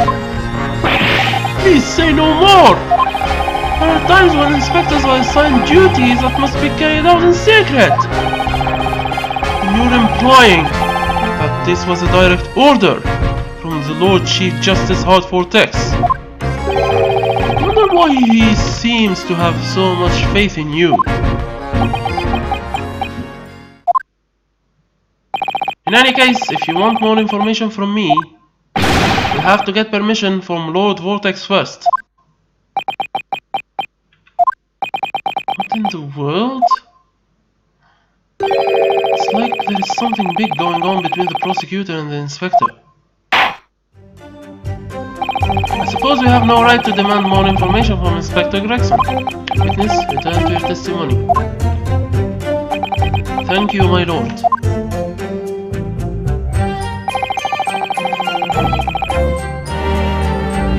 I had no reason to sneak into that shop, huh? I have to present evidence here. Reason to sneak into the shop.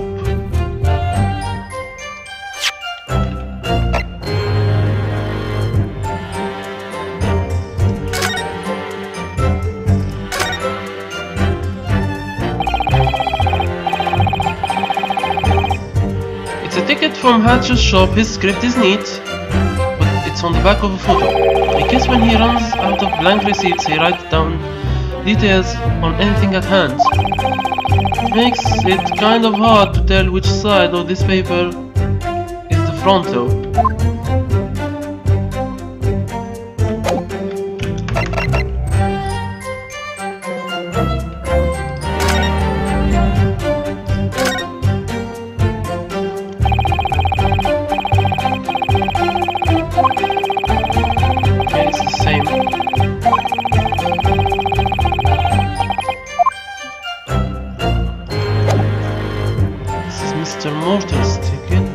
Blood is Mr. Mortar's.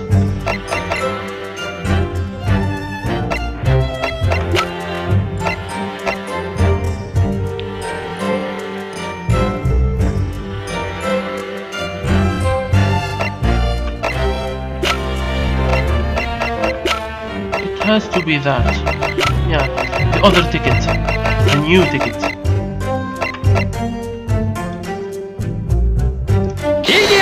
There we go. I knew it.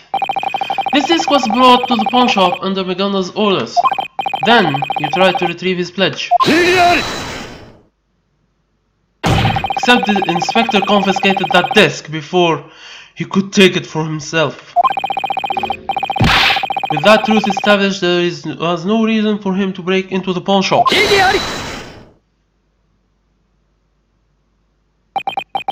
That's not completely true. What? McDonald pledged another item at the same pawn shop. The second pledge ticket proves it. Ah.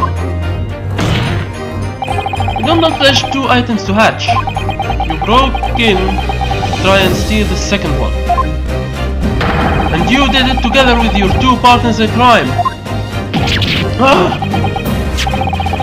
Second pledge ticket. Then what was it that he deposited? The receipt only says a small box. That's awfully big. You mean to say that I brought these two idiots just to break in and steal a tiny box? I believe it's possible, yes. Utter nonsense. Why would I ever do that? Once the contract expires, the pledged item is unredeemed and placed on the shop floor. All I would have to do is purchase it. You wouldn't have any good reason to steal it. It's true. Make a good argument.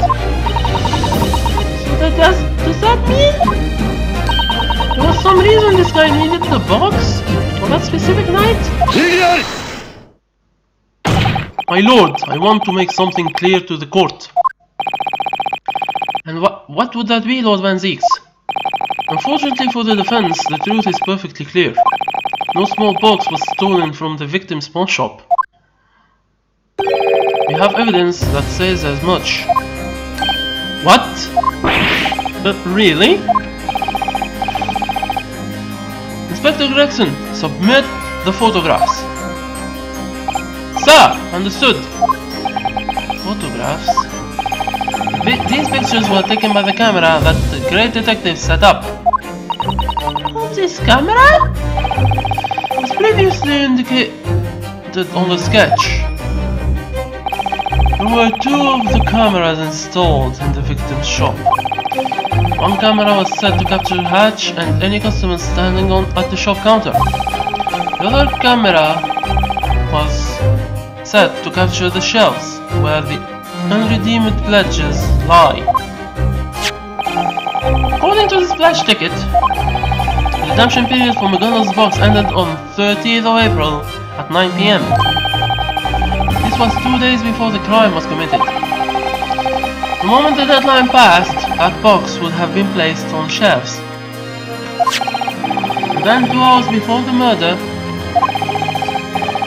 at 11 PM on 15th of April, this picture was taken. Why, these shelves are positively bursting with unredeemed rubbish. Here's another photograph. This is from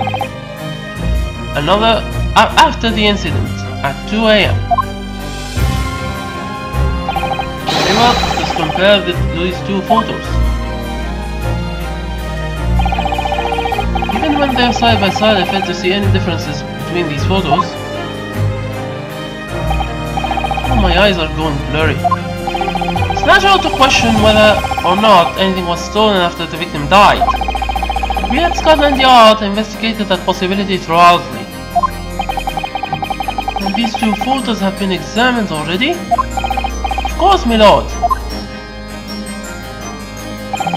After we meticulously counted the items pictured in each photo, we came to the conclusion that they are exactly the same.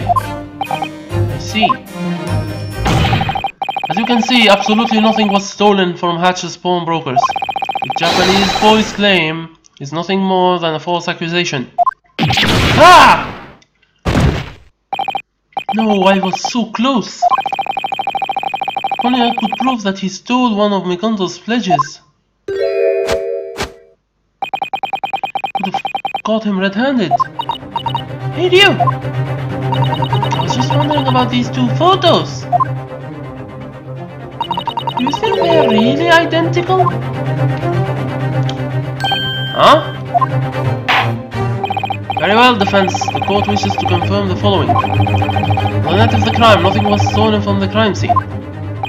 You acknowledge this as truth. Why? You should look at these photos again. Is there really nothing odd about them?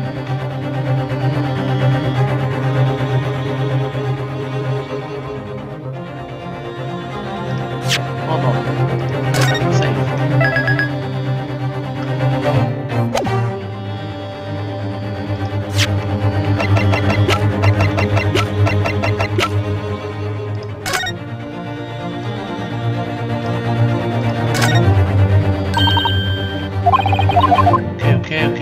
I'm just use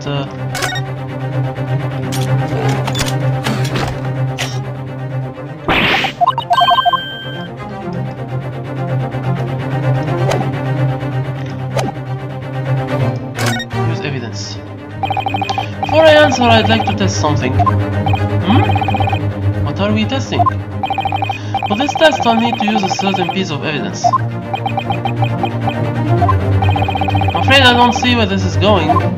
But other evidence will reveal the difference between these two photos. Stethoscope, of course. I'd like to use this. Let's look at these photos stereoscopically. You finally opened your eyes to the truth! You've come to see the stereoscopic future of stereoscopes. Who's excited? Go for it, you! Let's use this baby and look at these two pictures one more time. Here you go!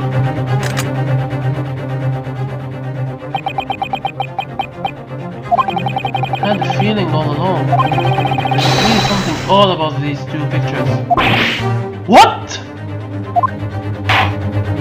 Defense! The court orders you to point out this oddity. Point out the abnormality in these photos. It's clear as day that this is. I will acknowledge that these photos look nearly identical. But there is just one part that's different. What?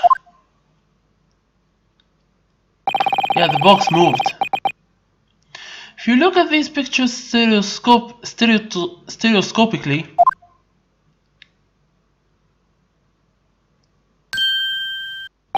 the small box almost appears to jump out from the pictures.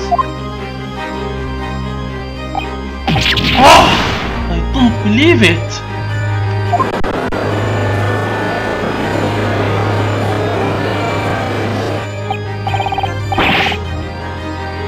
You're right! It's jumping outright at me. There is only one logical conclusion. That night, McGondal's box was not stolen. Instead, someone did pick up this box before trying to put it back where he found it.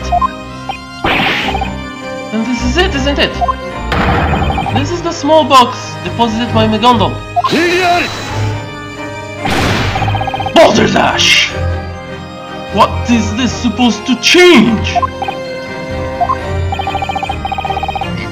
It wasn't stolen, it was just moved. The circumstances of the crime still haven't changed at all. I don't know, but he's right. McGondal's box wasn't stolen. Don't bet.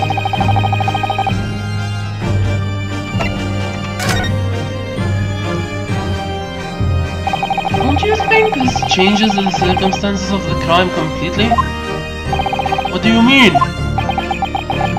The issue here is what was moved, a small box.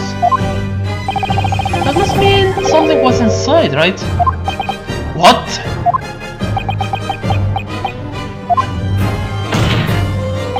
We need to examine this small box pictured here, right away. It should be still on the shelf at Hatch's shop. There's no point. The owner of this box has been dead for 2 months. What does it have to do with us? Objection overruled, all Van Zieks. Bailiff, head to the crime scene at once. Retrieve the box in question and examine the contents. There we go.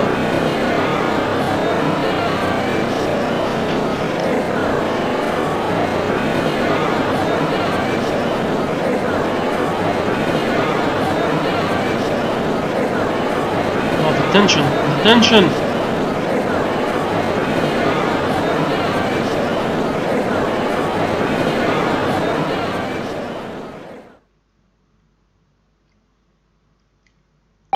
I expect a report within 30 minutes.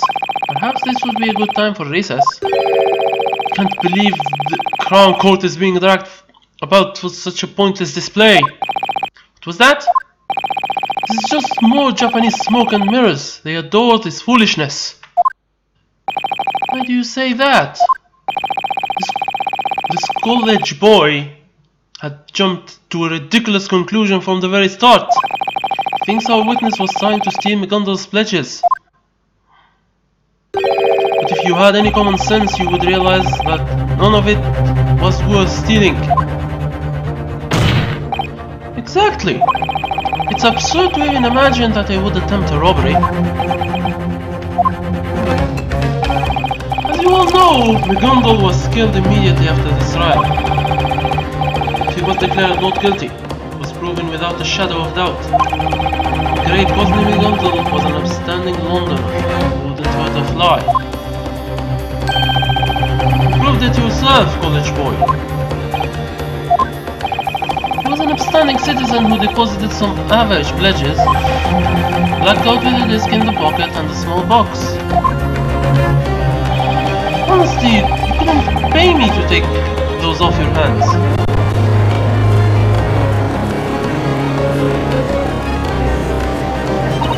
No, he's right. Mr. McGondle was rich, so I could understand if it was jewels or out of cash. Don't be daft, you can't borrow out of cash. Indeed, the prosecution raises a good point. The defense must show adequate proof. Prove the significance of the items pledged by your upstanding former client. Thoughts, defense? Do you have anything to present? What is the basis behind your claim that these items are related to the case at hand?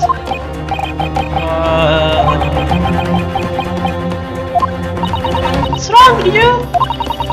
Isn't it kind of obvious? Isn't it kind of obvious that both of those are super important pieces of evidence? Of course it's obvious to you and me. You know the truth about both McGondle and the disc. If I tell the truth right now, that means telling everyone the truth of the acquittal I won from McGondle. Prove that it was an incorrect verdict made possible by forged evidence. Oh, and would also be telling everyone that Gina committed perjury. Oh no! I don't want to imagine this, but does Prosecutor Van Zieks know? Is that why he's doing this? But this might actually be a good opportunity. Huh? Why, Iris? Come on, you say it all the time. The truth will always come to light.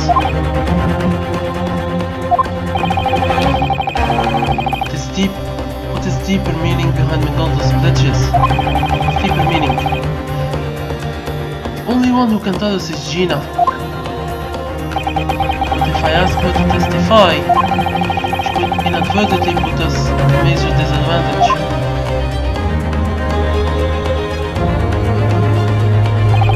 Will I have Gina testify?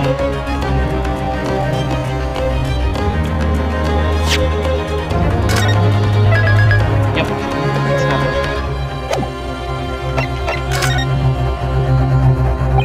My lord, I would like to make a proposal.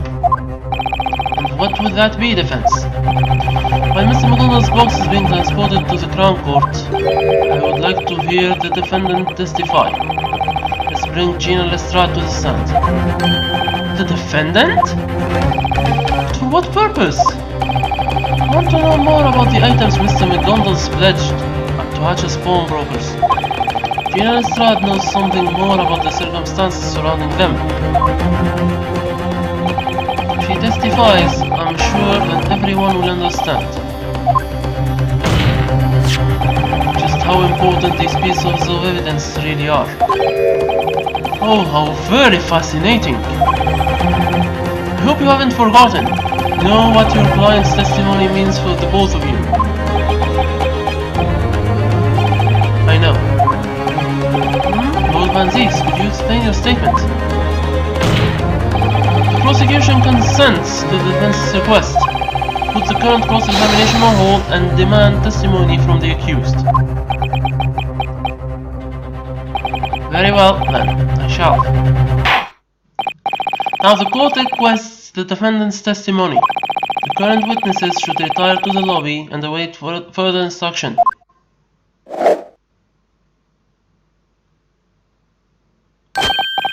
And if you will excuse me... Hold it, witness. Remain at the stand. You are to listen to the defendant's testimony. Understood.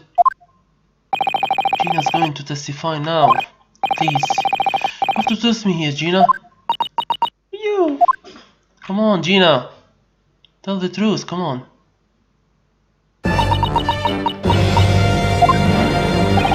Items that McDonald pledged to Hatch's pawnbrokers are deeply connected to that case from 2 months ago. I do believe this girl stood as a witness during the trial, yes? She did. Her testimony established Mr. McDonald's innocence. What an interesting turn of events. Everyone connected to that case is once again gathered here now. Perhaps this is what we call fate, Japanese boy.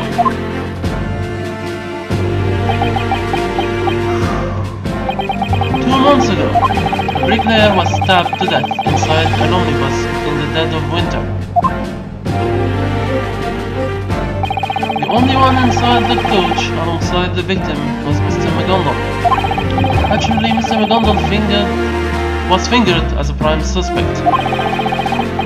But as the trial progressed, a new possibility emerged. It was possible that the murder had actually occurred on the roof. That victim's lifeless body had been dropped through the skylight. Gina Lestrade's testimony brought that possibility to light. At that time, Gina was hiding in the omnibus. She hoped to steal from the coach's passengers. So Mr. McDonald was declared not guilty. But immediately after the trial, he mysteriously died inside the Crown Court. 2 months have passed. Neither case has reached a conclusion. Neither the omnibus murder nor the arson. However, the defendant's pledges weren't mentioned at that trial, I believe. Gina. You tell us the truth. Now's the time to speak out. Tell us what really happened during that crime 2 months ago.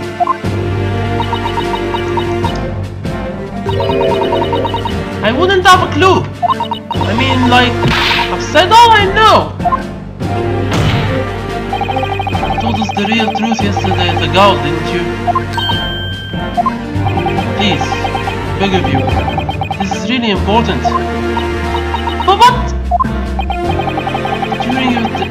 During your testimony 2 months ago, you happened to purposely hide the truth from this court, naturally you will be tried for perjury. On top of that, your reliability as a witness will be called into question. Though I must say, I have to wonder if you were ever able to be considered reliable in the first place. Jimin! Please, I gotta trust you! Iris! On your side, Jimin!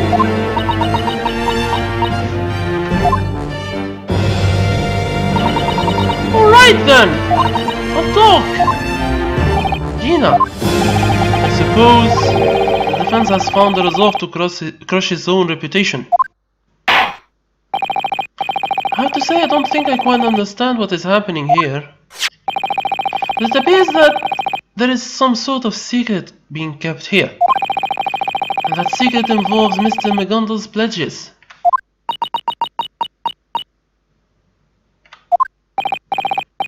Go on, witness. The court orders you to testify. One moment, please. Thank you. Sorry about that. Testify about the truth you have yet to reveal. Everything is going to come to light here in this Crown Court. Prosecutor Van Zieks is right. The only way forward is to steel my resolve as an attorney. This testimony. The truth of 2 months ago. Truth is, the victim was in the omnibus too. When I was pulled out of my seat, I saw that disc on the floor, and I heard a scream from above. That's when the other two passengers ran for the police. Because I heard that the coachman some money and sent him to the nearby pawn shop. Fred and me, I had to keep quiet about what I had seen and heard. What in blazes is going on with her testimony? It's completely different from her testimony 2 months ago, is it not? Indeed it is, my lord. It almost seems as if the verdict handed down to Mr. McGonagall was a complete mistake. Furthermore, it seems as if Mr. McGonagall himself was scheming to deceive the court. You can only imagine there was a very sinister plot working in the shadows. It's undeniable that there was foul play afoot at the trial 2 months ago. An unforgivable deed committed by the defendant, the witness, and even the defense.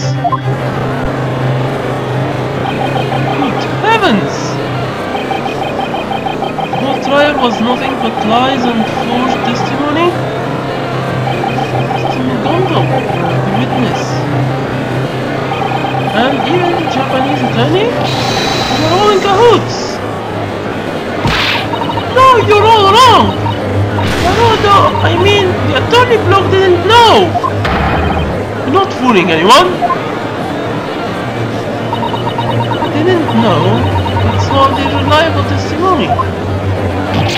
How horrifying! He achieved an acquittal with devilish lies! Secret cannot be left to fester! Go, punish them all! I will acknowledge that we committed a grave crime, one not easily forgotten. I'm prepared to accept any punishment that awaits me. However, this testimony makes the truth clear. Items that Mr. McGonagall left behind are of profound significance. Very well, exchange student. If you're so passionate about the truth, then the least we can do is listen. These are indeed regrettable circumstances, Master Naruto. My lord! Suitable punishment will be formulated after this trial has ended. Understood? Naruto! Now begin your cross-examination.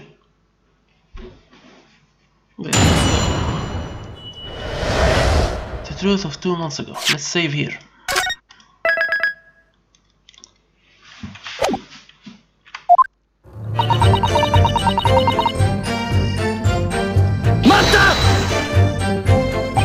You were hiding inside the omnibus at that point, right? As I recall, you were inside the seat trunk. Yeah, but it was pitch black, so I could see nothing. I couldn't see nothing. 2 months ago. Testified that the only passenger inside the coach was Mr. McGonagall, yes? In other words, she told us all bold-faced lies. Don't think McGonagall made me say that. It's okay, Gina, just tell the truth now. McGonagall and the victim acquainted? Not a clue. They were kinda yammering at each other the whole time. What were they talking about? I couldn't hear them all too proper, but it sort of sounded like business. They were talking about buying something. Sounds like they were making some sort of deal.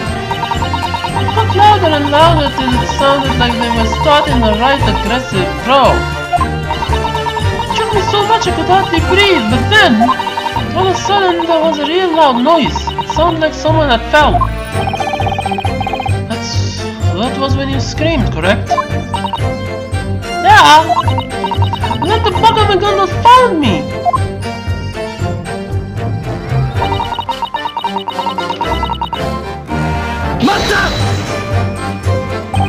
How that disc you saw? Did it look like this? Yeah, that's probably it! It was on the floor, like, right next to that guy. I wonder if that disc actually belonged to the victim. McGonagall swiped it right up and shoved it into his coat. And then he made me sit in the seat opposite from him. What did McGonagall say to you? I was told to keep me lip-zipped and talk about absolutely nothing I had seen or heard there. That included the disc. His eyes terrified me. I didn't say yes, I was sure he'd stab me too.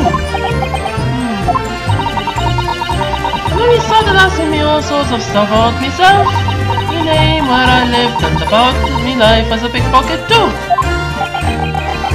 And eventually the murder scene was discovered. Yeah, I heard a clatter from above.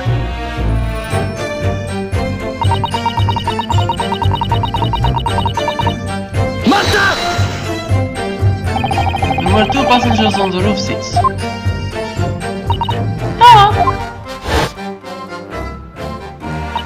But what screamed when they saw the body through the skylight? The coachman stopped the coach straight away and McDonald made me hide.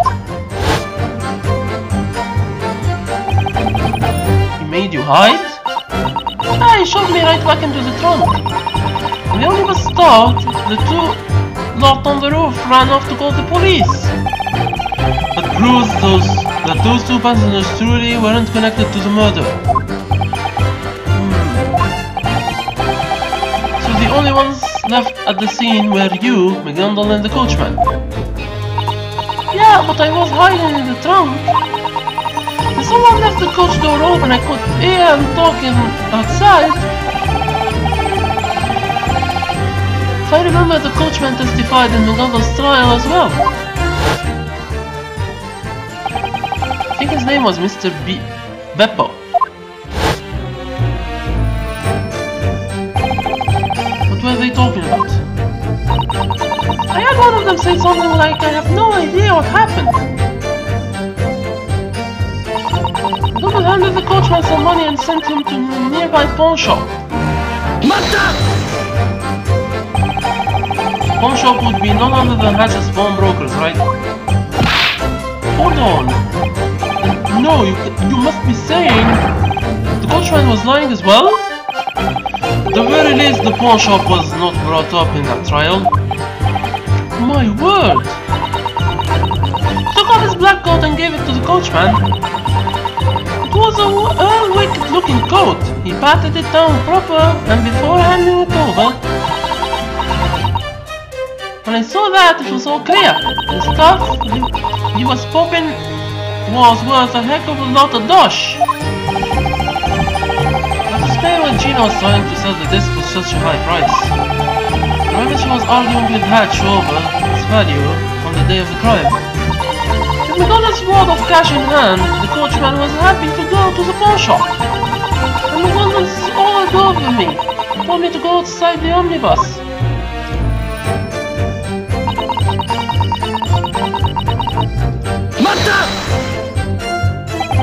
He threatened you? He told me that if I did what I was told, I'd be free off to go home. Didn't he tell you to commit perjury, you little thief?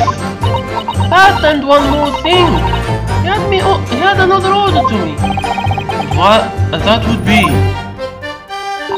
He told me to take the pledge ticket from the coachman and keep it safe. Pledge ticket?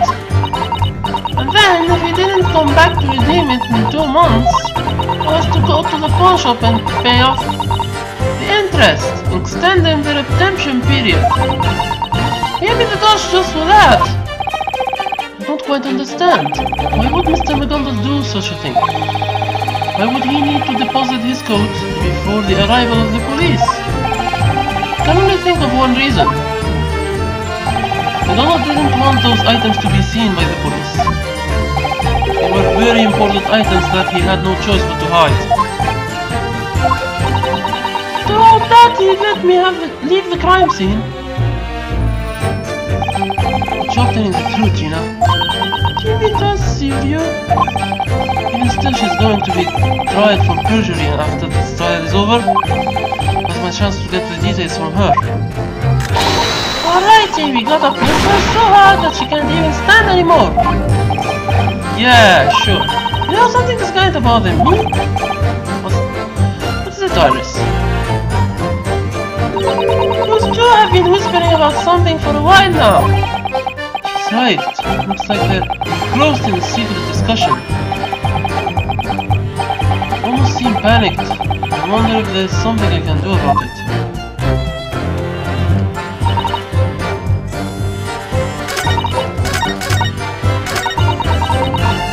Let's press again.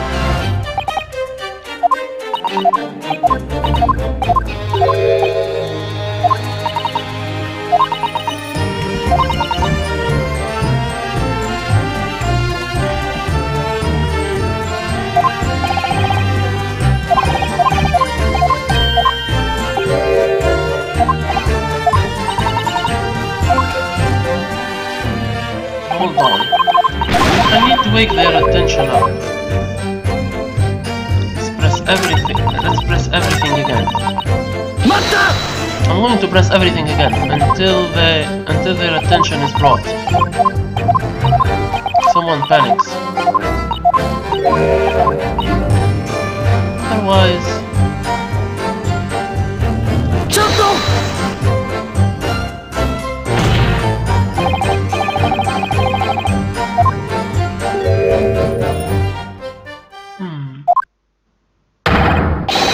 Inspector Gregson! Mr. Crogray! Ah! What? Why did you do that? Seemed to be whispering something for a moment there. May I ask what you were discussing? Discussing? Don't be ridiculous! I've nothing to say to such a suspicious man. I must agree, I have nothing to say to an inspector who seized my rightful property. These two have been talking since the beginning of my cross-examination. It's almost as if they've been negotiating about something.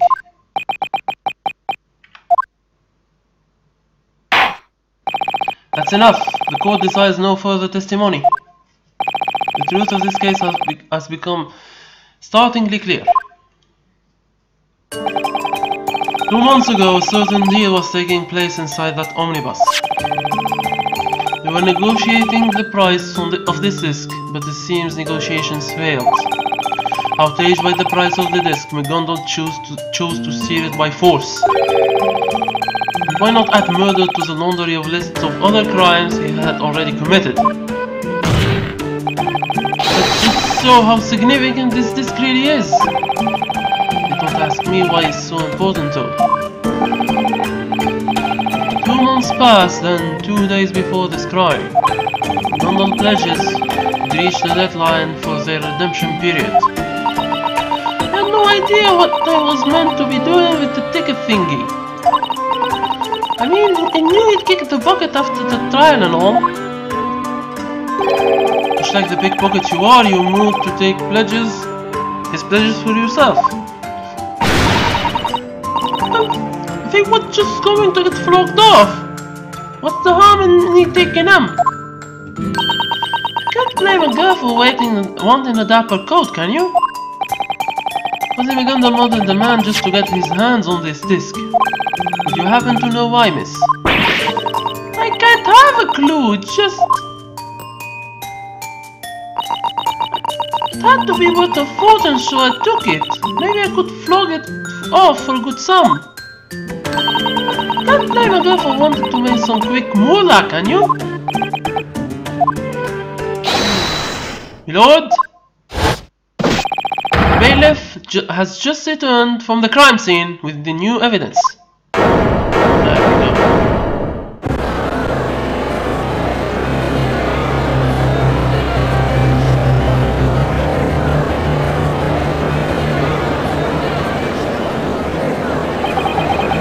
Pledged that mysterious box 2 months ago.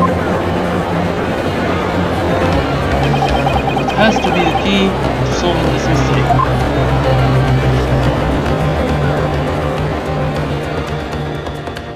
Should we continue it?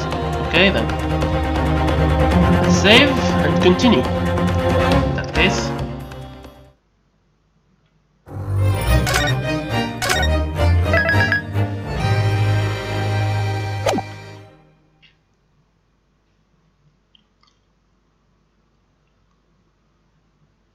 There it is, the famous box. So this is a small box pledged by Mr. McDonald 2 months ago. Think back to the night of the crime. This was the only box that the intruder took with him. Come on, hurry up and open it!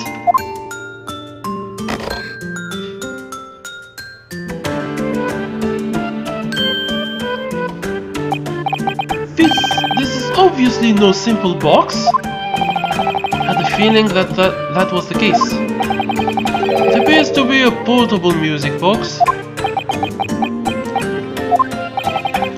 Music box? Then could this be?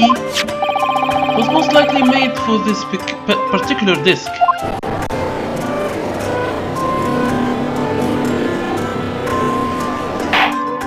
It was made specifically for Mr. McDonald's disc then. To be accurate, that disc was not McDonald's. It's the disc that he stole from the victim after murdering him in cold blood.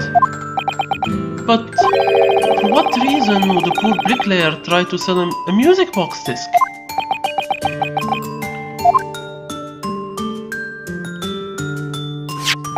I believe all will be clear once we listen to the music carved into the disc. Very well. Let us listen to the disc using this music box. Please, my lord, you can't! Why not, witness? This music box has nothing to do with the trial. I just don't believe there is any need to listen to music in our dignified crown court. This disc was so important that Mortar was murdered for it. There is more than enough evidence that it may be relevant to this trial. The prosecution has no objections.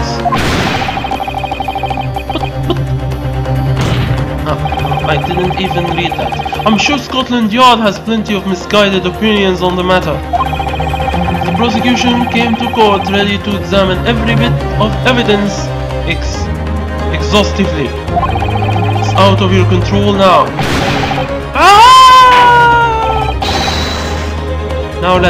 Now then, let the music play.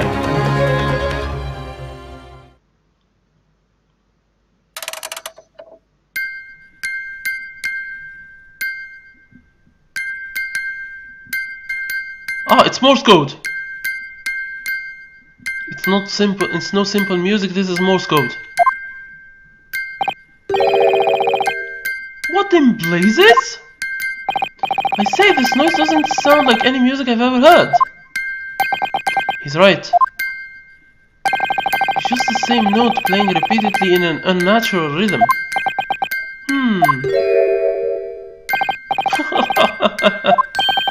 Witness? Oh, this is wonderful. It seems... The music box is broken. We could have guessed that this would happen. It's broken? There is no way! Oh, but of course! Perhaps... Rather clumsy little bailiff dropped it on his way back to the Crown Court. It's rather unfortunate, but... I doubt there is anything to be gained from listening to a broken music box. What are your thoughts, defense? I wonder. It certainly does sound like it's broken, but... Have you found any release by listening to this music box? I insist that the music is an important clue. Really? But... This is just random noise, what could it possibly teach us? It certainly doesn't sound like nothing but noise, but there is something bothering me. Mr. Crogray is acting all haughty, like he's won, but beside him. Inspector Gregson's expression is really bothering me. The inspector seems to know something about this music box. But there is clearly something he's still hiding. What is he so worried about? Then I have one more question for you, Japanese boy. Sir!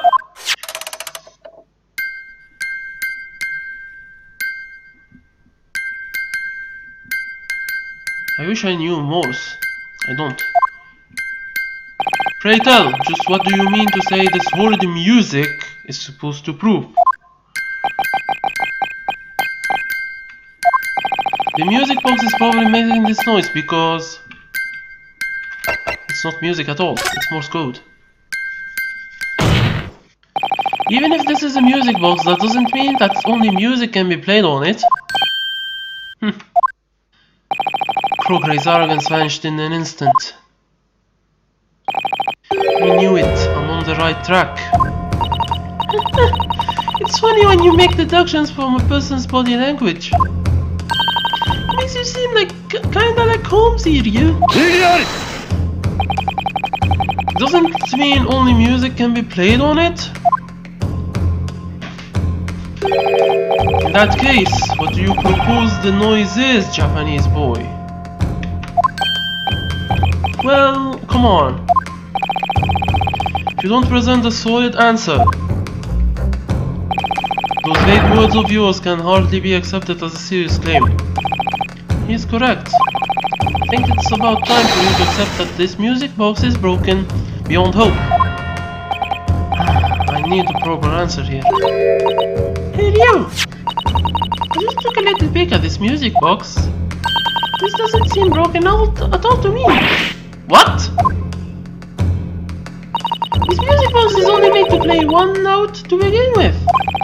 Thank you so much, Iris. You're a lifesaver.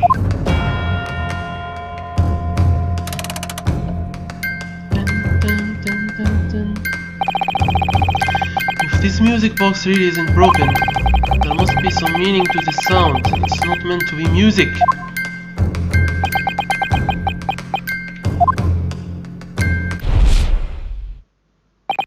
Oh! Could this sound be? Yep, it is. Say you, I was just thinking. I feel like I've heard something similar to this recently. And when I say that, I mean super recently. What have we heard recently? Honestly, Iris? I was thinking the exact same thing. Defense, present your final answer. If the sound coming from the music box is not actually music, then what exactly is it? All the evidence and testimony presented so far, it all must be leading to one single answer. Japanese boy, the prosecution demands evidence from you. Give me concrete evidence to back your claim. Understood. This may be the most ideal time to strike. This is my chance to connect the dots. The piece of evidence that reveals the truth behind this music box is the newspaper.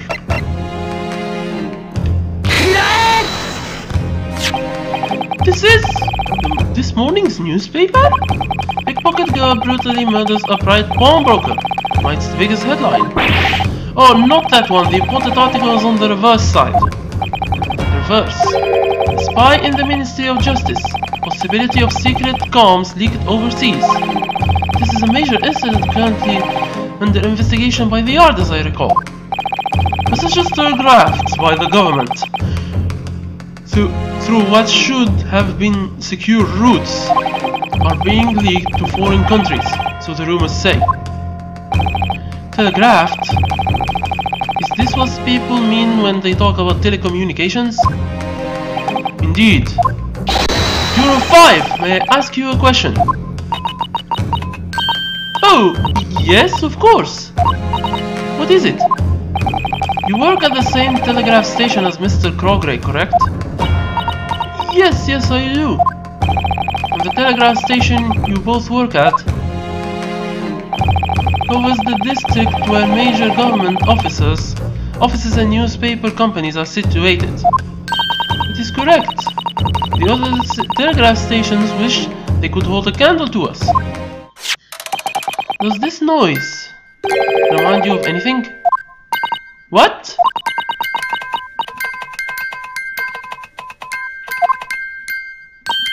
Wait, could it be? I think so. It sounds very similar to what you've been doing with your telegraph there.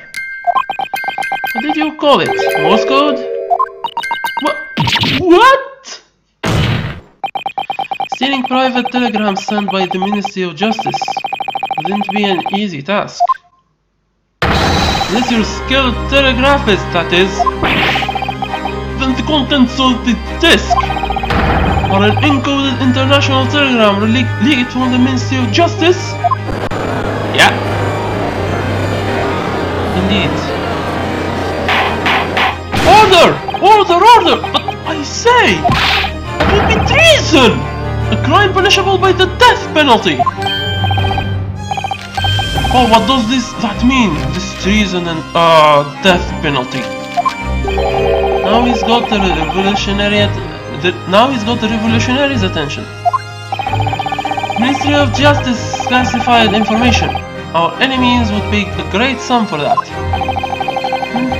Couldn't that have been related to the trade inside the omnibus 2 months ago? However, after McGondle's death, the disc remained at Hatch's pawnbrokers. Oh!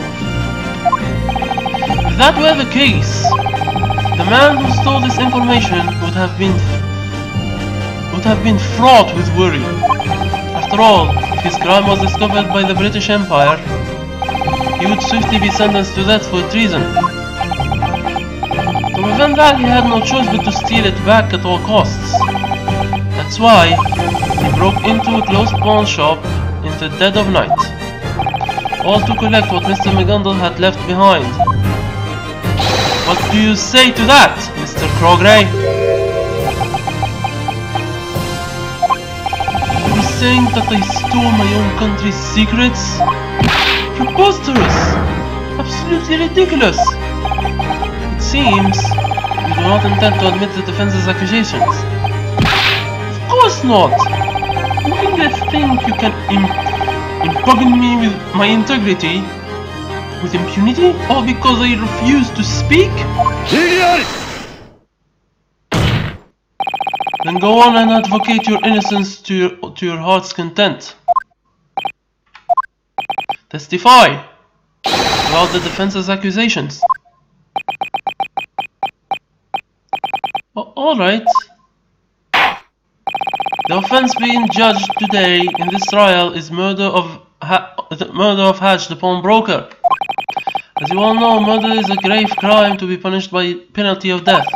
On the other hand, treason against one's own country is no less serious of a crime. It would do you well to keep that in mind as you testify. With that said, the witness may...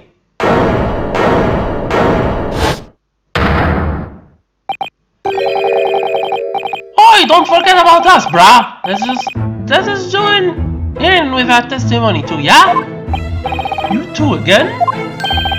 Name is Nemi Timpela. Occupation, well, criminal, eh?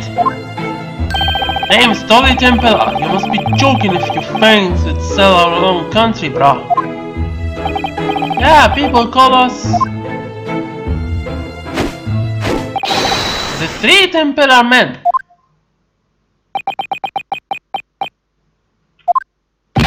This isn't the time for your mucking about.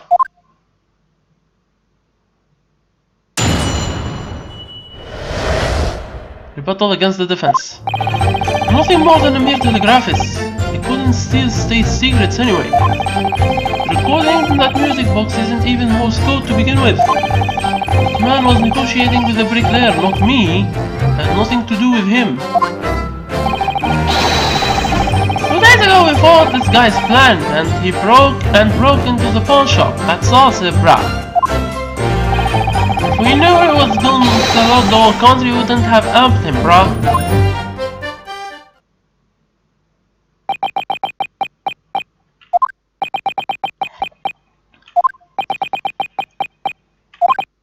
Oh, excuse me, witnesses? Mr. Timpler? As a representative of the Timpler man, I'd be happy to respond to any inquiries, bruh. Let's make one thing clear first. Are you confessing to being this man's accomplice when you broke into the victim's pawn shop? You were under orders from this man. It was a 3-man job.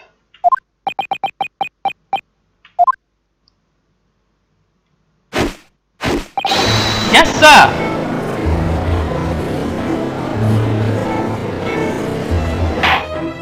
Order! How do you respond to this claim, Mr. Crogray? I'm afraid I have no idea what these men are talking about, not even who they are. Oi! Leave it out, mate! You're not the one who You're the one who got involved in this palaver, ain't it? I was keeping mum about those complicated government secrets or whatever, brah. That old man at the pawn shop is a goner. That's just out of order, ain't it? Didn't take long for them to turn against him. Regardless, I have no intention of confessing to a crime I didn't commit. One could have imagined that this music box is so vital to this case. Best accept that into evidence. Give me that. Oh, I can't examine it? Come on, let me examine it. Give me a moment before I cross-examine you guys. That's the disc. Wait, what's this? Secret compartment. Huh? What's the matter, you? This music box. It looks like you can open it from the bottom too. Oh wow! Hey, you're right! How did you open it up right now? Calm down. Huh? This side has another music box? Could this mean you could play music from this side as well? Looks like these two mechanisms work in sync. So if you put a disc in each side, they play together at the same time. What the hell?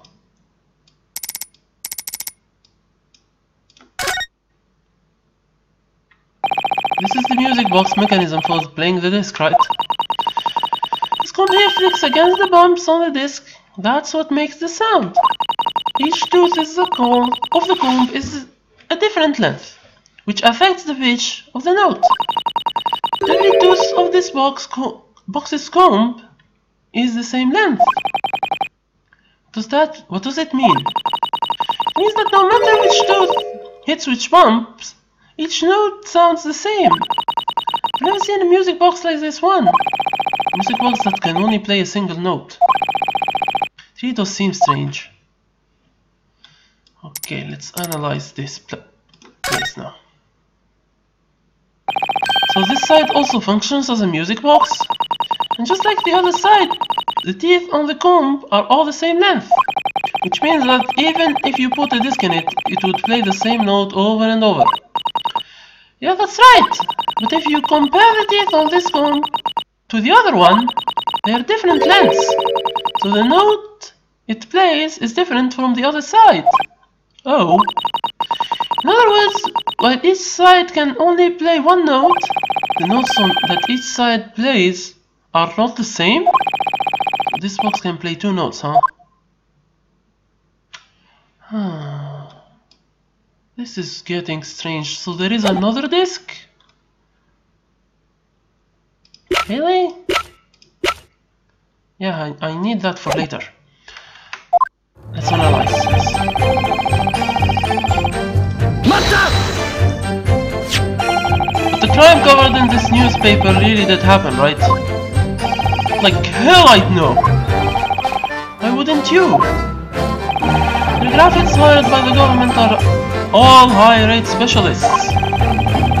They wouldn't let a technician at a telegraph office near such important information. No, that is far from true.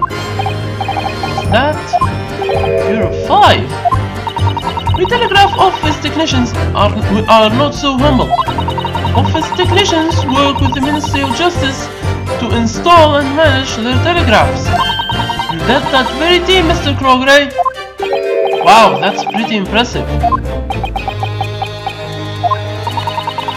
He's an incredible telegraphist, a shining example of a perfect role model.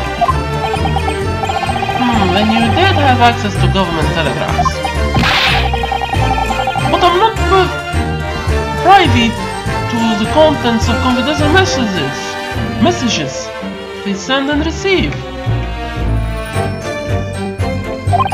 In fact, all of the telegrams are encoded. I could never decipher them. No, that is far from true. Mr. Grogray oversees meetings between the government's team and the technicians. He assists governments so that important information is not lost in any telegrams. And he's been the champion of his cryptanalysis tournament for 5 whole years. Wow, that's pretty impressive. He's an incredible telegraphist, the shining example of the perfect role model.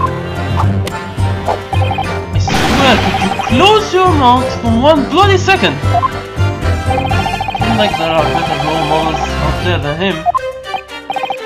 Anyway, the defense's claim are nothing more than a load of poppycock.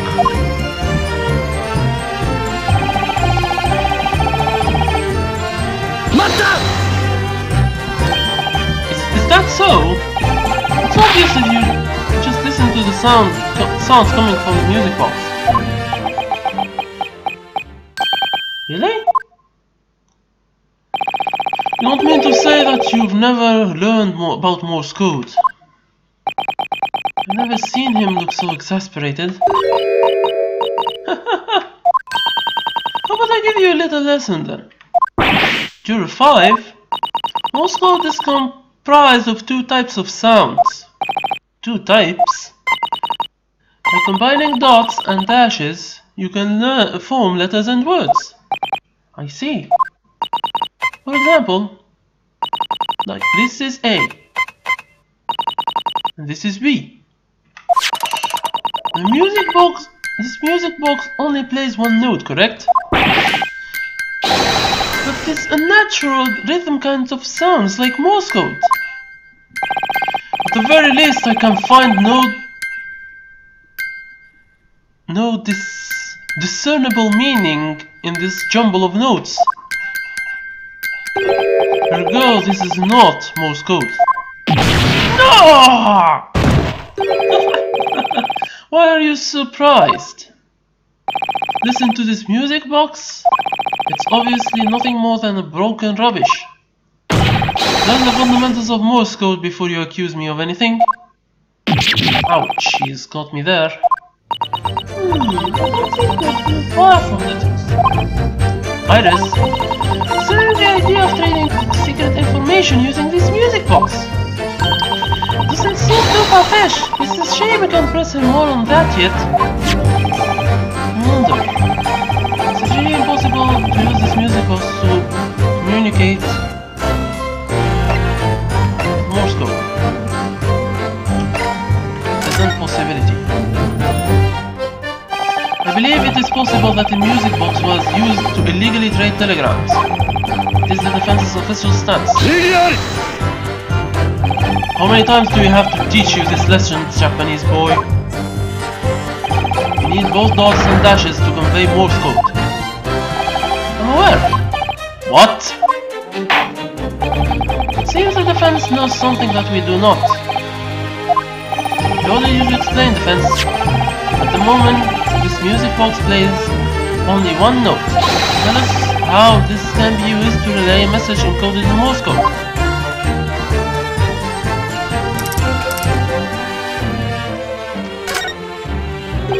Huh? Okay, let's. Oh, this is. I've looked at this message. I'm sorry.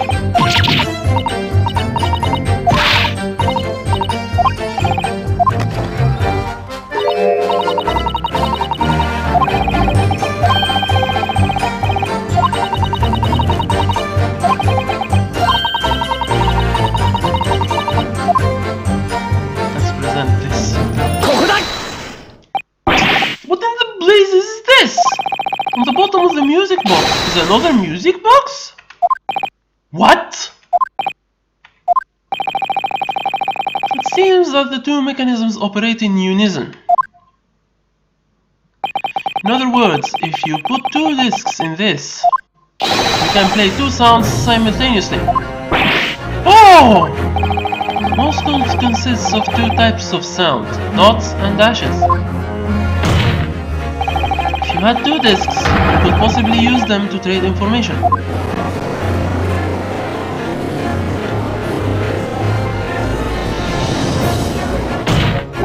You need to pull your head out of the clouds. Mr. Crogray? There's not a shred of evidence that supports this man's preposterous claims. But of course, if you have a second disc to present to the court, that would be a different story. I can't do that just yet. One more thing, as the witness has stated, he was not the one negotiating with Cosney McGondal 2 months ago. It was thrice fired mortar. Exactly, I'm not even remotely involved in this. I have to admit that I'm rather curious about this possibility, but for now we will have to continue with the cross-examination. Mr. Crogray and the victim from 2 months ago. I have no idea what their connection might be. You have to find some kind of proof. Now witnesses, return to your testimony. Very well, though my assertions have not changed.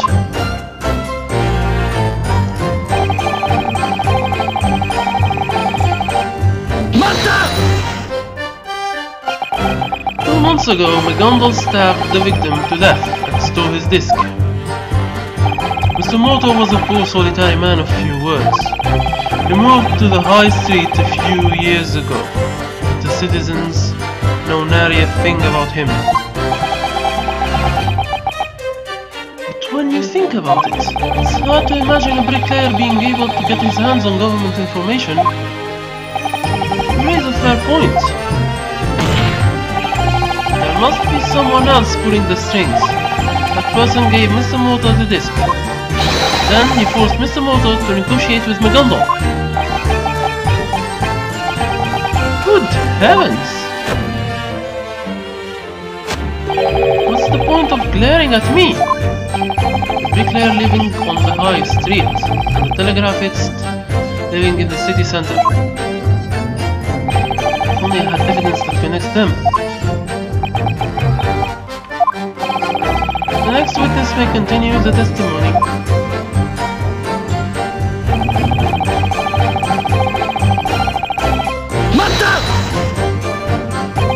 You were talking about Mr. Crogray, yes? Yeah, you bet I am, brah!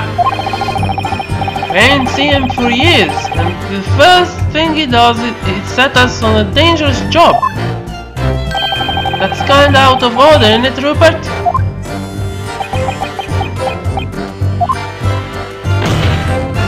Hold it! What did you mean by not having seen him for years? Does that mean you knew Mr. Crogray? Two of us are proper good criminals! Got lots of mates, brah. Hold on. Shut up! Excuse me, Mr. Timper. Yeah, you what? Sorry, I meant the other Mr. Timper. Me? You seem to be lost in thought during Nemi's testimony. Oh no, I just kinda remembered something, bruh. That's all. We Templars used to muck around with him when we was children. Him? Mr. Crogray? Yeah, him! He didn't dress so posh back then. After all, we brought up poor, just like... he was brought up poor just like us. Really? He's always been, well, smart. He did something mad that we'd never be able to dream up ourselves. Oh, I remember! Milverton and Timpeller Diaries. That was a proper masterpiece, brah. If you feel the need to continue your worthless reminiscence, leave it for after the trial. Put that fruit away too. That barrister over there started it. Yeah, don't look at us, bro. Well, how about we end it on a good note? Return to your testimony.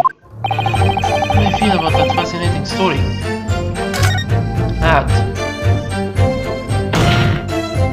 My lord. Yes, defense? Witnesses' glory days. I meant their testimony. It may be extremely important.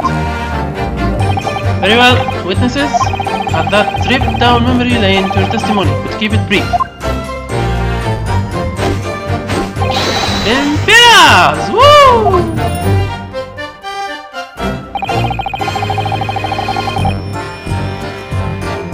Milverton! Ah! Mortal's real name! Mortal's real name!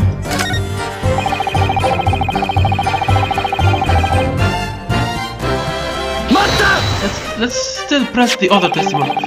So you didn't know about this music box? We didn't, and we still don't. And we ain't gonna try to find out neither. So you two broke into Hatcher's shop 2 days ago. When asked about that, you said pawn shop door was open, so we had to go in. They say that you had your eyes on that shop from the start. Yeah, brah, that's right. It was all his plan, brah. Do you ever happen to ask why Mr. Crowley chose to rob Hatcher's shop? We did, but he said valuables around the shop, friends. Crowley fell for it, no, brah. But the truth was that only junk abounds in that rubbish heap. Not surprised that you wouldn't tell these two what he was really after.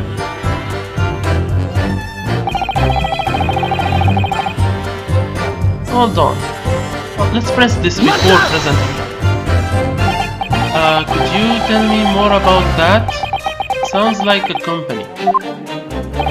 It was just an harmless joke we played back when we was little children, bah.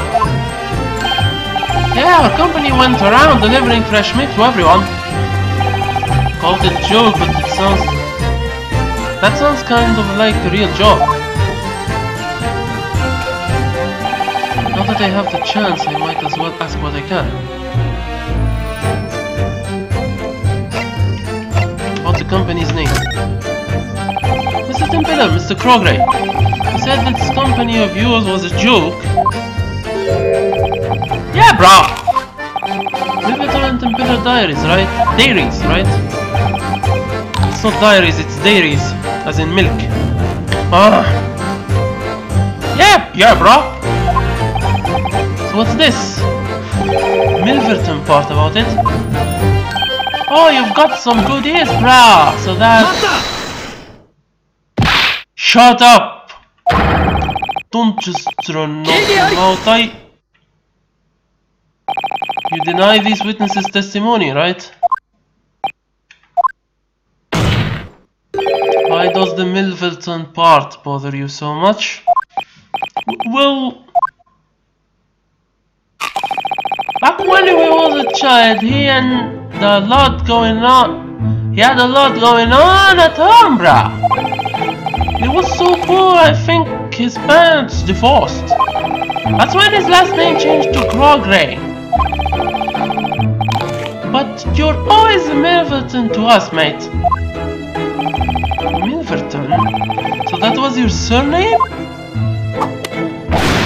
No, I've been a Crowley since the day I was born. There's nothing to be gained by listening to these fools outline these claims. You've been nationally certified to be a telegraphist. When you apply for this certification, your personal history is investigated and recorded. It won't take us too long to look it up. No! It seems the Templars have testified honestly. Your name was once Rupert Milverton. You object? No, you are absolutely right. Rupert Crowley was once Rupert Milverton. This could be game-changing information. Thank you. I'm going to press that now. I have to say though, I didn't think this murder would be connected to such a drastic crime. So because he illegally leaked sensitive documents, not that I have proof though. There's definitely a lot of stuff that supports that theory. The deal with in the omnibus 2 months ago? The break-in 2 days ago? That Freddy guy wasn't the one making the deal with McDonald, right? It was a man named Fired Mortar, but he's gone now. If only there was some sort of connection between the two of them. Anyway, it doesn't seem like there are any holes in his testimony. Maybe he's not the key to his cross-exam. Maybe I should turn my attention to the tin pillars again. There we go. Let's present.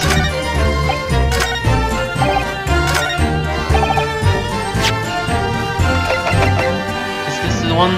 Let me read.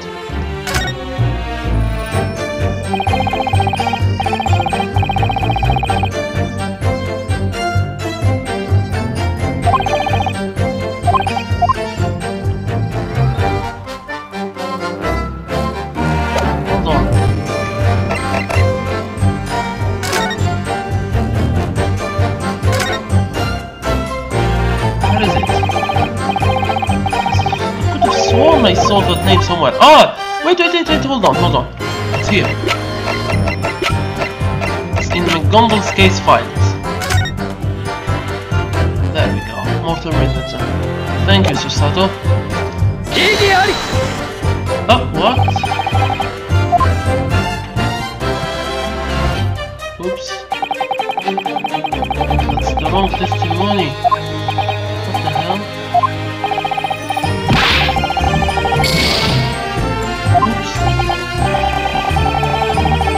I know that's the correct evidence, but save here.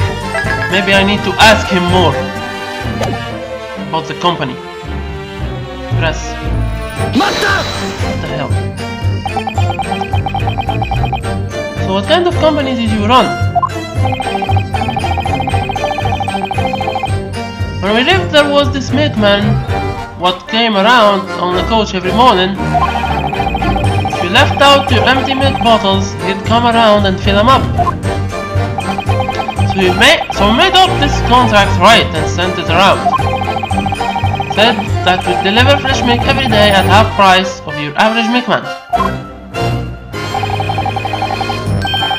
Everyone was well up for it. Gave us some good dosh, brah. We live on a farm? Ha! Are you joking? We already said we was poor! What we done was way easier, bruh. Take another family's full milk bottle and swap it with a customer's empty one. Bob's your uncle! That sounds pretty illegal. It was just an honest joke, bruh. Prank.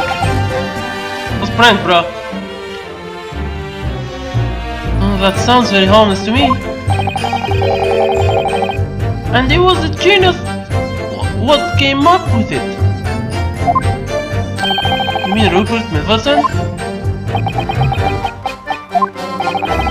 Crowgray was once Rupert Milverton. This could be game-changing information. Come on. No. I don't know where to press it.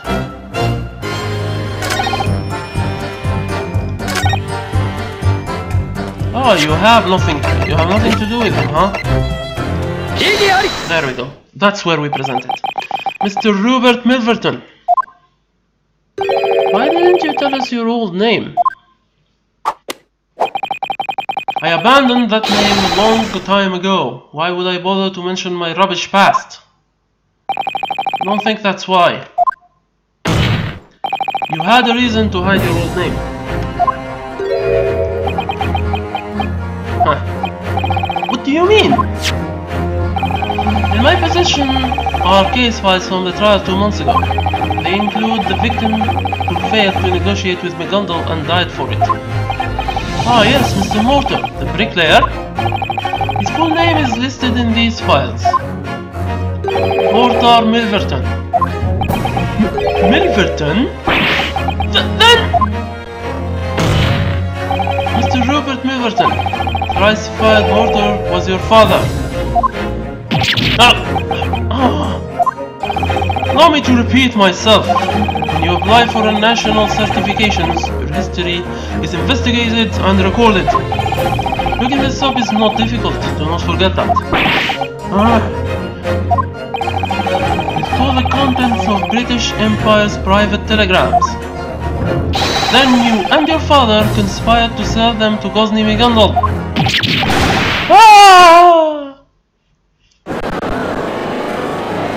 He did the full pirouette there.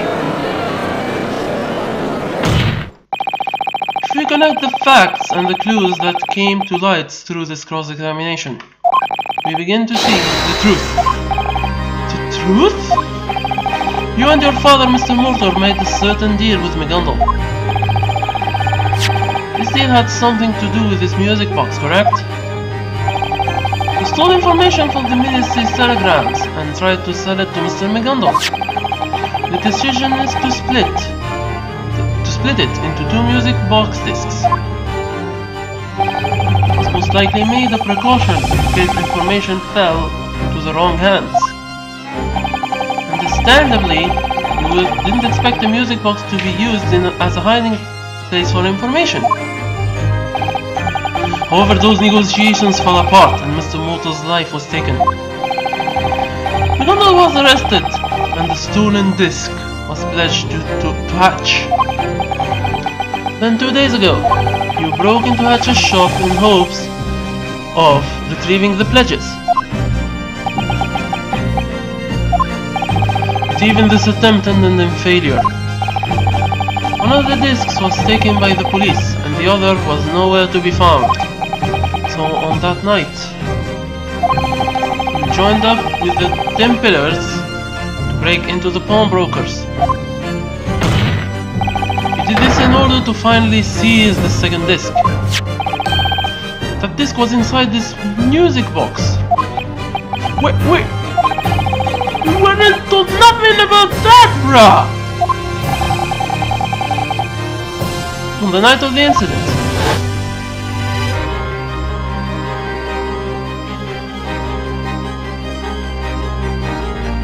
this music box was the only thing handled by the intruders.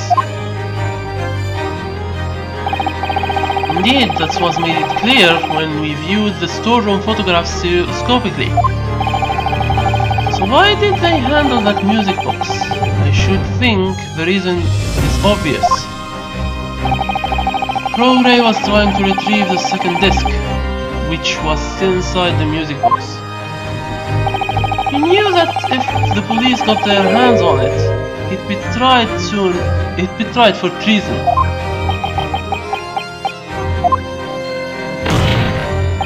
What do you have to say to that, Mr. Crowray? All of this happened because of your dealings with Gosney McGundle.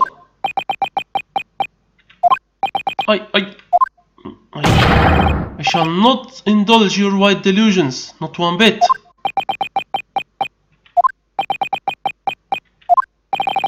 Mr. Crowray, there is blood seeping through your sleeve. What? Oh! 2 nights ago, 3 shots were fired in Hatch's shop. One bullet killed Hatch. Another hit Mr. Holmes's pouch. And the last one embedded itself in the calendar at the scene, but only after hitting the intruder's arm first. Mr. Crowray, the wound on your arm is the very same bullet wound, isn't it? I don't think you can get out of this one, bruh. You might just wanna fess up in it, bro. Good lord.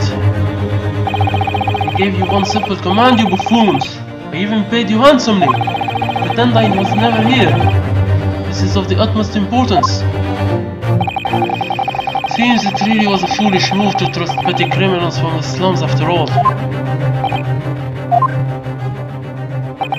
Fine, I'll confess. I broke into Hatch's pawnbrokers on the night of the crime. I gave these fools 10 whole guineas to aid me. As you have surmised, that was what I ended up with this injury. He's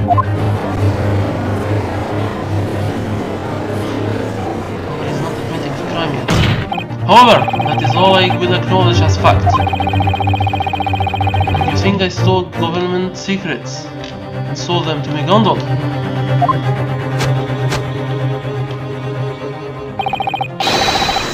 By God's name, I have done nothing of the sort. If I have a stronger case, he'll never confess to murder. But with this revelation, I believe the most crucial truth has been proven. Elaborate, college boy. Two guns have already been discovered from each. Only one bullet was fired. The bullet that the Emperors fired hit Mr. Holmes' pouch. As for the bullet that Hatch fired, of course, it hit Mr. Crogray's arm. I believe that's the only possibility. Well, I suppose a man wouldn't just up and shoot himself. If that's the case, then there is only one logical conclusion. The only person who could have shot the third bullet that killed Hatch is the third intruder who was also there at the scene.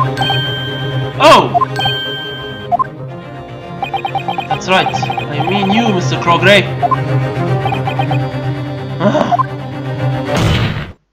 No one else could have shot Hatch. It was you!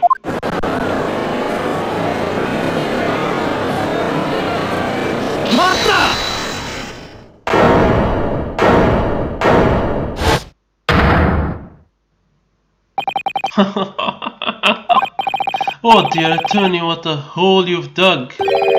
Exposing me in court wasn't your best move. What? What is he talking about? You aren't mistaken when you say that I was in the shop at the time. And it's true that I tried to hide the fact. But what else is a man to do? I wouldn't want to deliberately soil my perfect record as a master telegraphist. But did you never stop to think? Think? About what? The possibility that I may have witnessed the crucial moment. In other words, I'm the eyewitness that will finally end your client's miserable life. What? You mean to say that you... Indeed, I saw it all very clearly. I witnessed the moment when that pickpocket girl shot that poor shopkeeper. What?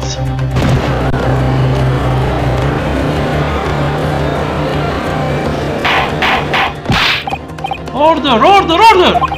Seems this trial has reached its final act. Witness Rupert Crogray. Yes, I'm sure you are well aware by now. You have just lied to the Crown Court. That will serve as nothing more than proof of your crime. Yes, I am quite aware. The court now orders you to testify. Testify about the events that unfolded before you as the victim was shot. As you wish. Come here, baby. Final testimony. What I witnessed. Those two idiots were fighting with the pawnbroker I was by the entrance. When Nebby was shoved aside, I suddenly felt this pain in my arm. I pursued the shopkeeper and peered into the small peephole in the storeroom door. Then I saw the accused in her black coat shoot the shopkeeper as he tried to run away. Blood erupted from the shopkeeper's back and splashed into the defendant's coat. After she tossed the gun through the peephole, I picked it up and escaped with it. The testimony? What in blazes? You mean to say that you witnessed the very moment of the crime? One moment.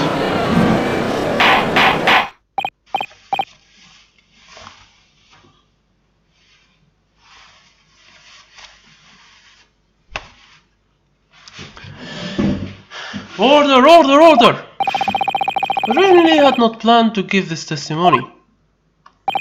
I will not stand idly by and watch you all accuse me of a murder that I did not commit.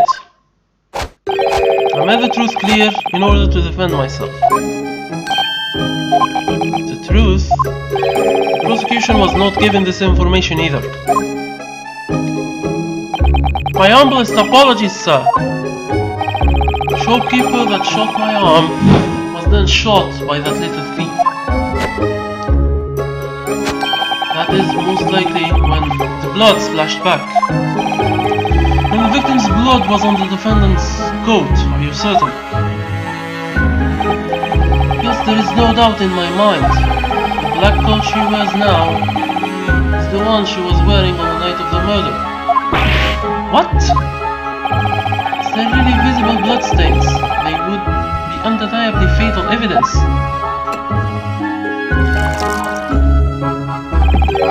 It may be possible to detect these bloodstains using a certain test. Huh? Very recently, German scientists developed a technique to detect human blood. They assure you it's worlds apart from a certain suspicious detective's snake oil. How do you is the real deal? He's not a sham! In the world of science, a theory means nothing without evidence to back it up.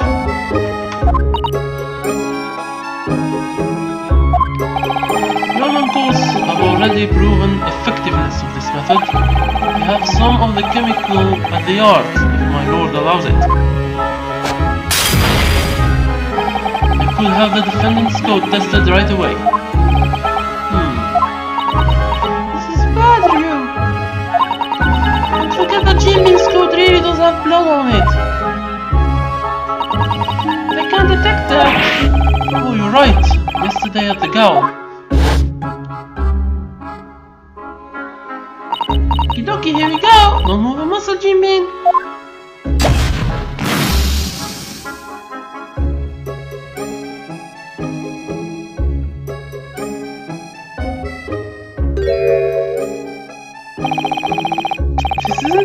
It isn't Hatch's blood. It's from 2 months ago. It came from when Magalda stabbed Mortar in the omnibus. My lord! The defense objects to the test. Overruled. Mozambique ordered the yard to carry out the test post-haste. As you wish. While we wait for the results, the defense may begin its cross-examination. If they find the blood on that coat... Gina! Defense! My lord! Your cross-examination, please. Understood. In this cross-examination, I have to find some kind of decisive clue. Don't even want to think about what will happen if I fail here.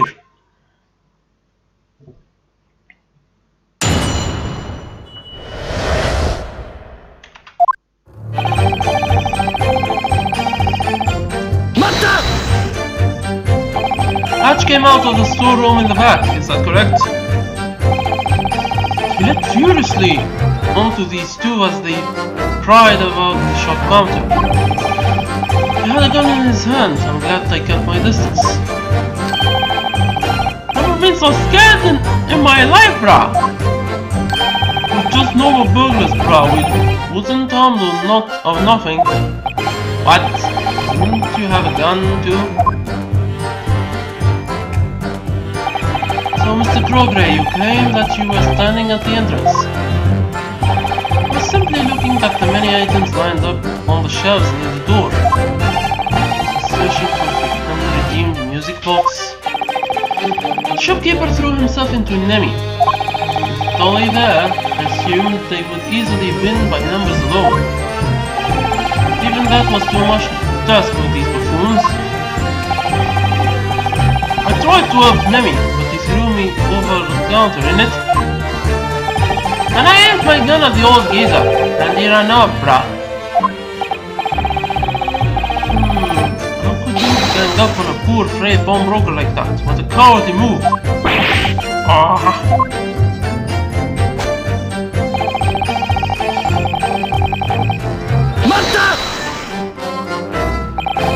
That's when you were shot. Indeed, it took me a moment before I realized how much. In the midst of the three-man brawl, they knocked many items off the shelves. The gun must have fired at that moment.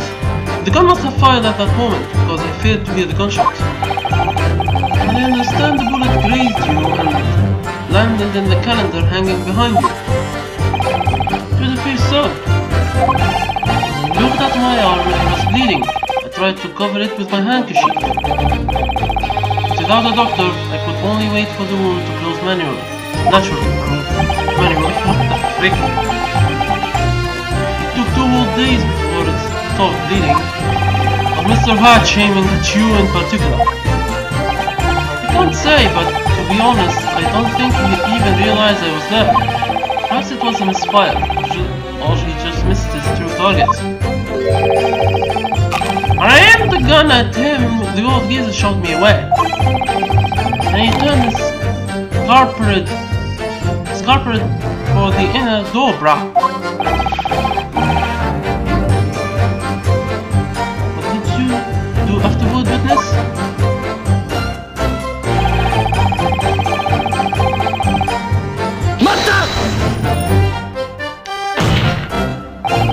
Chased him even when he was longer threat? I can't say I understand why, but I followed him towards the back of the shop. What did you mean when you mentioned those people? The storeroom door is made of sturdy wood. But there was also a small window built into the door to provide a view of the inside. How did you mention it? It's actually how I looked into the room when I found Gina.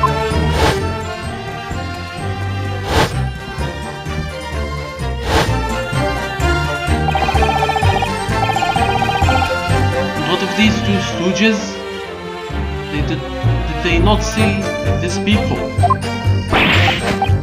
No, we never saw a thing, sir. I don't think they even knew that the people was there. Fair enough, the Templars didn't actually see the murder anyway. Pawnbrokers and the pickpocket were inside the storeroom. The defendant was there. It didn't seem like either of them had noticed me watching them. The girl turned her gun towards the shopkeeper in full view of the people. And then what did you see?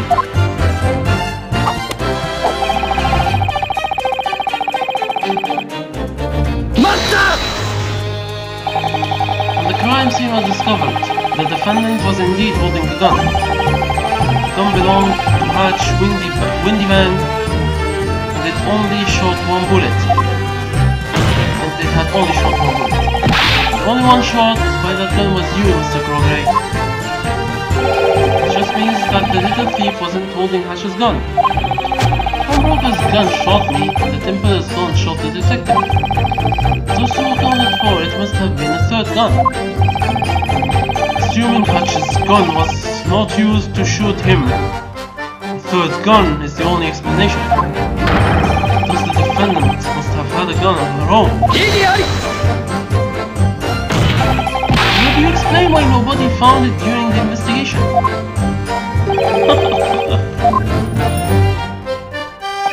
Calm down, Mr. Attorney. What's so funny? I never knew these events in order. I was just about to explain how. Pawnbroker and the pickpocket seemed to be glaring at each other, but suddenly the pawnbroker tried to flee. At that instant, he shot the pawnbroker from behind. How horrifying.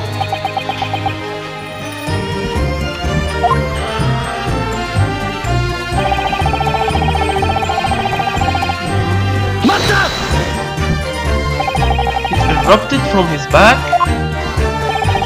Saw it all through the peephole. The coat is black, so you can't exactly see it now, but I can guarantee that the coat is soiled by his blood. But he's not wrong about that part. That's not Hatchling's blood! Right, it's Mr. Motor's blood from when McGondal stabbed him 2 months ago. But just use all these forensic chemicals, we could probe it so easily. As long as the Crown Court refuses to accept it, we cannot use it as evidence. Drat! After she tossed the gun to the people, I picked it up and escaped with it. No. What? She threw her gun through the people. As the shopkeeper collapsed, that thief walked over. Walked over where? It was the storeroom door, remember? That's what people did. I panicked and jumped away from the door, but then she dropped the gun through the people. Why would she do something like that?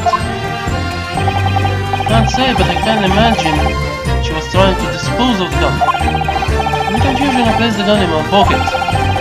I later rationalized it by thinking that another crime might have been committed otherwise. Then you were the one who removed the third gun from the crime scene. Yes, I was. After that, I left these two to clean up duty, and I left the shop. Clean up duty? The counter was in a proper state, so we had to clean. He had us clean it up, ain't it? I swear he sounded like me mum, bro. He did pay you a veritable sum of money after all. Mr. Crogray, when you left the shop, was the second disc in your pocket. You're awfully persistent. Whoa, what's happening here?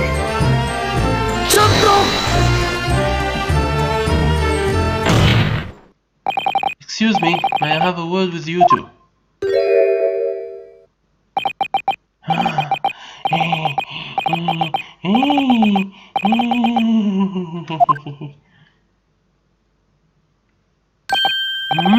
What is it? Don't act like you don't know. You two were having a pretty big argument just a moment ago. This Inspector Francis is pretty odd, don't he? What?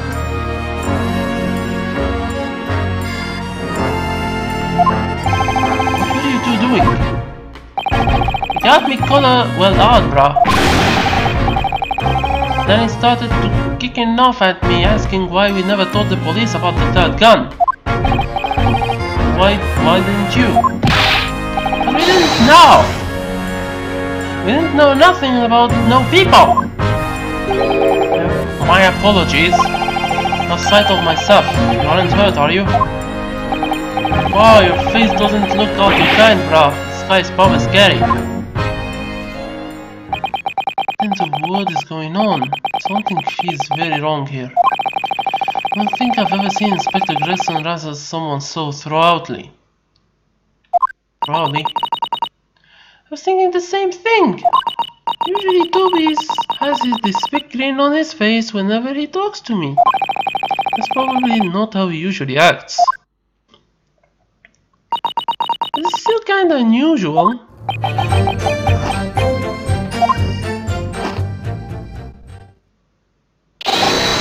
Lord, I request that you temporarily suspend this cross-examination. For what reason, bailiff? The results of the test you requested have arrived. The test for the blood stains on the defendant's coat, then.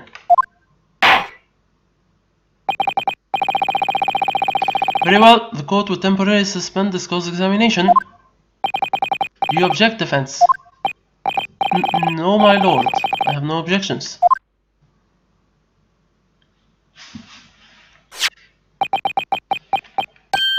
This is just as we predicted. Inspector Gregson, your report. Sir! Traces of human blood have been detected on Gina Lestrad's black coat. From the pattern of the traces, it can be surmised that it splashed onto the coat. That is all. What?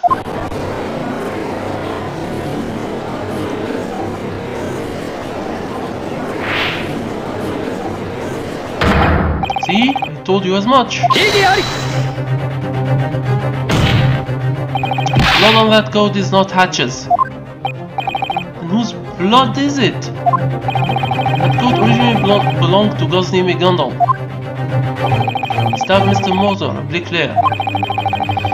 That's when the blood got on the coat. That blood came from Mr. Motor. That man tell no tales. Listen well, Japanese boy. Sir? Only 2 months ago, you proclaimed in this crown court that Gosney McGondal was innocent. And yet, now that he's dead, you insist that he was a murderer all along. I have to say, you sound less and less like an honest attorney every time you speak. Exactly, this is far from fair. How could we even know who that blood really came from, anyway? No matter how stereoscopically you look at it, there is no way to prove it. We could use the chemical that Mr. Sherlock Holmes invented. Mr. Holmes is a detective, is he not? That doesn't make him a chemist. Are you saying you would test chemicals made by a telegraphist? I give piroshki to hungry boy and he run away crying. Sherlock Holmes is a fictional character in a series of silly novels. Rear Court has no interest in a man like him. That's all there is to it. No. Seems all has been made clear.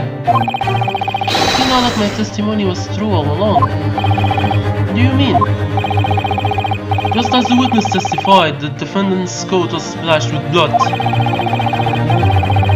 If he hadn't actually witnessed it, then he could not have testified as such. In other words, his testimony was legitimate. That brings us to only one conclusion. The defendant before you shot the victim.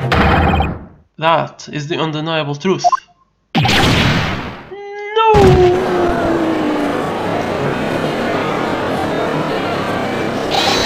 Lord! This old veteran wishes to speak. Foreman? We have arrived at our final conclusion. Haven't we, my fellow comrades? Yeah! 有罪 有罪有罪有罪有罪 Uh-oh. 有罪 Snap.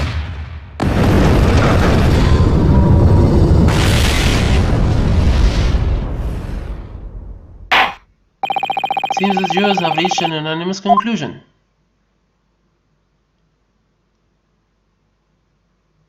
The defense failed to break down the witness's testimony. Surely this time it will be impossible to overturn our fine jury's verdict.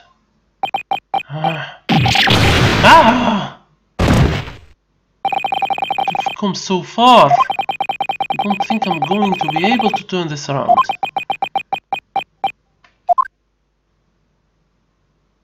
Holmes is coming. Oh, good heavens! A man who can trust his fellow is a sad sight indeed.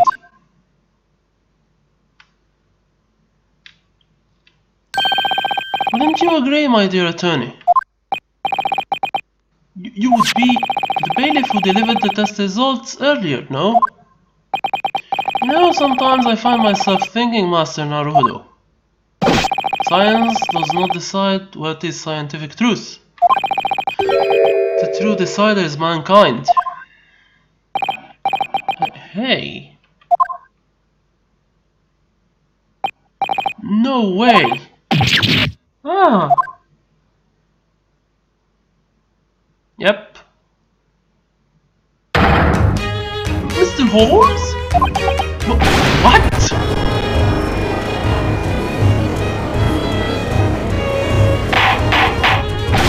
Order! Order! Order! What are you doing here, great detective? I heard you are unconscious in hospital. Yes, well, change of plan. Someone asked me for a little favor, you see. What favor? Holmes, you're finally awake! Oh, Iris, sorry about that. Slept in a little too long, I'm afraid. Lord, may I have your attention for a moment? What is it? There is actually something I wish to hand over to the defense. Oh, don't look at me like that.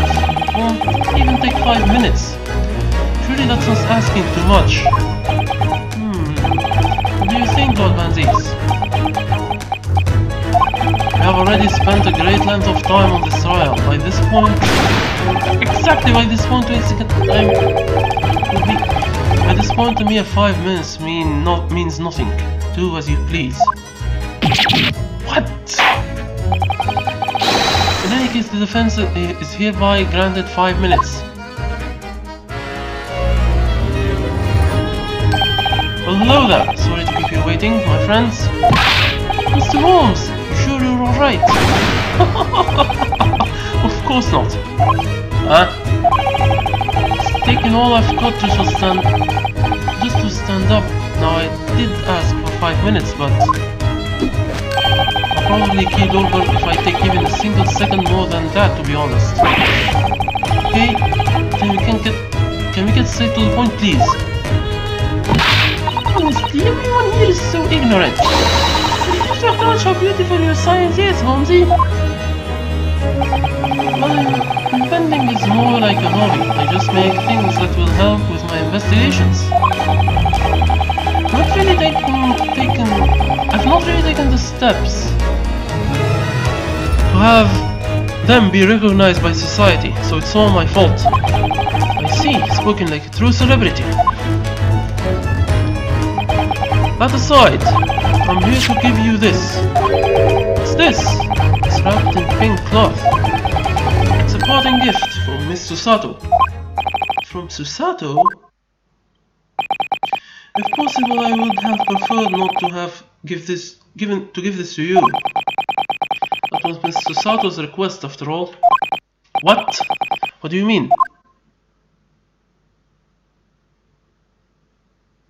Susato had foreseen this. She knew that the true murderer would fight with tooth and nail to escape from his crime. And as such, your attempts at a fair fight would place you in a tight spot. I was told to give you this, at the 11th hour.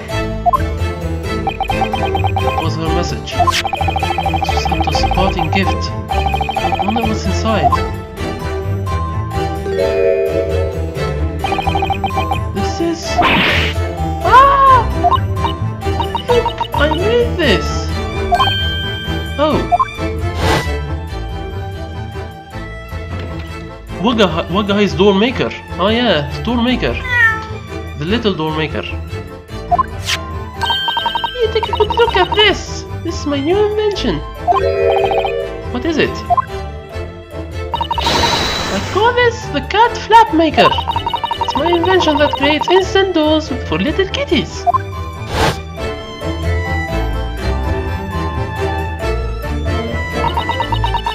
You want to bring this up just now? Susato said something to me after that, actually. He said that she was a failure of a legal assistant. Huh? I remember. Susato, I really do think you're the world's best legal assistant. I could never hope to hear higher praise than that. I'm sure... a failure of a legal assistant.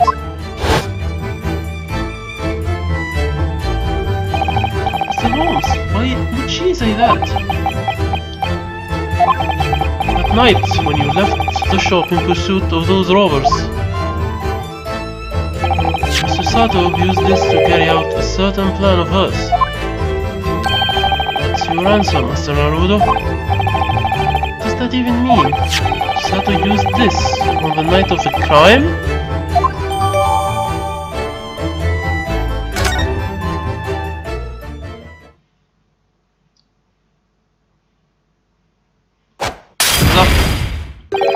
That makes 5 minutes. We're out of time.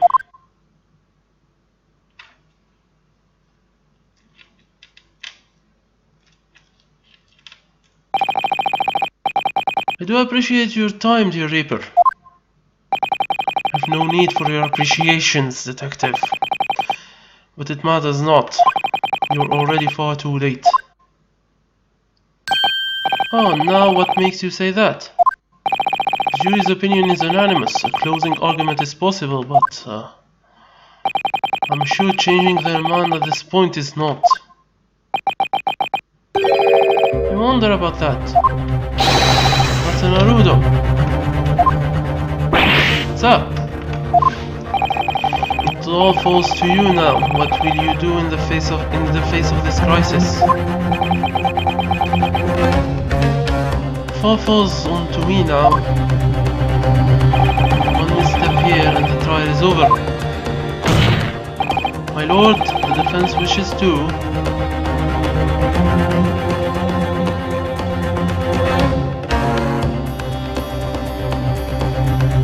Oh my god, this is hard. Save.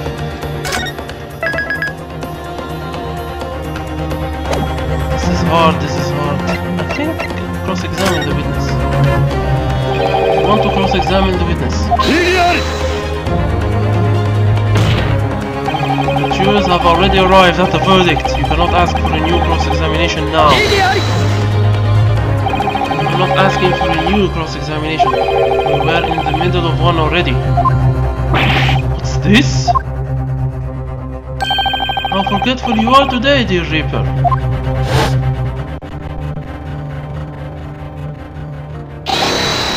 Lord, I request that you temporarily suspend this cross-examination. Very well, the court will temporarily suspend this cross-examination. Do you object, defense? No, my lord, I have no objections. In other words, nobody else has any say in the matter right now. Liu says he wants to continue his cross-examination. The court has no choice but to resume said cross-examination. Ridiculous! Yeah. One moment. This is the court's view on the matter. The defense's request is certainly justified, however. The trial has continued for this long. It is the court that decides the timing of the ruling. For that reason, I will give the defense a single chance. It may present a single piece of evidence against a single statement contained in the witness's current testimony. A single piece of evidence? Give me one moment.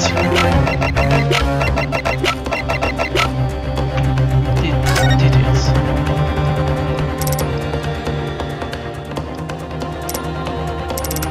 Need to examine this more.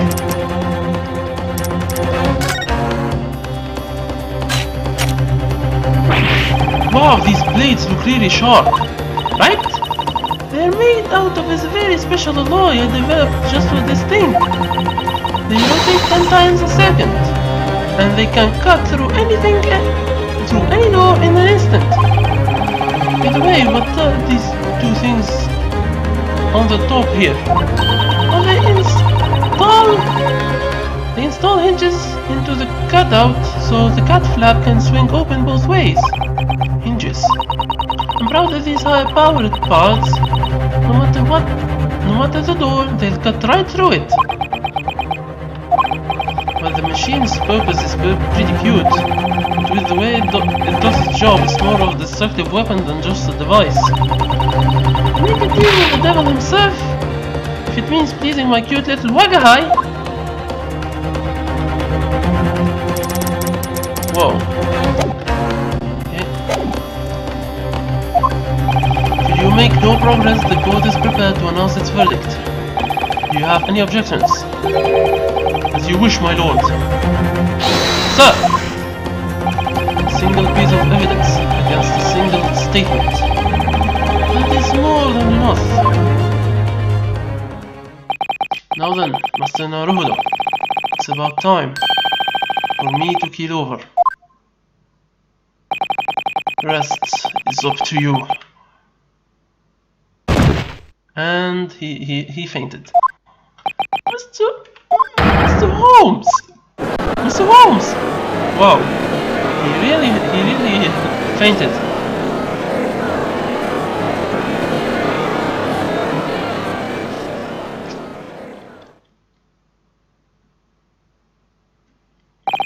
Such a high fever, and yet he still stood here as if he were healthy as ever. I can tell it's his fortitude or his absurdity that makes him so terrifying. He's most likely resting in peace in the waiting room about now. I'm glad Mr. Holmes isn't here to hear all this. Now defense, are you ready?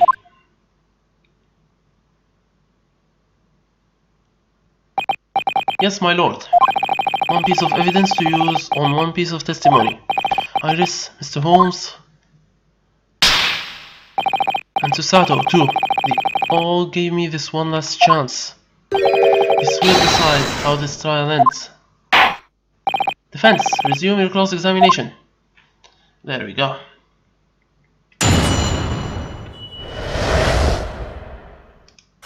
Let's save here immediately. It's one chance, so I can't screw this up.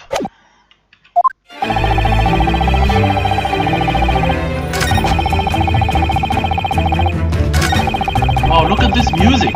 Amazing!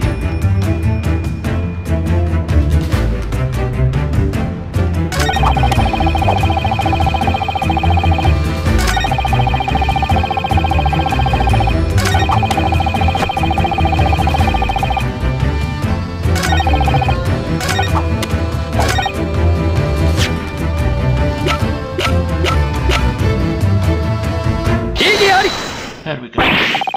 What's this strange little contraption? It's a device that can create an entrance for kitty cats in a snap. They have a kind of door. It'll carve out another little door just for them. Basically creates a second smaller door inside an existing door.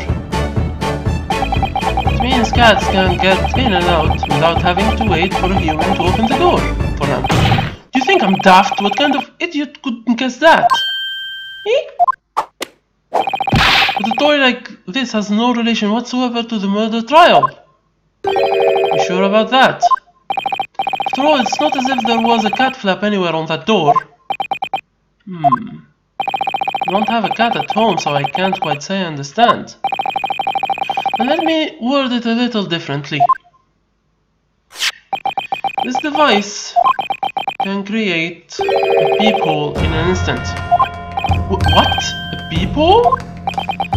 2 nights ago, we went to the pawnbroker right after the incident had occurred. According to the report, you were accompanied by Mr. Holmes and your legal assistant, correct? Precisely. Then, my legal assistant used this at the scene. What in blazes? I remember there was a peephole in that door. In fact, I actually looked into the storeroom through that peephole myself. Don't be ridiculous! What are you trying to get at? That peephole was in the door from the very beginning. I witnessed the crime through that peephole after all.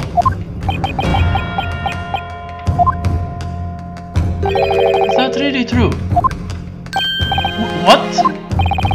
What do you mean by that, defense? It's time for me to go all out. Here's what I'm trying to get at. Until my legal assistant had created that peephole, there was no way to see into the storeroom through that door. What?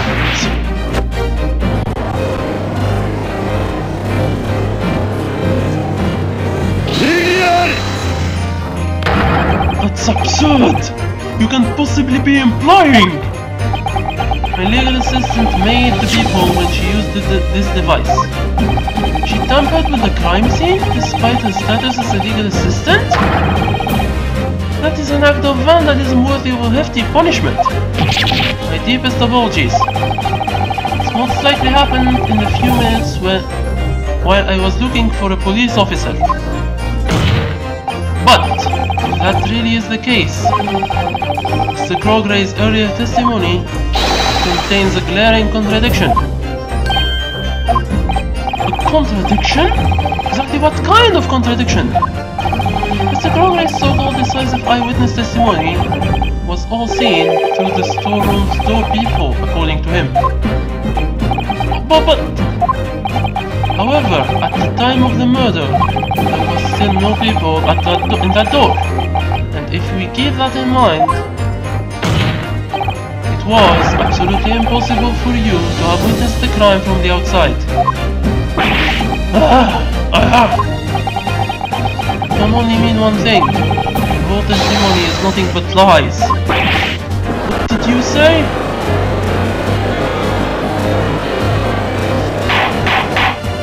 Order! Order! Order! What on earth is the meaning of this? That claims of yours will not suffice. I'm sure even you are aware of that. Exactly. Do you really think such a childish claim would pass in court? What part of this seems so childish to you? Simple. Are you really saying that that toy can just make a door effortlessly? Yep. That possesses enough power to carve out any door in an instant, no matter what it's made of. It is rubbish. There is no way it could do something like that. I thought you might say that. Huh? Bagay! Come here, sweetie. Time for din-dins.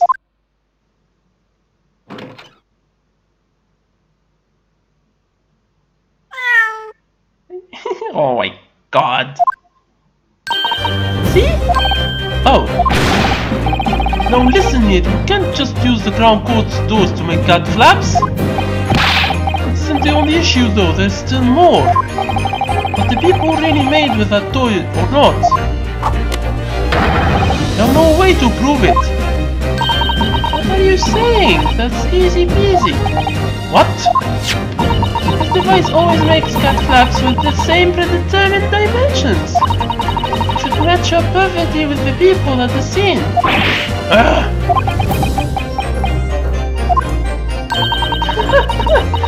really man should try it up, didn't he? Nice work, Iris. You're a lifesaver. Hello! Hello, late comment viewer. How are you? Perhaps it's time for you to shut right up. Now, exchange student. Your legal assistant has already returned to your far eastern island. Am I wrong? You aren't, no. In that case, your claim is lacking one very important thing. Even that people's dimensions matched up perfectly with that device. When exactly was it made? The prosecution demands evidence. What do you mean, Lord Van Zieks?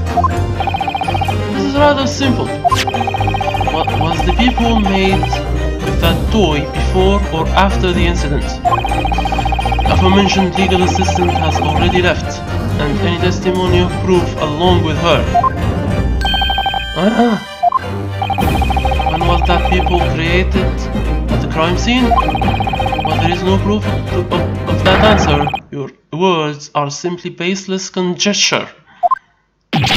What? He's certainly right. Defense, how do you respond? I can't turn back now, Ryu. All you can do is carve our own door and force it wide open. No, honestly, I'm not confident I can do this. But there is one thing that I know for certain. Sato is the greatest legal assistant in the world. The court requests evidence. Defense shows proof that the storeroom door peephole was created after the crime. I'll save here. I think it's the pictures. Hold on. Picture. Give me the pictures. Details. There is no people here. Perfect. Detail. Wait, hold on.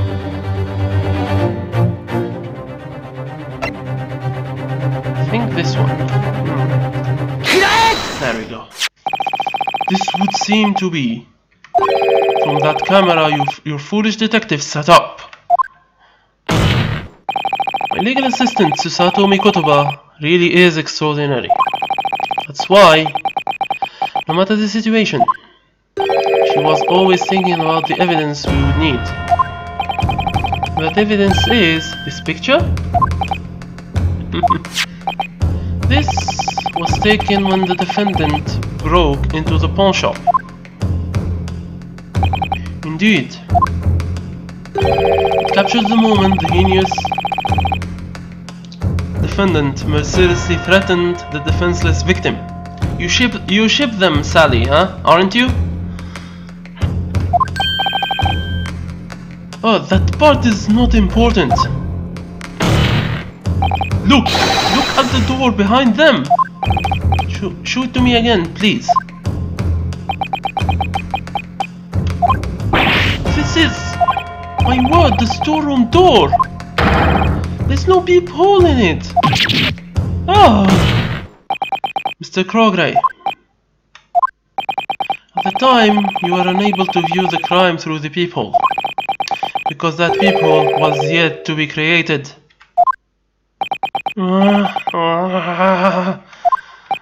In other words, your testimony is nothing but a storeroom of lies. Oh, on that we agree.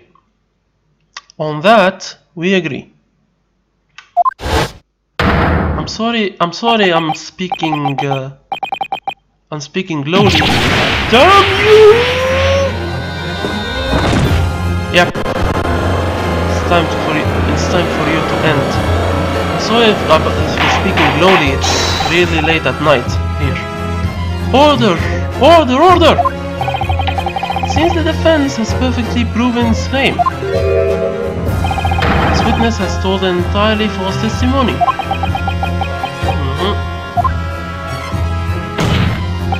Quite so, he has done a splendid job of proving as such. Just as he has done a splendid job of proving his legal assistant's unforgivable sin of forgery. Huh? Oh, that is all there is to it. What do you mean, Lord Van Zieks? Even if this man has committed the egregious crime of perjury, we still cannot call him a murderer. Quite right. What? It's true, I was at the crime scene then. And then I was shot in the arm, that is all. Yes, in fact, you should consider me a victim. What?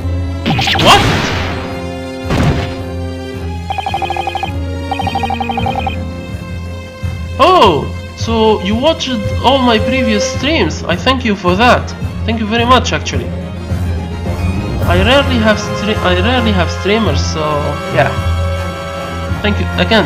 I can't thank you enough. A victim? Seriously? But right now, there's no evidence that decisively proves that he's a murderer. But you know, I think it's already too late for him. Iris?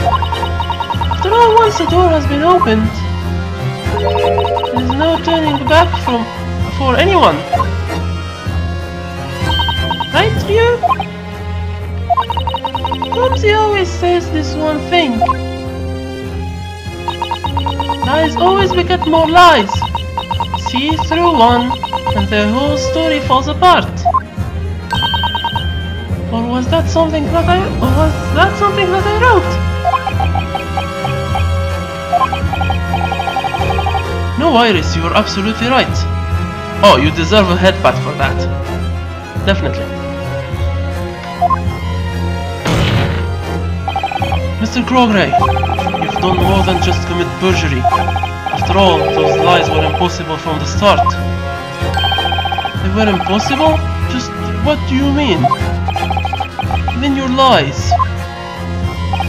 You've revealed something that you shouldn't have known. Therefore, there is a fundamental contradiction within your words. What?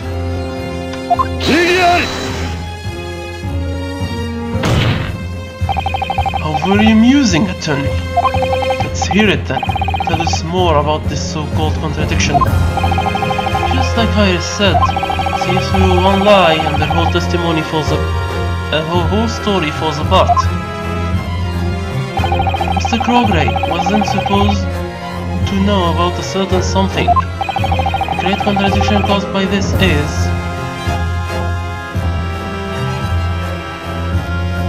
Wait.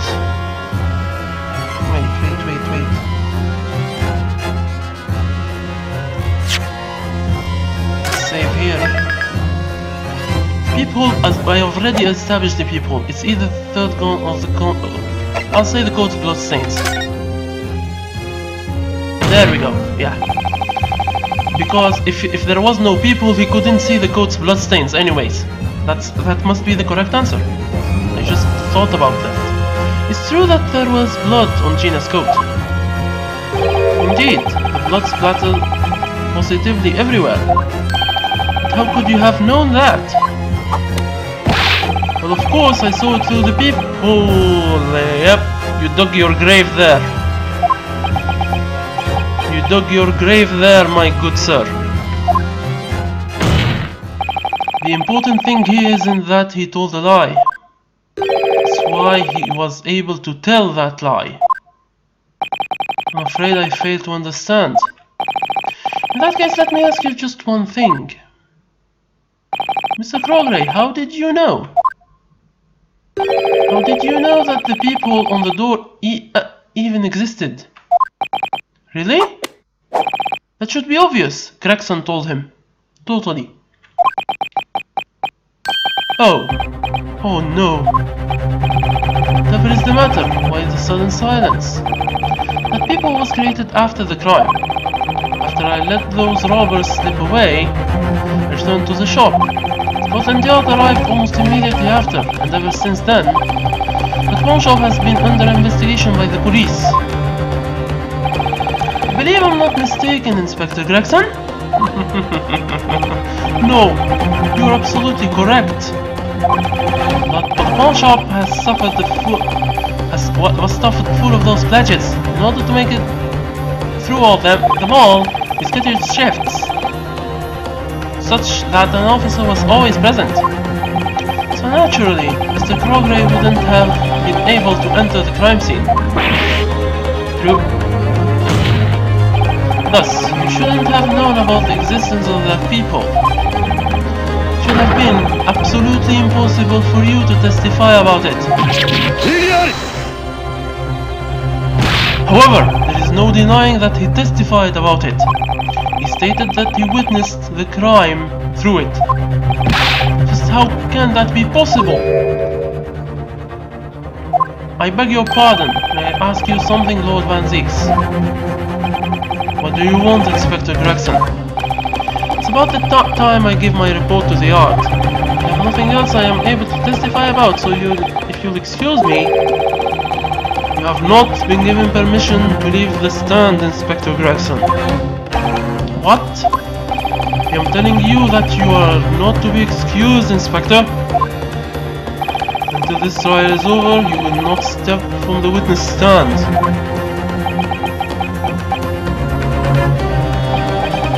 Understood. Mr. Crogray. You shouldn't have been able to know about that people. Which means you must have heard that information from someone else.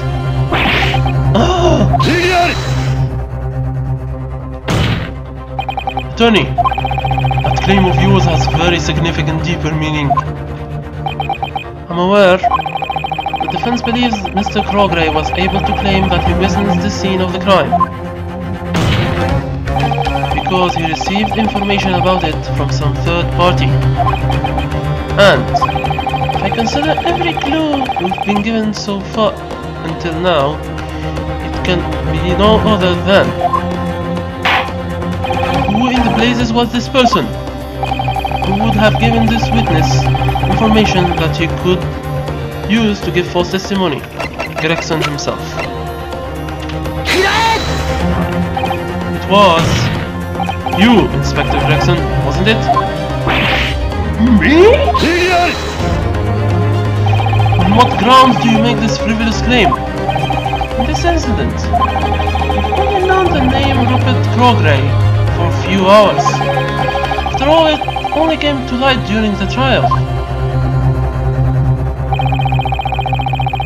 There was an hour-long recess while we hastily prepared for another testimony. The bailiff went to the city's telegraph office and summoned this witness. Before then, there was no way Mr. Crogray could have imagined that he would be brought to the witness stand before us.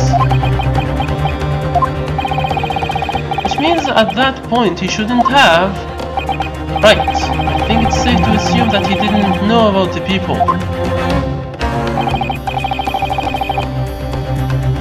And then, when he took to the stand, he learned that he was accused of being the third intruder. That's when he was given information about the crime scene? Or in order to give self-serving false testimony? Exactly. At the time, only one person involved with the investigation was available to him. That was Inspector Gregson. What on earth? Why do you think would I leak information to this man? Besides, I was in the judge's chambers during the whole recess. Like so, he was briefing me on the events that occurred in the pawn shop. Ergo, the first time these two met face to face was when the trial restarted. It is inconceivable that they could have had a conversation while in stand. Ugh! Oh hey, I just remembered something. What is it, Iris? Earlier, Jimmy testified diphtheria.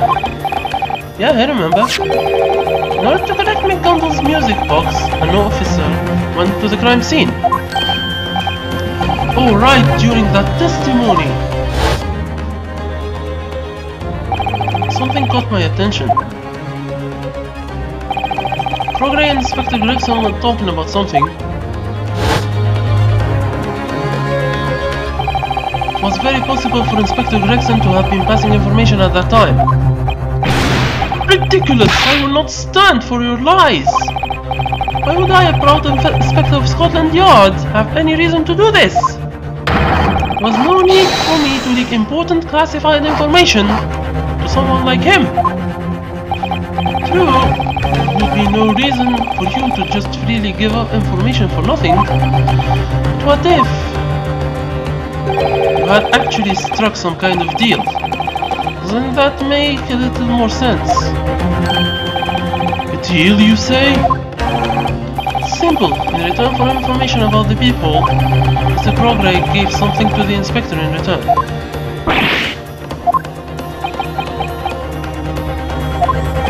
The inspector of the yard made a secret deal with the witness. If that's really true, it would be an excusable breach of trust. Well... Typical. Suppose you Japanese are predisposed to accusing others of things they didn't do. What? No, we most definitely are not. You've tread too far down the path of to hell now, Japanese boy. The Reaper will not grant you passage with mere baseless claim. Pay the fare with evidence. Evidence? What did this inspector stand to gain from a secret deal? Then proof that this deal that they struck. really made a deal with Crogray, then there is only one thing I can think of that he would ask for in return. You see what I'm thinking? Yeah. This is what will finally tie everything together. One moment, please. I need a drink. My throat is feeling sore.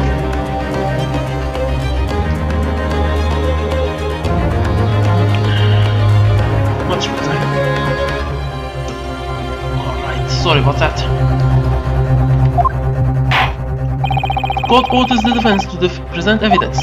What evidence shows what the inspector received in return for information?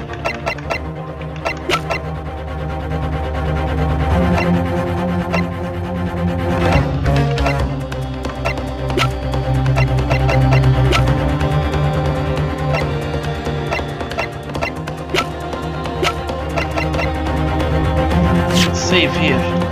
I know what it is, but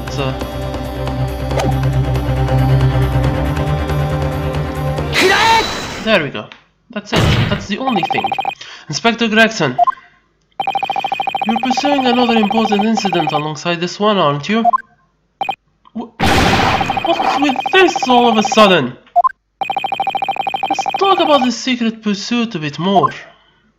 Will it be related to the incident that this newspaper is reporting? Classified information from the British Empire's telegrams have been leaked to enemy nations. And just why do you... A short while ago, the music box that McGonagall had pledged 2 months ago was discovered. It's a rather unique music box made to play 2 discs at once. And it is possible that the secret information has been engraved on these 2 discs.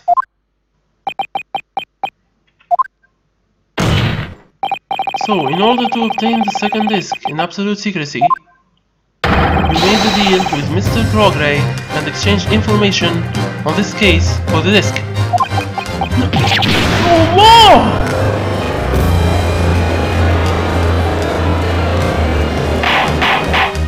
Order! Order! Order! On the day of the crime occurred, you said this when I met you at the pawn shop.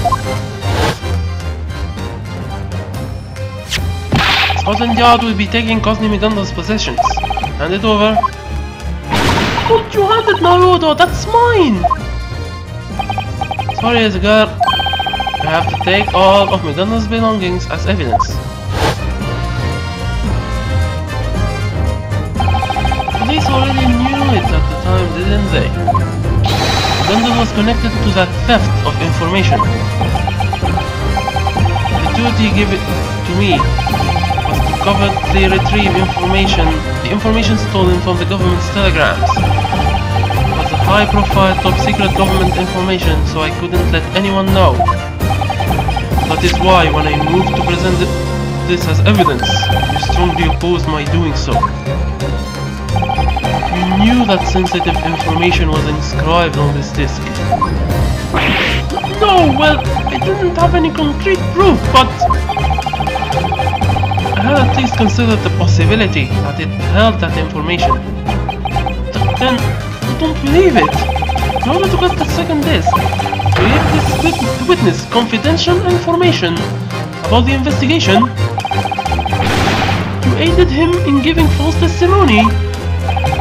The fact that Mr. Crogray knew about the existence of the people can only be explained if they had struck some kind of deal.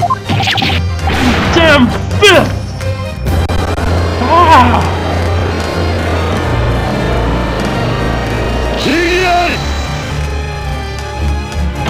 If we, for the moment, consider this ridiculous claim to be the truth, that would mean that this second disc is currently resides within this courtroom. Wait a moment, this courtroom?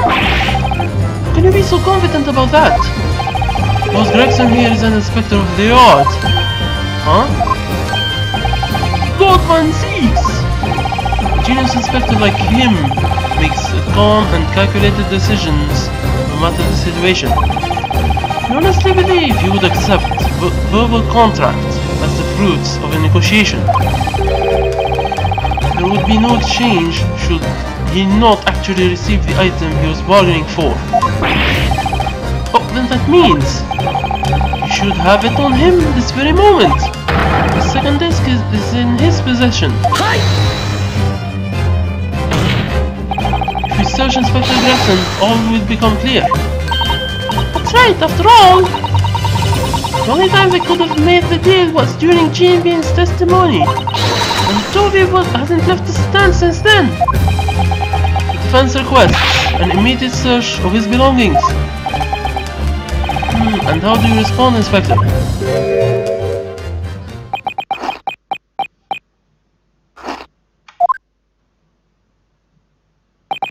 I believe this man's claim to be an insult to Scotland Yard.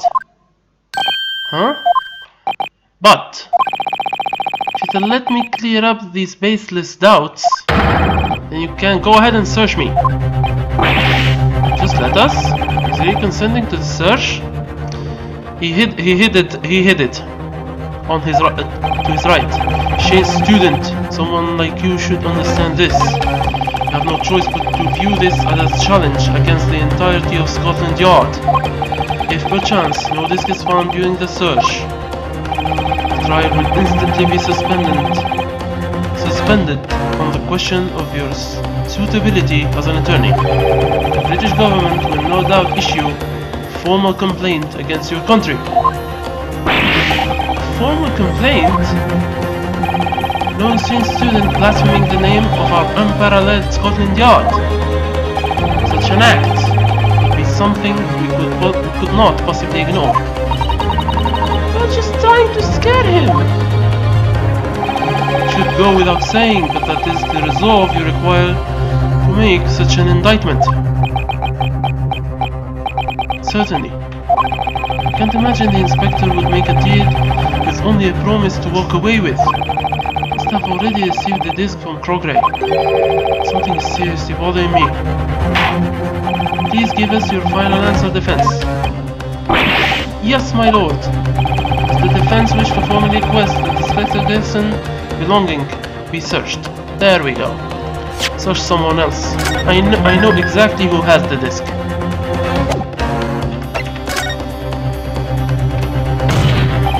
The defense requests a body search.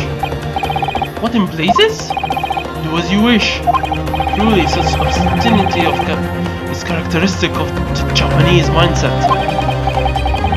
And soon you shall come to realize the true outcome of your way of thinking. Understood, I will neither run nor hide. Very well, then. Bailiff, examine the inspector's belongings. What? No. Inspector Gregson isn't the one I want searched. What? Don't be foolish, boy! Isn't it me that you're trying to indict? Actually, I have my eyes on someone else. What are you on about? You're spouting nonsense! There's no reason to agree to such a senseless search.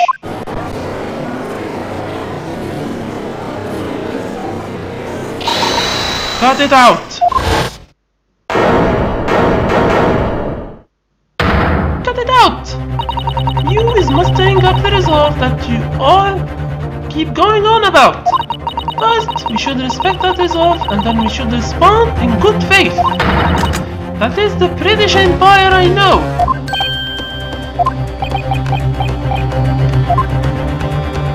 Indeed, your words ring true. The court is willing to respond to the defense's resolve. No, please, my lord, you can't! Assuming I haven't mistaken anything I have seen to this point, there's only one person who could possibly have the disc right now. Who does the defense want the body searched? Here we go. This guy. That person is Nemi Timpiller. What? What? You?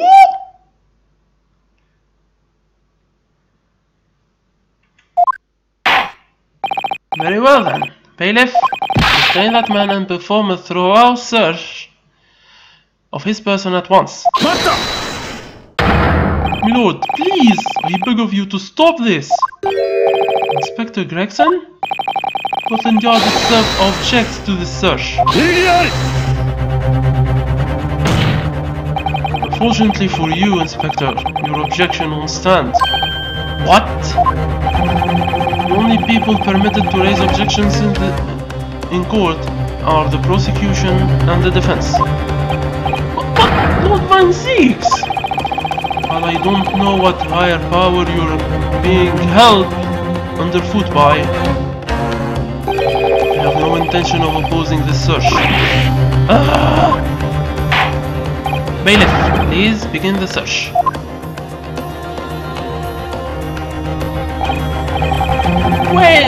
Wait, hold your horses. I haven't the foggiest about this one, honest. No, nothing about no disc. Get away from me! Ah! Inside the witness's jacket pocket. Why is this here?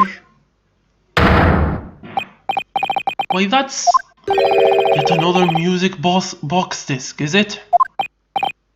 What? How did that get in there? Gregson, you filth. Literally. That's the second disc left by McGonagall. Is that right, Inspector Gregson?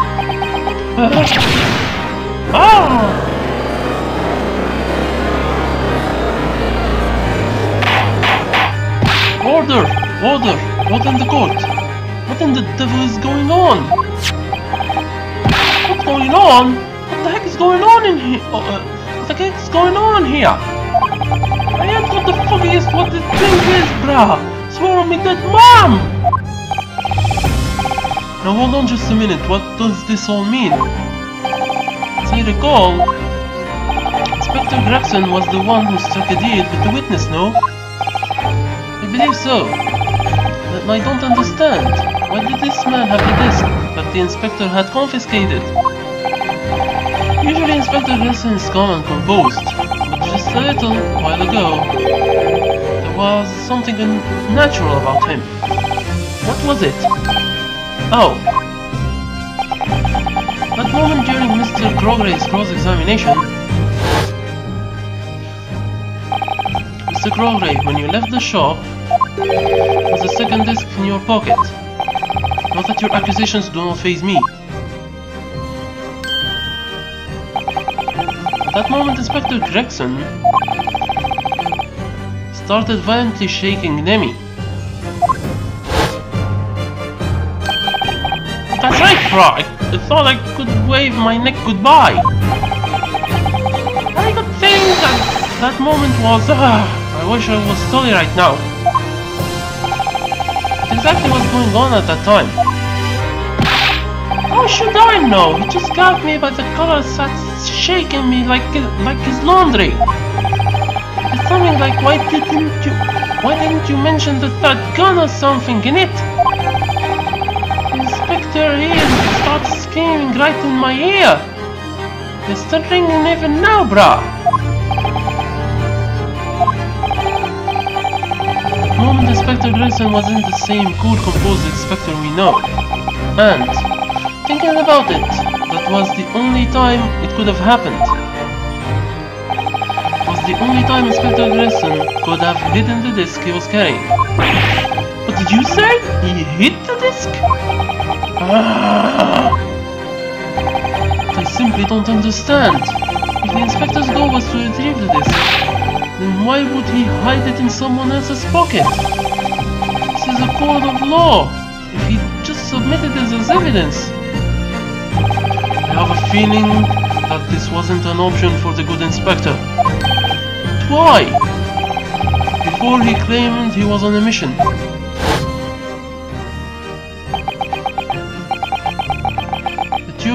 The duty given to me was to covertly retrieve the information stolen from the government's telegrams. I think Inspector Gregson is a double agent. Just the theory. It was a high-profile, top-secret government information, so I couldn't let anyone know. Top secret? What was stolen was a confidential telegram from the government of the British Empire. It seems submitting it to the court as evidence would have created a major scandal. Or he wanted to avoid the scandal, I have no idea. Is that correct, Inspector Gregson? I'm working under orders from the government. I'm afraid I cannot answer that question. In case of extremely unlikely events that you were to be seized and searched, you hoped for a chance to hide the disc somewhere else. Oh, then perhaps Inspector Gregson pretended to shake Nemi. He did this in order to hide the second disc. He pretended?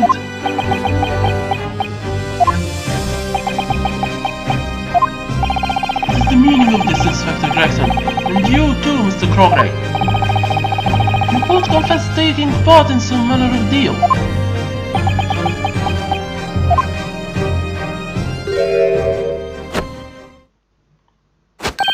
Confess? Who? You mean me?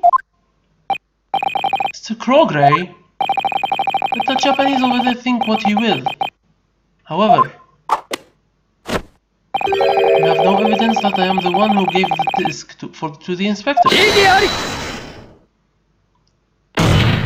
But you can't provide a reason why you knew about the people at the scene of the crime.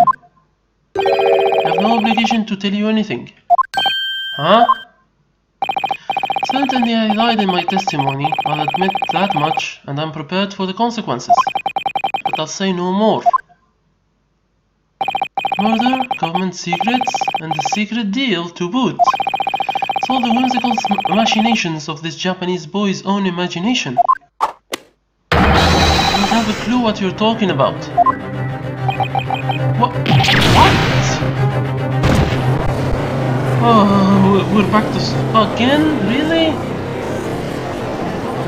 Are you serious?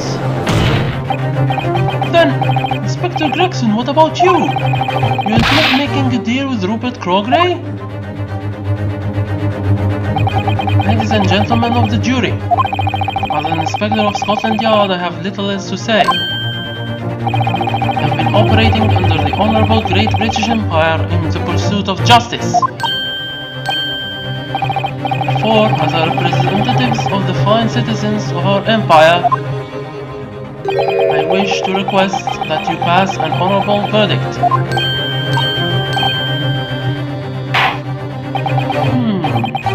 This is quite a difficult situation. It's rare that the trial reaches such a standstill just before the end. This time, if there is truly no more evidence to deliberate over, they must request our 6 jurors to pass a final verdict. Words of one who has devoted his life to protecting this country carry a great weight. I believe in the inspector. He has the eyes of a faithful servant. No matter how much I close my eyes now, I can't see anything stereoscopically anymore. As a professional myself, I want to believe in his words. Mr. Crogray is truly incredible. Oh, if only I could be just like him. That inspector has eyes I can trust. This is all I know. This is bad on 6 jurors. I trust Inspector Gregson. If they hand down a verdict now, Jimmy will be declared guilty, won't she? If you can present some kind of decisive evidence now, it's all over. Need evidence to force Crogray to confess to murder and robbery. Or evidence to force Inspector Gregson to confess to making some kind of deal. Well then, what does the defense have to say? Do you wish for the jury to hand down their verdict? Has the defense prepared evidence that they wish to submit? They ask the jury to hand down their verdict. Gina is all but guaranteed to be declared guilty. And this is only one thing we can do. got to hit them with some evidence. This is the big moment. What I say now will determine everything. Prey on Inspector Jackson.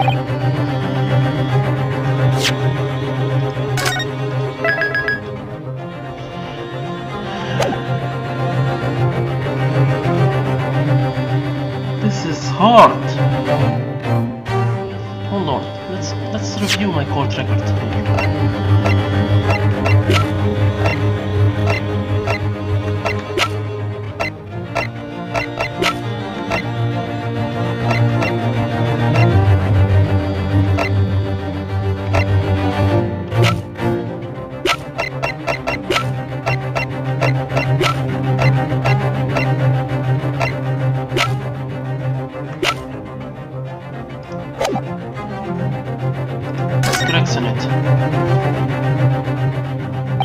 Inspector Gregson, there is one last piece of evidence I want you to look at.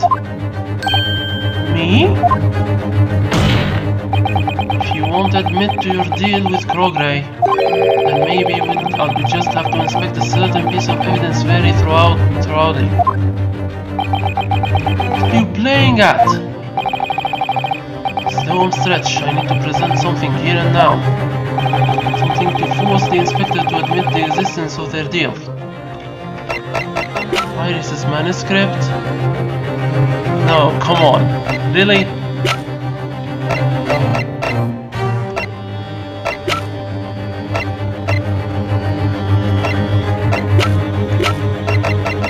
Wait, hold on. It is far-fetched, but I have nothing against Gregson.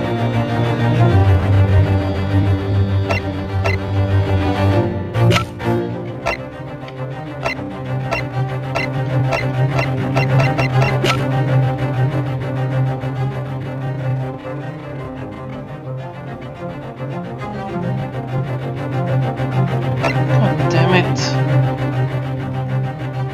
Idiot.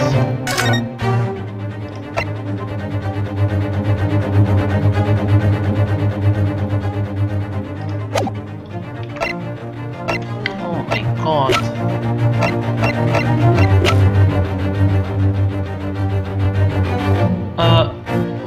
I'll be right back. I need a toilet break.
Okay, I'm back, and I was thinking, why shouldn't we listen to what the music box has to say now that we have both discs? Let's present the music box at him. Is this Mr. McGondle's music box? There's already one disc set inside that music box. I want to listen to the sound it makes one more time.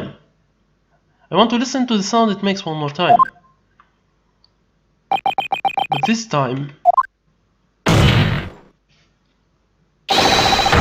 want to insert the newly discovered second disc as well.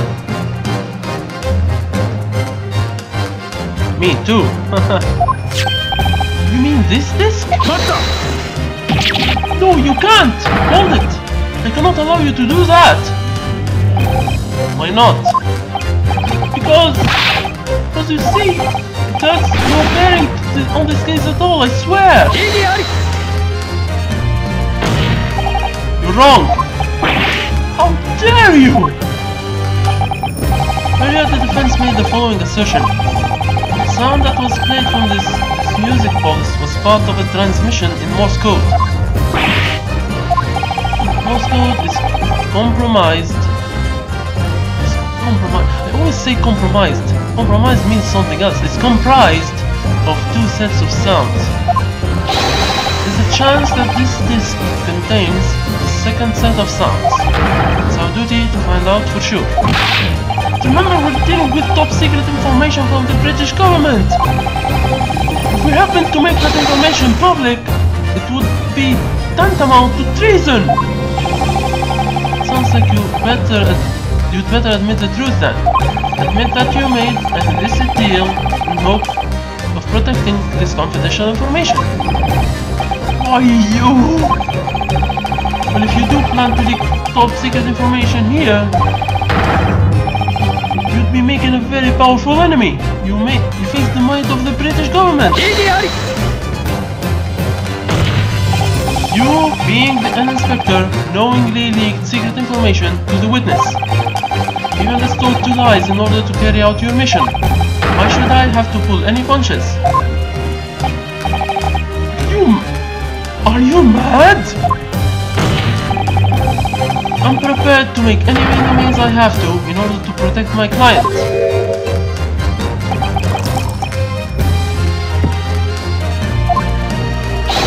My lords, I have a request. Please let us listen to the music box right away. Lord Van Zies, I'm begging you. You've got to stop this madness.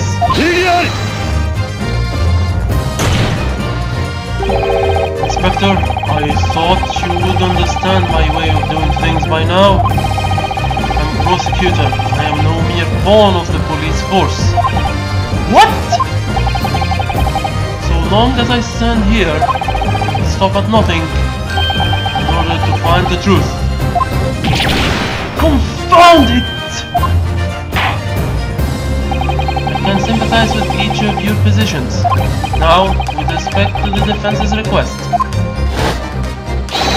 we shall once again listen to the sound generated by this music box. What in the world will happen when we insert both discs and play them simultaneously? Let's do this. I want to know this information as well.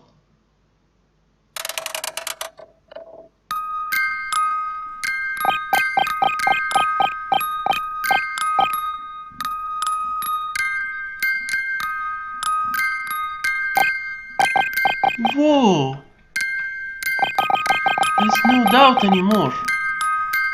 It's Morse code.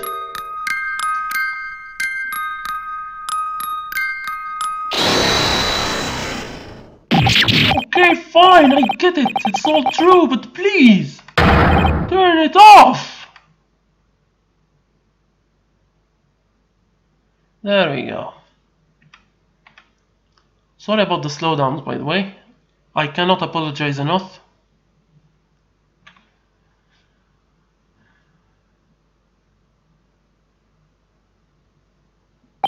Inspector Gregson, let's make this absolutely clear. You made a deal with this witness, yes? In exchange for this disc, you gave him information on the crime scene. Specifically, you told him about the people in the storeroom door. I deny nothing. Hey, hold on! What do you think you're doing? All of that Japanese boy's assertions, they are all correct.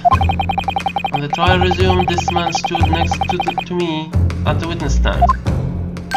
Then he turned to me and offered me a deal. Shut up!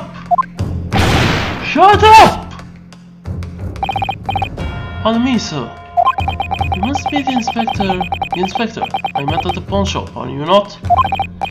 See, I'm currently in possession of that which you seek. What do you say? Are you willing to make a deal? What do you say? If you refuse, this information might end up revealed to the world. No matter the cost, I couldn't bear to let that stolen information be leaked. Thus I agreed to his deal and gave him information he needed. I revealed to him the existence of the peephole and the blood on the coat. This witness tried to falsify testimony, all to frame my client to the crime. Inspector Gregson, you knew this. Yet you still told him about the peephole? Indeed, I did. Who knew that the peephole was made after the crime? Even as the lead inspector for this case, I had no idea. What do you have to say for yourself, Rupert Crowgray? There's nothing left for you to hide behind. You made a deal with Inspector Gregson to escape punishment for your crimes. This can lead us to only one conclusion. You, Rupert Crowgray, the third intruder at the crime scene, you are the murderer. You killed Hatch. Finally, time for the breakdown. Thank the Lord.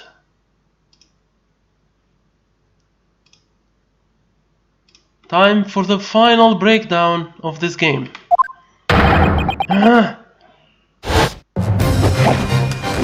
Whoa! Burn in hell, traitor! Whoa! Whoa, whoa, whoa, whoa, whoa!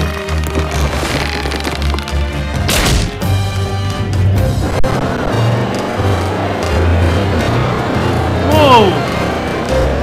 Bailiff, hurry and restrain that man! Quickly now! Attempted murder on an officer of Scotland Yard. That's it. It's all over.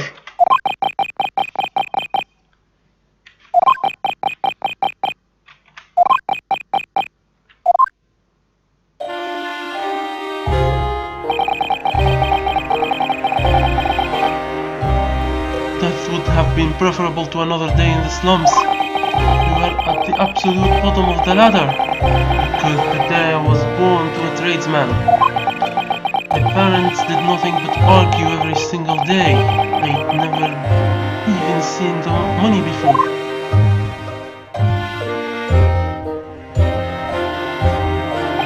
I resolved myself to study as hard as I could, also I could escape from that life. Then you became a telegraphist. You made a commendable effort. Despite all that, you stole state secrets and tried to sell them. What on earth drove you to do such a thing?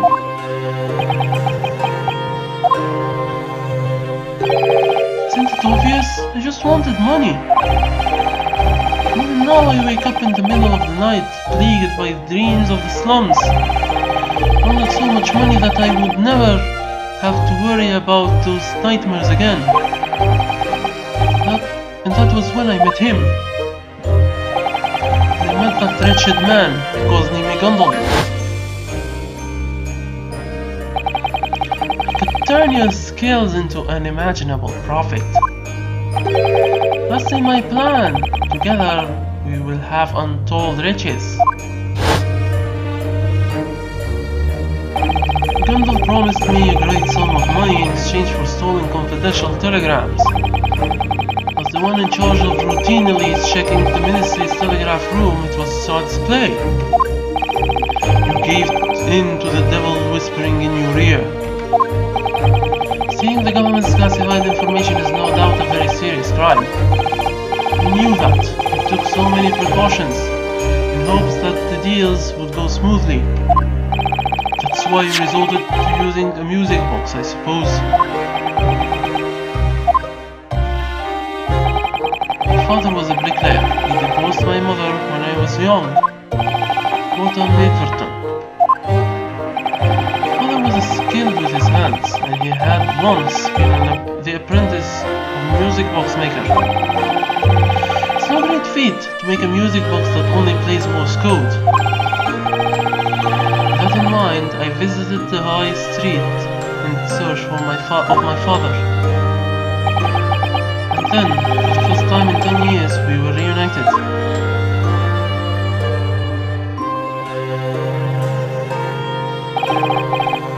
Look at you, Rupert. You've become such a fine gentleman. I almost didn't recognize you. He was nothing like the man I knew. He seemed to be just a frail old man. No matter how desperate he was, my father would never break the law. I told him the truth. He most likely would not assist me. So I told him, I have something to ask of you. Would you be able to make a music box disc? A music box disc? I have a friend that composed some songs that I want to sell at a pub. I have 2 scores here ready to transfer into the discs. Okay, I'll do it. Fair warning though. It's been 20 whole years. The tools I need to make them are still up in the loft. Give me a moment. That was how classified information was encrypted and embedded into 2 disks. You divided the information. It was certainly cautious. It was also a means to protect myself. The trades with McDonald were to be split into 2 transactions. For the first transaction, I would give him one of the discs and a music box to play them. For this, I would receive 10 guineas. The second transaction was where we would trade the other disc for 1,000 guineas.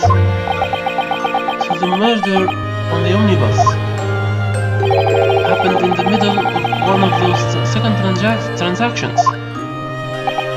Yes. I sold him the information according to the plan we agreed on, and it seems he became uncomfortable over the price. However, there is something I found rather strange.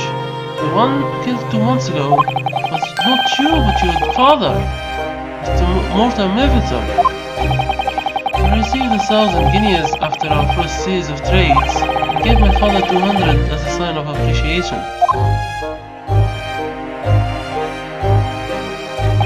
But he was sharper than I thought. He appeared to have realized that these transactions weren't lawful. Let me help you out with your next trade. If you won't let me, I can't accept any more of your money.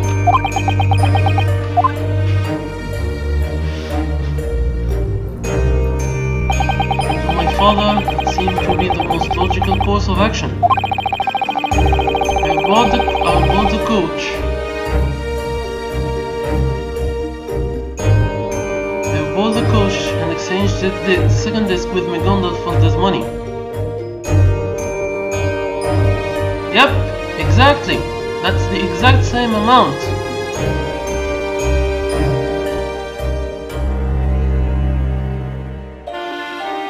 That's exactly the same amount that he proposed to Ryunosuke. Yep. He had plans then. My father never learned just what was on those discs. It is impossible now for me to ever know what truly happened that night, but my father had that disc stolen from him, and he never returned home again.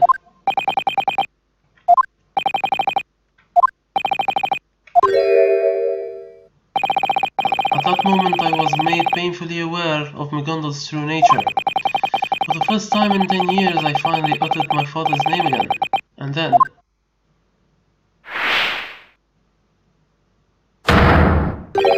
swore to take revenge. Revenge? Yeah, he's the one who burned the omnibus. Sure, anyone who knew McGondal would have imagined what would have happened. He exploited his assets in order to break the law and influence his trial. the integrity of that trial. Pushing evidence, tampering with the crime scene, bribing witnesses to commit perjury. Courtney McDonald's trial was nothing more than paid-off deception. They had just arrived in London. I was dragged into the trial with no idea of his true nature. Plenty of money saved up from all of our dealings. 2 months ago I used all of that to hire certain men. Many Londoners stop at nothing for money. I learned that from McDonald himself. No way! Mr. Grogray, you mean you... Yes, I suppose you've guessed the truth. The moment he was acquitted through his unlawful bribes, I ended the devil's life with my own hands. The accident 2 months ago was planned and carried out by yours truly. So the one that murdered McDonald 2 months ago was this man. The preparations are complete, so if you would please move to the Crown Court. Oh, this is much earlier than I was led to believe. I'm very sorry, the plans have changed somewhat. Well, you heard the man. I must excuse myself now. I'll be stuck inspecting the crime scene for a while yet, I'm told. It seems that the omnibus will have to undergo another investigation, given the circumstances. They said they want me to be present for it if at all possible. So that bailiff back then was... Yes, I bought out the real bailiff and swapped him with a fake. Yep, that's karma for you, indeed.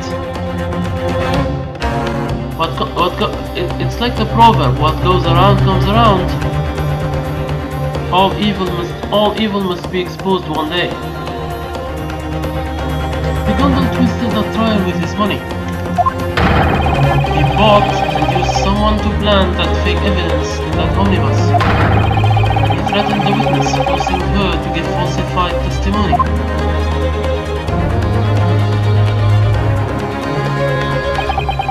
So I did the same thing to him. I covered that omnibus in kerosene. He used fake bailiffs to send McDonald to the depths of hell, where he belongs.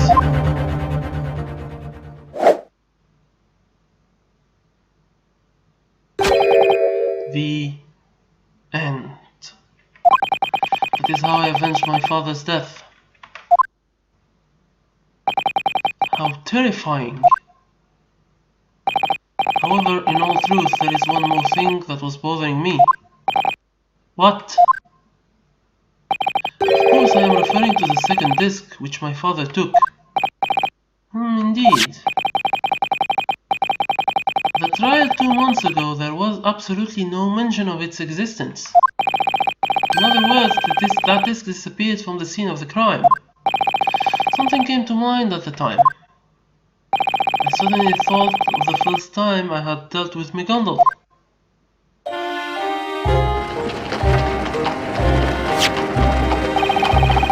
Here is the first disc and the music box to play it. I see.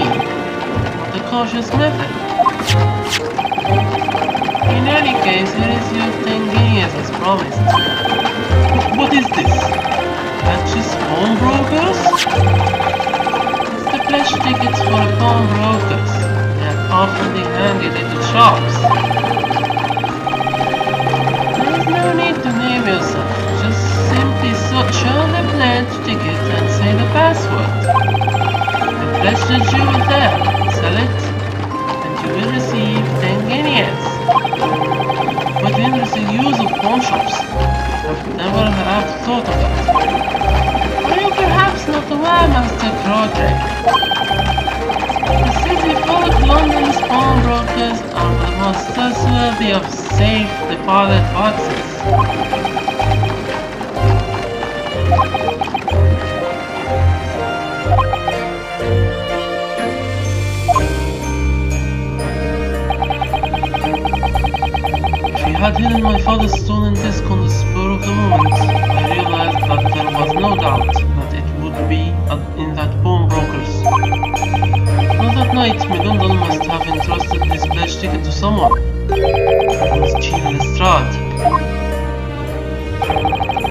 what did I think about it when I first met you in that pawn shop 2 days ago? You had the description of the defendant, didn't you? What did you know about her? At that trial there was a pickpocket who was clearly telling fabricated testimony. It was obvious to me that she had been threatened by McGonagall to do his bidding. Thus, it was very likely that she had the pledge ticket. I found out all I could about her just to be safe. I thought she may appear in the pawnbrokers on the last day he redeemed the pledge. How did he get another cane? How did he get another cane? I forgot. I really didn't notice that detail until now. Then, as he predicted, Gina showed up.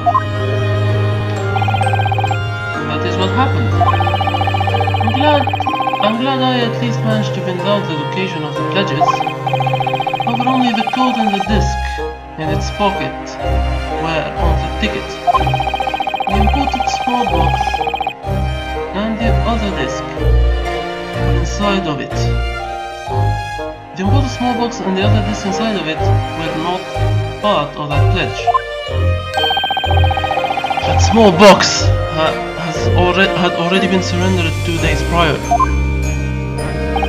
If only I had known that, then I would have had no reason to break in. On the other hand, while we were proceeding with the investigation into the stolen intel, we discovered that Cosney McGonagall was involved. Inspector Gregson, it's good that he's still standing. We had to get that information back before it became publicized at all costs.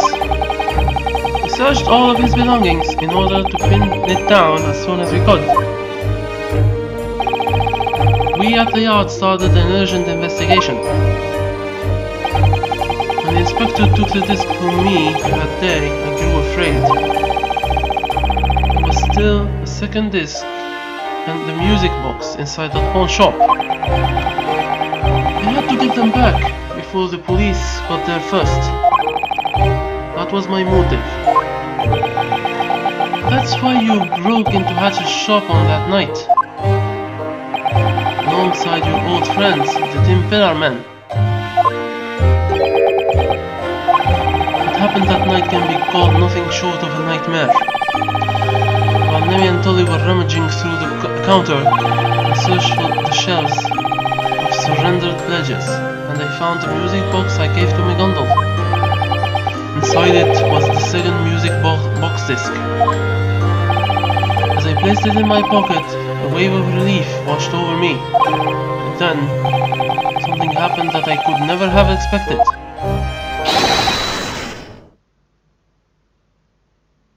Who are you, fiend?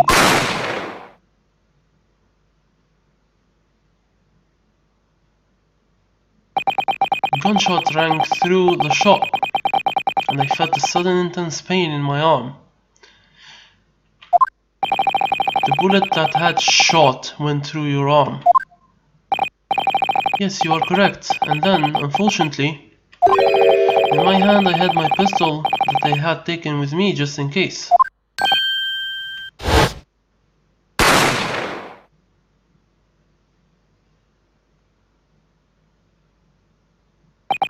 Before I knew what I was doing, I had reflexively fired a shot. I never intended to actually aim at the fleeing shopkeeper, nor did I plan to kill him. Lady Gluck had clearly had enough of me, and that bullet hit. Passed straight through the man's back as he ran through the door into the storeroom. The frightening turn of events. All it took was a single moment. Sure, the Tin Pillars left without even the foggiest idea of what had actually happened. I was frightened and I ran from the shop. It is everything that happened in the pawnbrokers that night. Finally.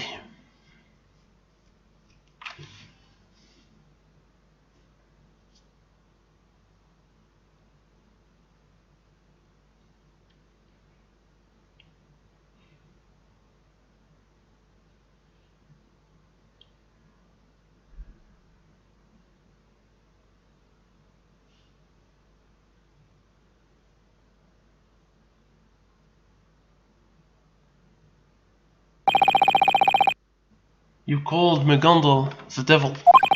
He used his financial powers to twist the truth and run for his crime of murder.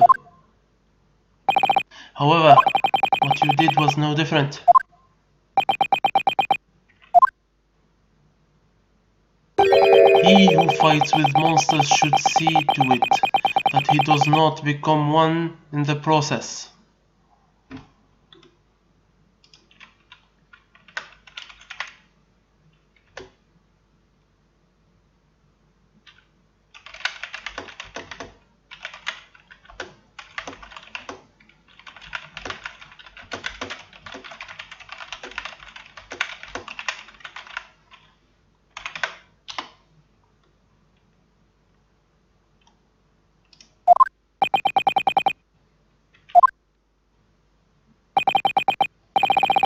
And yet, that is exactly what I did. It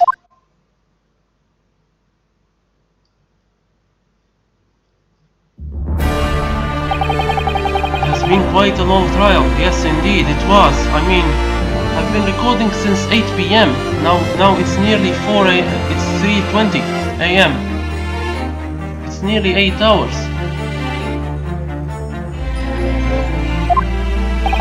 We have finally made the truth clear. Inspector Rexon, what is Rupert Crocrade's current status? He is currently in custody and being taken down to the yard. He is under suspicion of the pawnbroker Hatch's murder,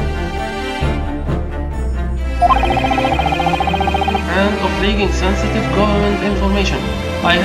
It is my determination that it is a determined process, you see. I've said since the start of the video, of the stream, that I will do the entire trial in one fell swoop. That's what I've done, and that's what I'm doing. Understood. And furthermore, Inspector, you will surely have to answer for your crimes as well. Of course, my lord. In the end, you aided the culprit in attempting to escape his crime. Even if you did to carry out a greater duty. It was an unforgivable obstruction of justice. Defendant, Miss Gina Lestrade. Oh! Yeah? The court will now announce its final verdict. Is that acceptable, foreman? Yes, my lord. The Caridep platoon is ready once and for all. We have, without a doubt, reached a single verdict. Understood. Now, members of the jury, announce your verdicts before this very court. Muzai! Muzai. Muzai! Muzai! Muzai. Muzai! The Grand Slam for the win.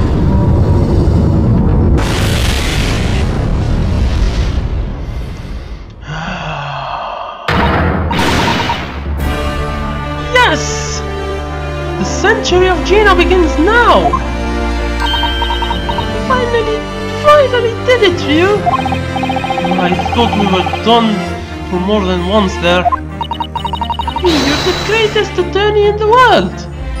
Yeah, indeed, and his descendant is one of the best attorneys in the world as well.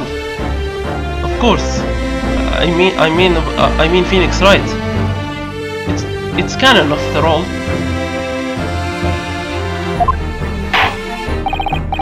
Defendant, you still have much to answer for. What with the grim look? Before you earn your freedom, you will still be charged with your other crimes. You what? First and foremost, your false testimony at the trial 2 months ago. Second, your unlawful entry into Hatch's pawn shop. And finally, your attempt to claim McDonald's belongings as your own.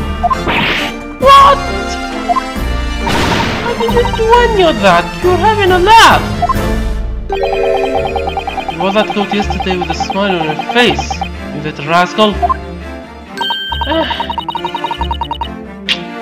Looks like we can't have the rover for dinner tonight. I must say, however, never in my deepest dreams could I have imagined that Morse code would be carved into a music box disc. Indeed, it was a splendid attempt to utilize our blind spot. Oh, that does remind me. Our Japanese boy leaked the Morse code for all to hear right in this courtroom, no? You have my sincerest apologies. It was all I could do in order to get the Inspector Gregson to confess. May I perhaps have a word about that?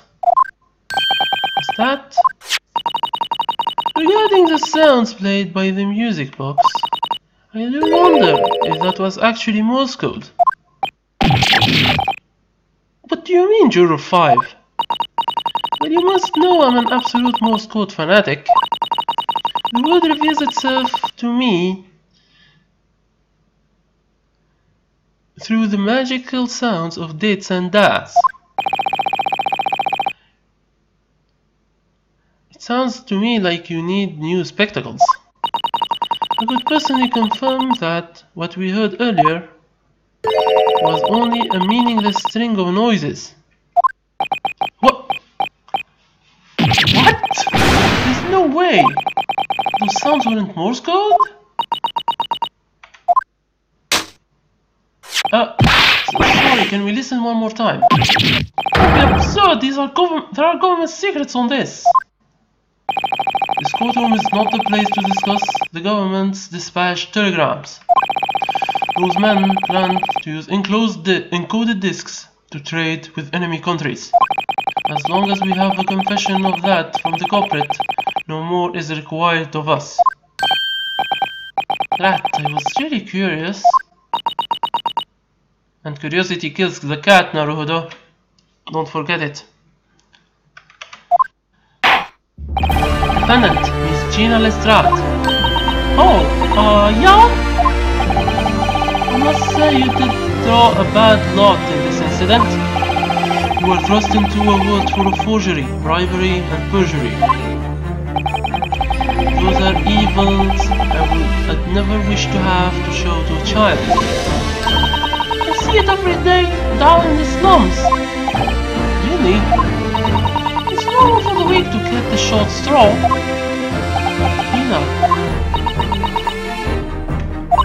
But I think I understand now. If I want this whole world to change, I have to start by changing myself. I think this is how Lestrade became an inspector. From a petty thief to an inspector. It's a little theory in progress. Just a theory. Don't mind me. I see. Your heart is in the right place. Expect a great change from you in the near future. After all, the real Lestrade in Sherlock Holmes novels is an inspector. Now, in the case of the pawnbroker Hash's murder, I will now deliver the final verdict for the defendant, Miss Gina Lestrade. Not guilty. Let the confetti and fireworks shine on this courtroom.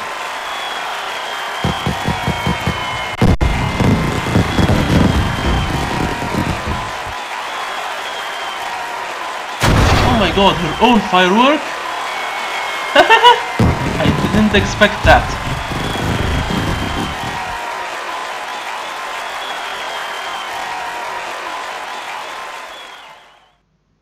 And with that, court is now adjourned.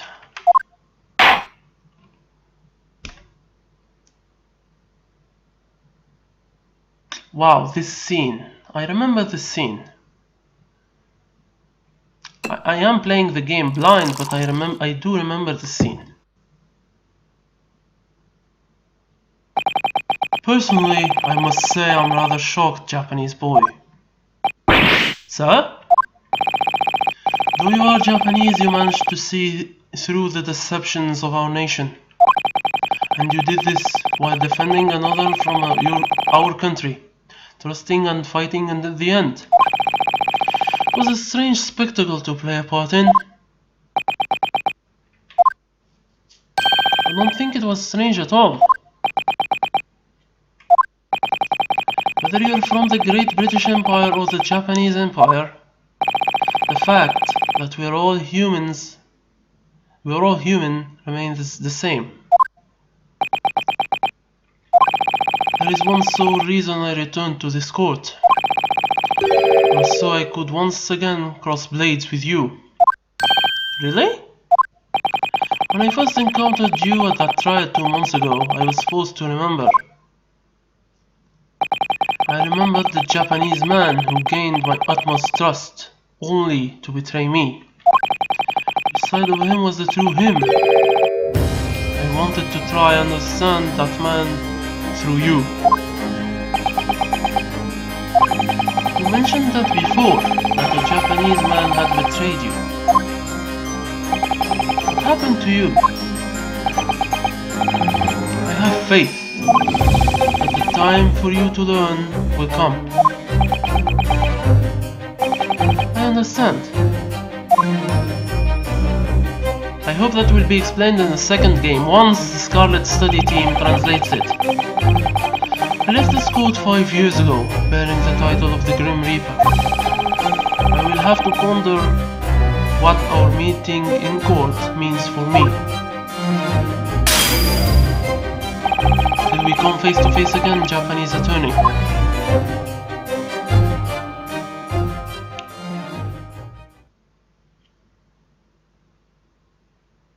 Yep. Agreed on that. I have to wait for the translation. 17th of April, 5:24 PM, Old Bailey Defendant Lobby. And now, it's all finally over. Huh? I don't see Iris around. Oh! Congratulations, Gina. I knew I was right to believe in you. And you weren't guilty. You really believed in me to the bitter end. You're so weird. Of course I did. How many times did I tell you that I would? This is the first time anyone's ever kept a promise to me. Gina. You know, I've kind of realized something now. All my life has been back alleys and never giving anyone an ounce of trust. That was because I was afraid, so afraid that they all betray me. The more you trust someone, the more unbearable it is when they hurt you. I think I know how you feel. That's how I felt during the trial 2 months ago after all. The man I trusted betrayed me, and I felt like my heart had been ripped in half. But I've realized something too. Putting your trust in someone else all starts with trusting yourself. Oh, there is honesty no greater joy. When you realize you were right to trust them all along. I was able to remember that because of you. Really? I don't know why you think so. I'm glad I chose to trust you, Gina. Knock it off already! But I might have been thinking about it a little too.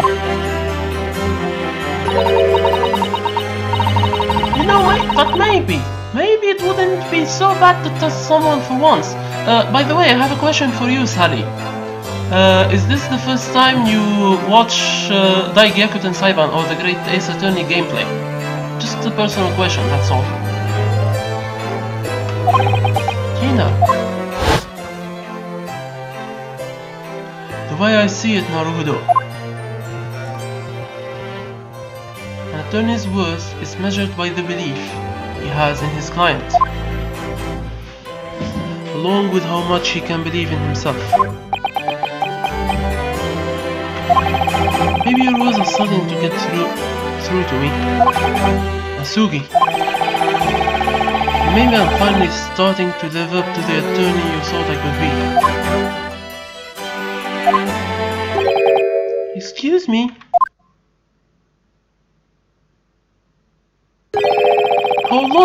How long are you two going to keep pretending I'm not here? Oh, is that? Oh, congratulations. I'm sorry then. So you know both games then. Nice. No spoilers, please. Thank you. Won't you be giving me that, Master Naruto? For me, I have to wait until Scarlet Study translates the second game.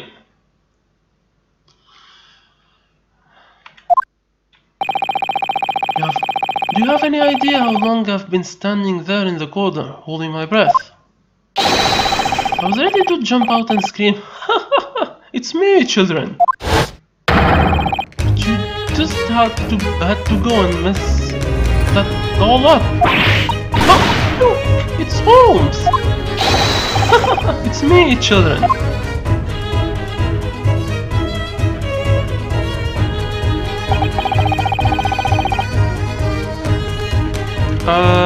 What makes you so sure about that, Sally?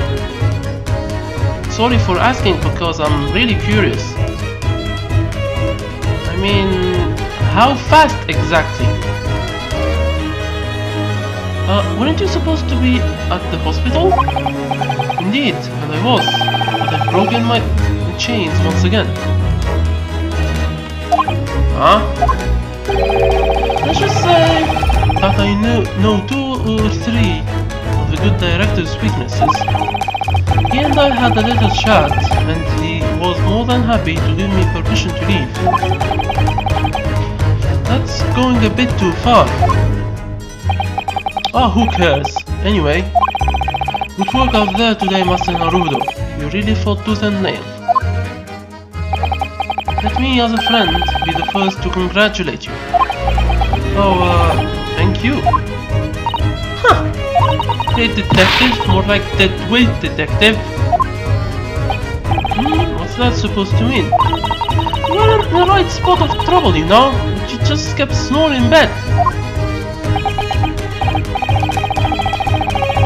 Well, I suppose that shot did make me lose a fair bit of blood.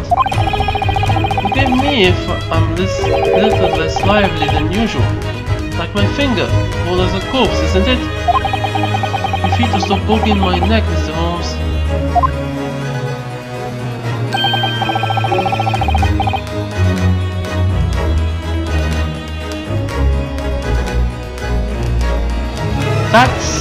Wow, that's actually very fast. Interesting. That's very, very fast indeed. Thank you for that information, Sally. No, it's fine. It's fine. Let them take all the time they need. I mean, I'm not in a hurry. I'm just surprised of how meticulous they are in their work. I wish I could understand Japanese and help them. However, I'm helping them already. I mean, I'm pointing to the mistakes they made. There are a few mistakes they made that I pointed out in my Let's Play. Spelling mistakes, misplacement mistakes, and such. At least I'm doing something. Anyways, I guess I should congratulate you too. Jeez, you really sound like you mean it. I don't mean to scare you when I say this, but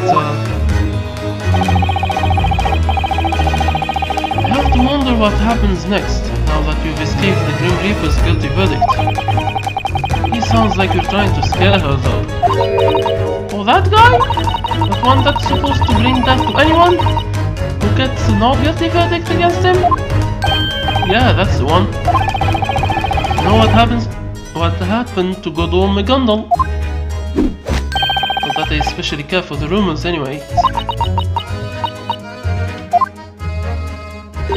Well, I ain't bothered by him either. Not even a tiny bit. Oh. The Grim Reaper is supposed to be a god, right?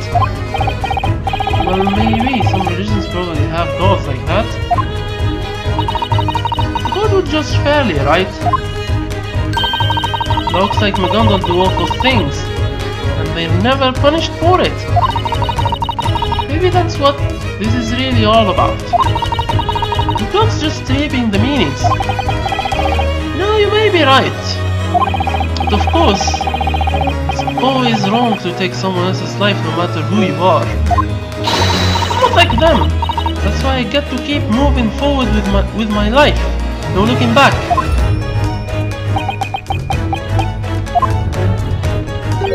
Good. It wouldn't be you otherwise, Gina.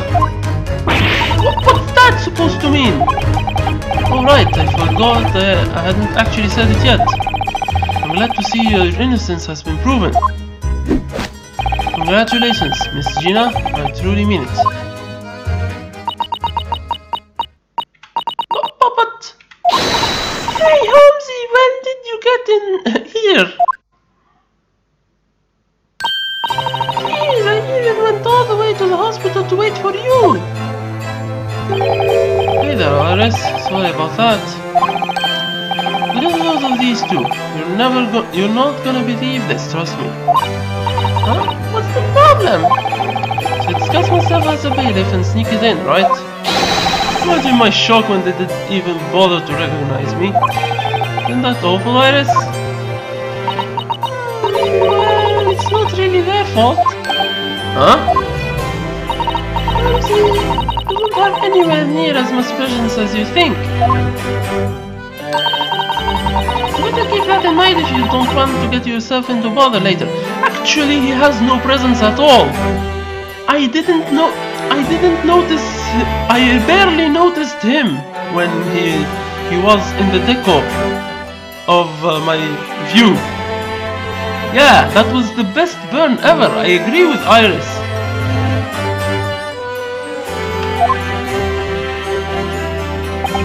Okay, I will. This is sad to watch. No, this is happy to watch. It's a shame, huh? I was hoping we'd get to celebrate your victory tonight, Gina. Oh, don't worry, Iris. Here's some facts. You'll celebrate her victory later. Trust me. But you know you won't be able to come, will you?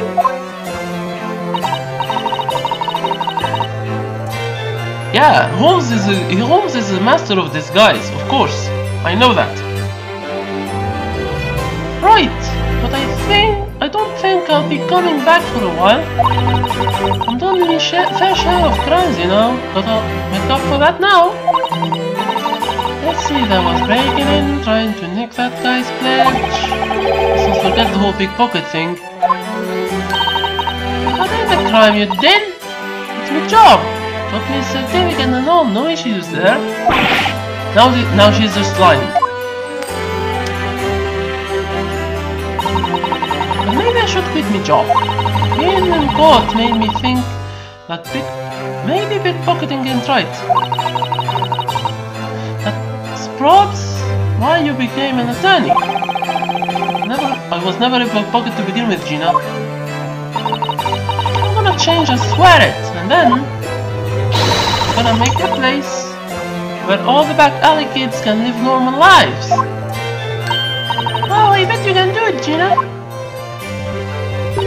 Huh. What's that chuckling for?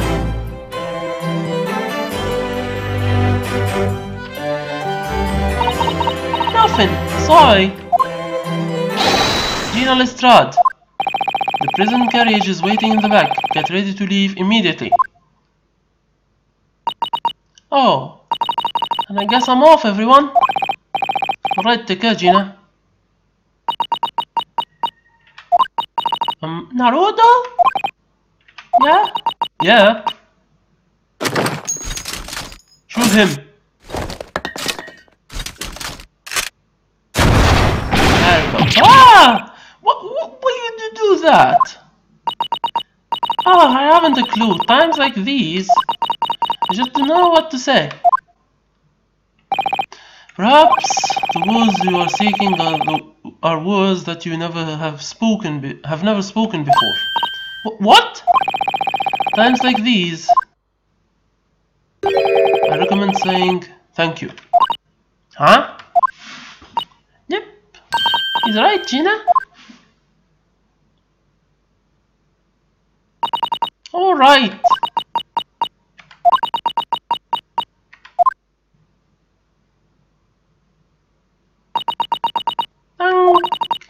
Thank you, Naruto. Oh, that's adorable. For trusting me through all this. Now I should be the one thanking you. So, thank you, Gina.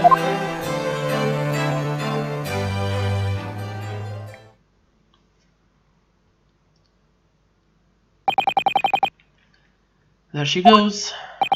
My, what a lively little pickpocket.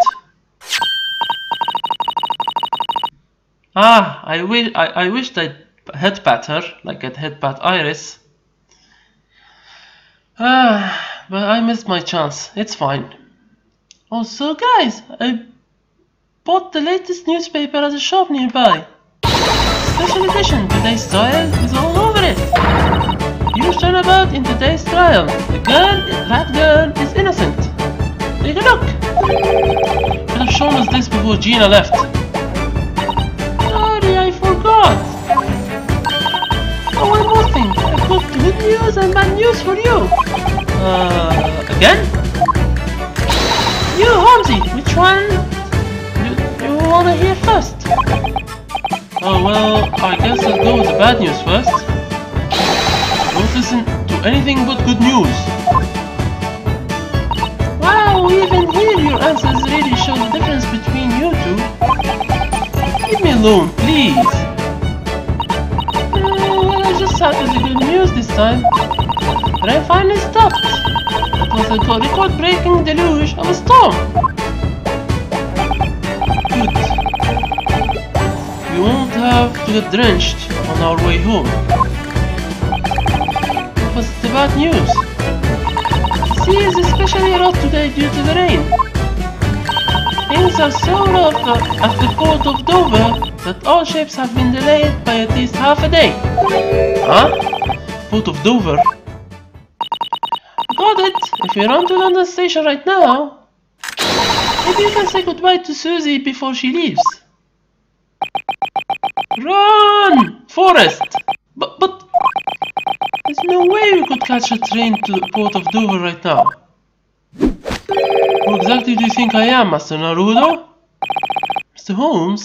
I've already arranged for a special limited express from London down to Dover. If we go full speed ahead the whole day, we should be able to make it in time for dinner. I happen to know an inn that serves delicious paella with sole. Wow, the great detective really has a lot of influence. You got that right. I just say that I know 2 or 3 of the railroad company's secrets. Huh? All this is a little chat, and they give me top of the line service. I wouldn't exactly advise you to keep using such methods to get your way.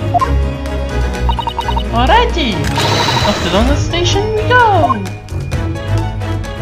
Run, Forrest! Oh Lord.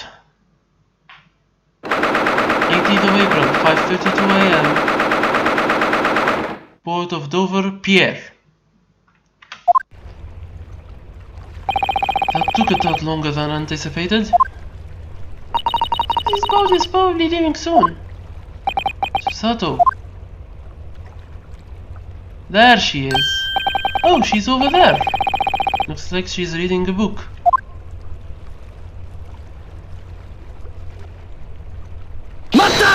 What the? Whoa, Susato, what are you doing? I think the book she's reading is The Hound of the Baskerville by the real Watson.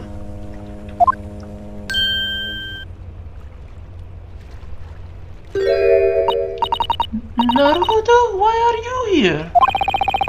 Okay, came as fast as we could after the trial ended. I heard your ship had been delayed due to the rain earlier, so... Oh, I see. But what about Gina? She's fine. We won the trial.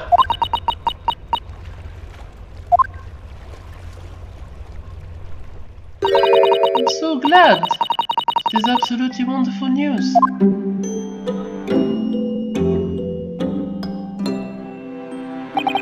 What's that book you were about to throw into the sea? Is it the British Empire's Code of Law? So you saw that? Wow, she was throwing the Code of Law. No right to have anything to do with law. I decided perhaps it was time to say my final farewell to it. I'd like to leave law behind. Sato, of all people. Perhaps, this perhaps, have to do with that peephole of yours, Mr. Sato. I tampered with the scene of the crime, and I even tried to conceal that fact. The law doesn't take such an act lightly. Now that you mention it, did you even get your hands on this? The night that horrible incident occurred, you had invited Gina to dine with us. Yeah, that was great fun. After our meal, Gina gave us a bit of a lesson. She taught us the basics of pickpocketing. She did. That's how I managed to swipe Leo's armor. Please consider avoiding that in the future. This is really important to me. You didn't even realize it was gone. A bit of mischief, I decided to slip this into my sleeve. Oh! And I took it with me to hatch as pawnbrokers by accident. It was an accident?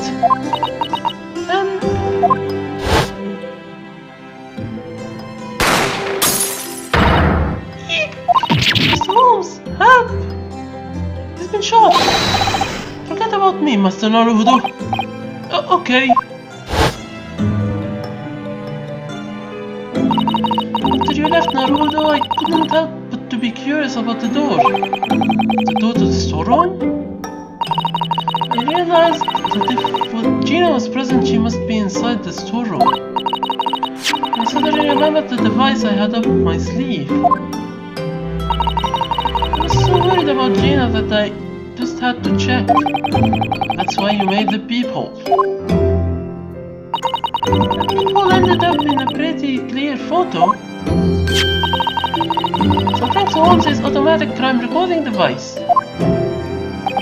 Indeed, that turned out to be very important.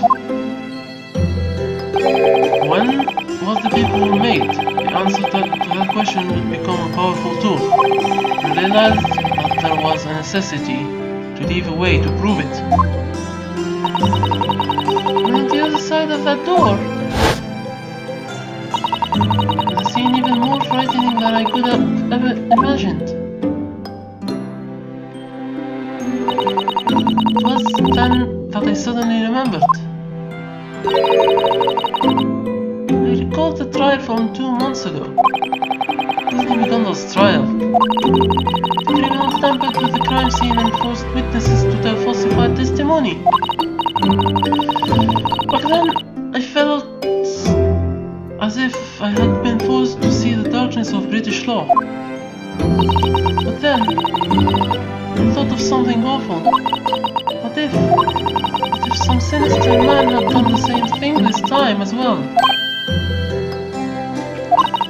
With the state of the crime scene, anyone would guess that Gina had shot Hatch. But I know that Gina would never shoot anyone. Yet the culprit could try to frame Gina. Yes, when I thought of that, I realized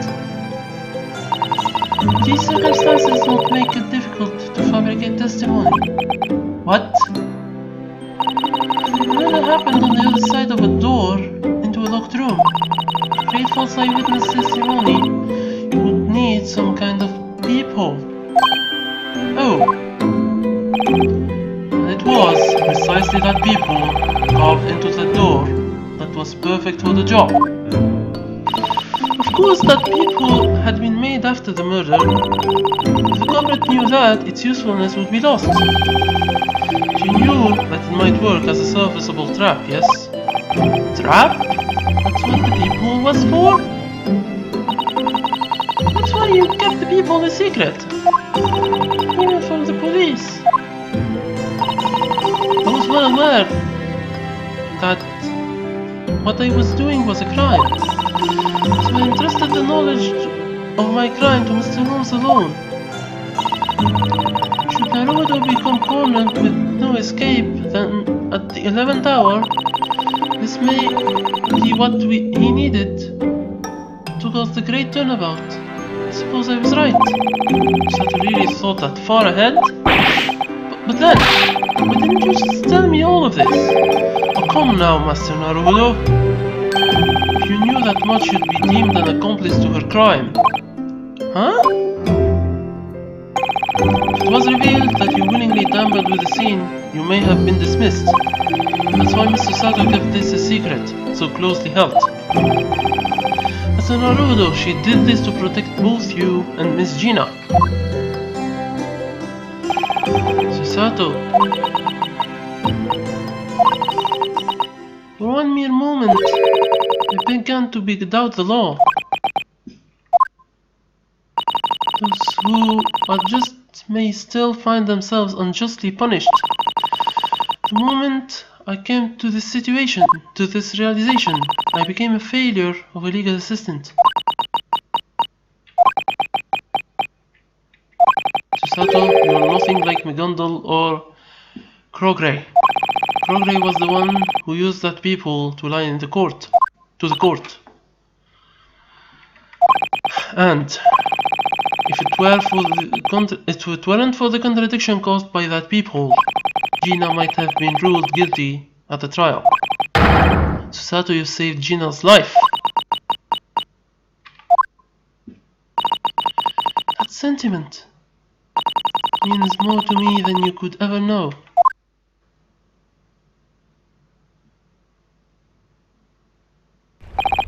Really, it's wonderful that Mrs. Gina was ruled not guilty. Yeah, but there are still so many questions that I have been left unanswered.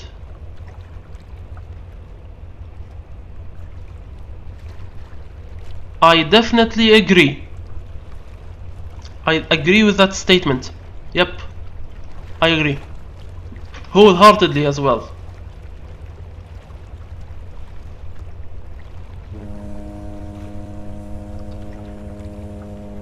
I can't believe that you deduced that those discs had telegram information on them. That's really an incredible feat, Naruto. I doubt I could have done the same. You know what I wish, Sally? A crossover game between the Great Ace Attorney and the main Ace Attorney, where there is time travel. I mean, imagine the possibilities. I mean, we've done a crossover with Layton versus Wright. Takumi could do the crossover with the main series. Imagine the possibilities. Time travel. Amazing. And I am a time travel enthusiast. I love time travel so much. Actually. Well, we don't even have the full story behind that either. Really? I was actually a telegraphist in the jury, but she said that most of the transmissions were just meaningless noise.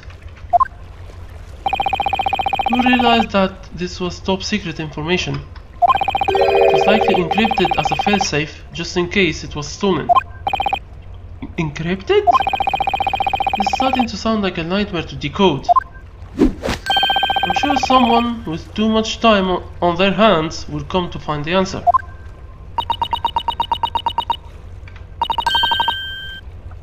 Ah, hey. Asugi? What was that? Maybe not. I've never heard such a weird word before. Iris, please repeat what you just said. It was a sugi. Do you think it means something? It doesn't just mean something. Sugi is the name of my best friend. What? Okay, Asugi, who are you? Or who were you? That is the question.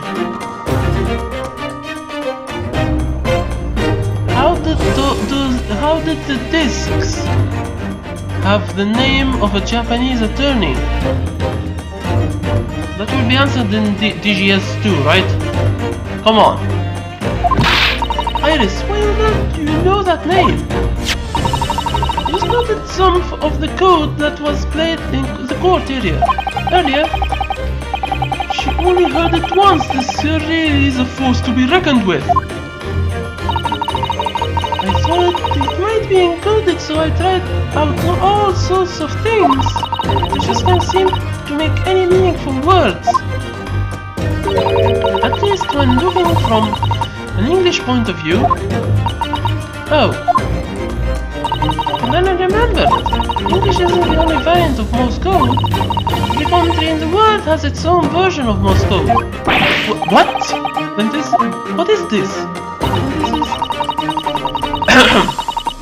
I've only seen the Japanese Empire's code chart once, so... I think you call it...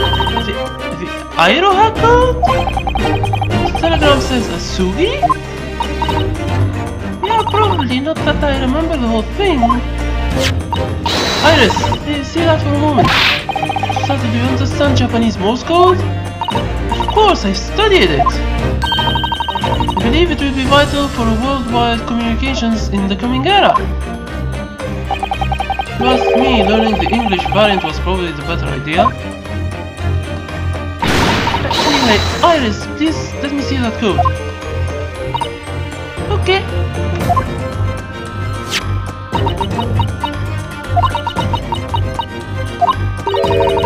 What does it mean? Her gaze danced across the seemingly meaningless lines of Morse code. Susato says he utterly lost his color. This does certainly appear to be Japanese Morse code. Does that mean the British Empire is sending telegrams in Japanese? Can't say I know yet. But there are 4 sets of character combinations here that seem to be names. 4 names. The first is Kei Asugi, Kazuma Asugi. Why is his name here though? Yeah, that is the one. That is the $10 million question actually, not the $1 million. Now, second is A. Sashin. Sashin? I don't think I've heard that name before. Third is T. Gregson. Gregson? Tobias Gregson. Most probably Tobias Gregson, the famed inspector himself. Why is that inspector's name coming up in the classified telegram? The last... What's wrong, Susato? Nothing, it's just a surprising name.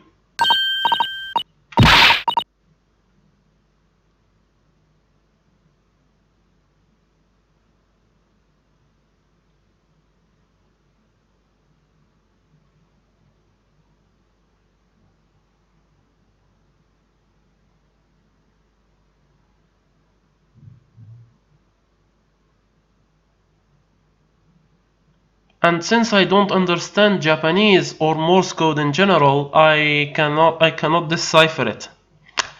I'm kinda... Well, there are fans that go beyond the Call of Duty. I'm kinda embarrassed of myself right now. Now that I see what you've written, I'm kinda embarrassed to call myself an Ace Attorney fan. Anyways, what? Who is it? Who? Hurry up and tell us, Susie. The last name is J. Watson. What? Watson? John H. Watson. That's my daddy's name.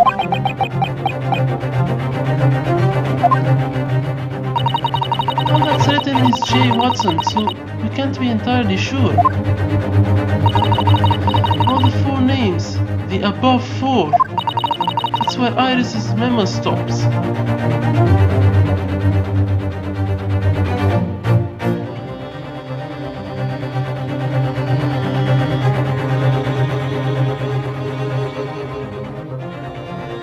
Oh! So the Great Ace Attorney has its own version of Shelley the Killer. And let me guess. Let me just guess and tell me. Let me just guess and tell me if I'm right or not. Is this Shelley the Killer the Sherlock Holmes version alternative of Jack the Ripper? It's just a blind guess, but tell me if I'm right or not, please. Thank you. This is where Iris' memo stops.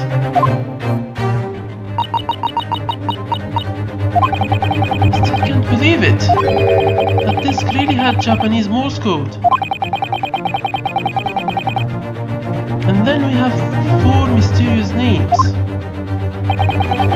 It seems that these classified telegrams were part of a correspondence between the British and Japanese empires. And maybe my daddy came from Japan. Maybe just too good to be true. There are loads of J.S. and Watsons all over the world after all. Professor of UMA University Department of Medicine, Dr. John H. Watson. There's no way I can tell her what I know right now. I may have solved today's mystery, but it feels as though I've seen the entrance of a dark abyss.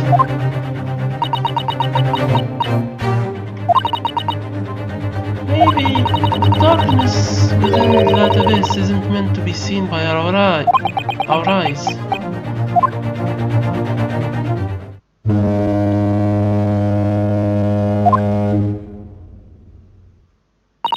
It seems the ship is about to depart. Yeah.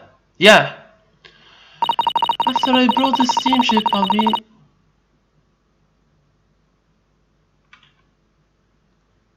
No. Here was my inquiry, Sally. The assassin, aka assassin. Is the assassin Jack the Ripper or not? That was my inquiry for you.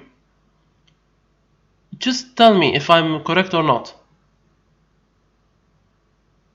His real name. Is he the counterpart of Jack the Ripper in the Sherlock Holmes novels? After I bought the steamship, I'll be on my way to Francis Pose of Dunkirk, and from there I'll board the last passenger ship back to Japan. Susie, you're really leaving us? Safe travels, Miss Susato.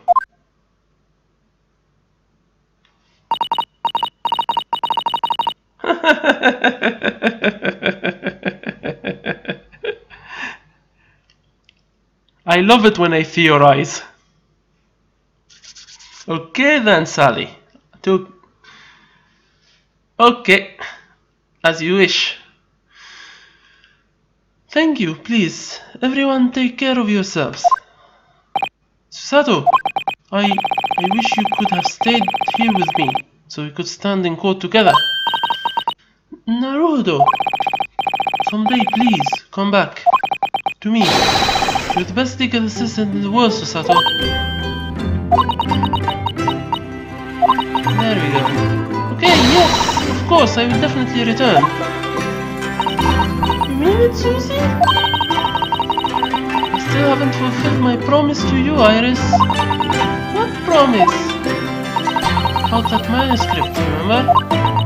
Oh. The Hound of the Baskerville.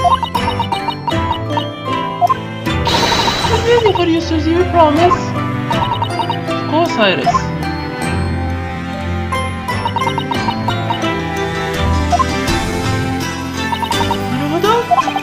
Yeah?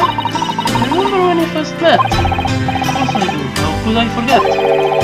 You seriously yanked me out of the SS Altero's wardrobe. Susato tossed me to the other side of the room. Oh, calm now, I mean what came after that. After we saw that mystery together, I became oddly confident about something. Just knew that you would be the one to carry on Kazum as well. Susato. My intuition wasn't mistaken. I'm sure. No, I swear. One day I'll be back. Please take care.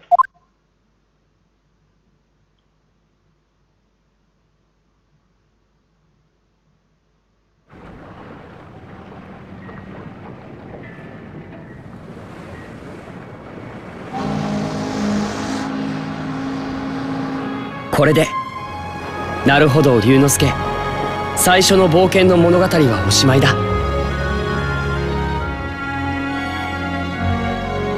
思えば不思議な運命に導かれてここまで来たような気がする。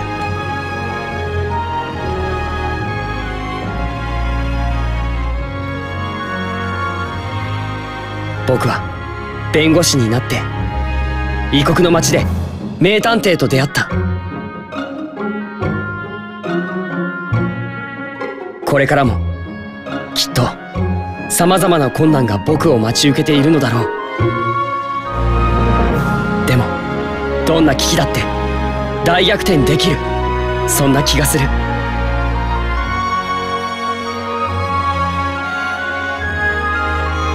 だって僕には世界最高の仲間がいるのだから。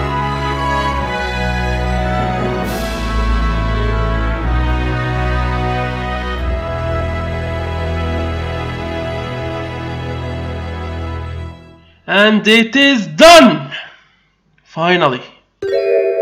Oh, wait, what? Oh, one more thing, Master Naruhodo. Yes, Mr. Holmes? I've got some pretty bad news for you. The railroad company is suing for that little trifle with the emergency train. Huh? Went too far! All of the other trains got held up at the station. Well, we wouldn't have made it in time otherwise. So I told them it was all new, you see? What? The call will be served with a formal complaint from them by tomorrow. I'm sure you'll be fine. I heard a certain tidbit from Mr. Sato. She said you love defending yourself, did you? What? Don't worry, I'll testify for you in court. I never thought you was the kind of person to do something so awful. Get testimony, right? Mr. Holmes? Oh, yes? There's a certain word I want to say. By all means, go ahead, scream it from the depths of your very being. Oh, I love it when you say it. Go ahead, Ryu. Alright, get ready for this. Objection! Now it's finally over. I will not voice the credits, I'm sorry. I have some sort of dry throat.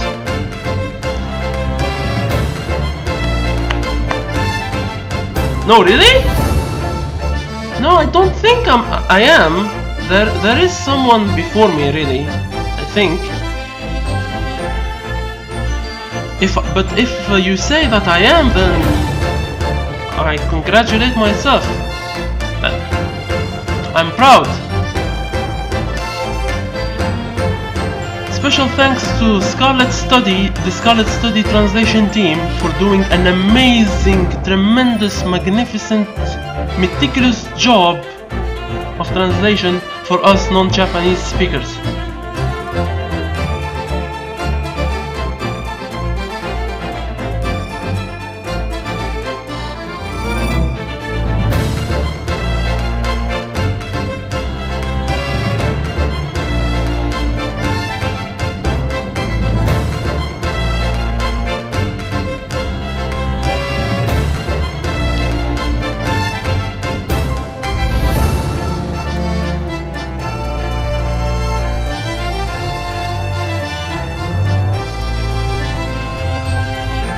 Anyhow.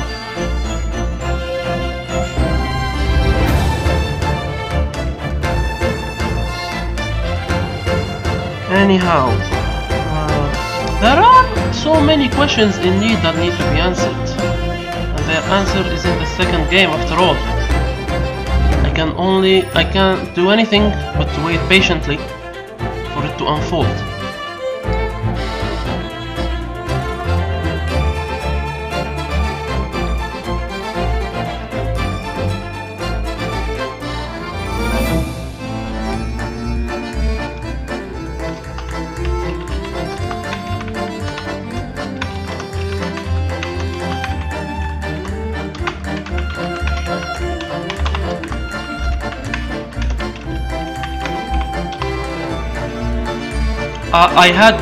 I just had to write it.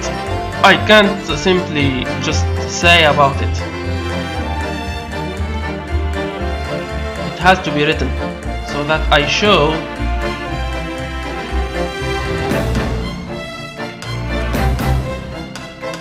I am thinking about my next Let's Play, yeah. However, give me at least a day or two, or maybe give me a certain amount of time to see what I play.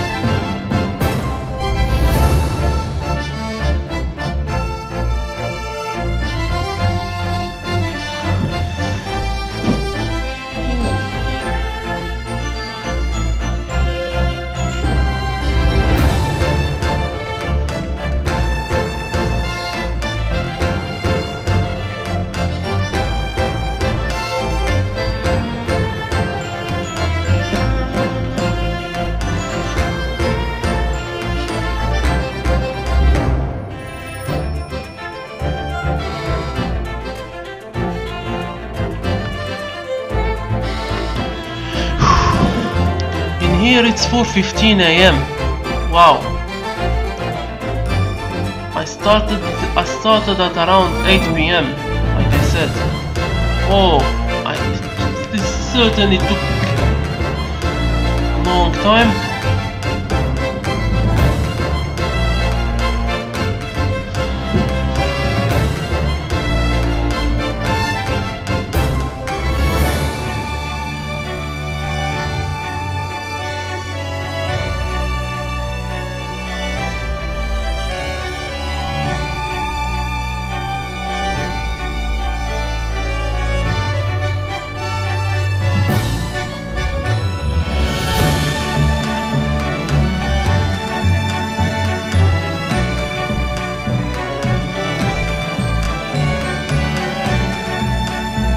Roll and Pat were a good part of the game too.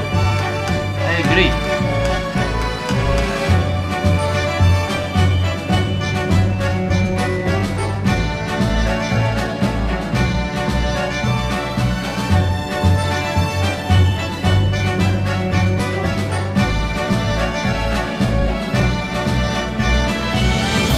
Oh yeah, here is your head, Pat.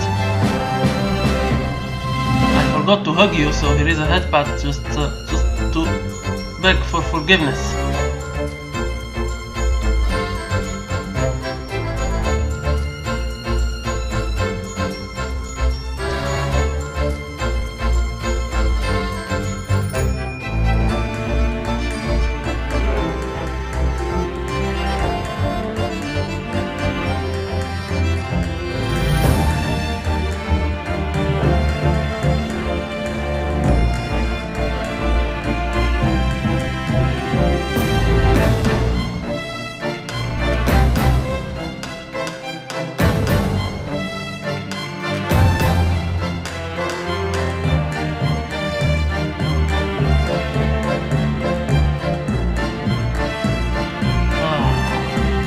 The game was amazing, but like I said, there are still many questions that need to be answered for. Their answer will be in the second game.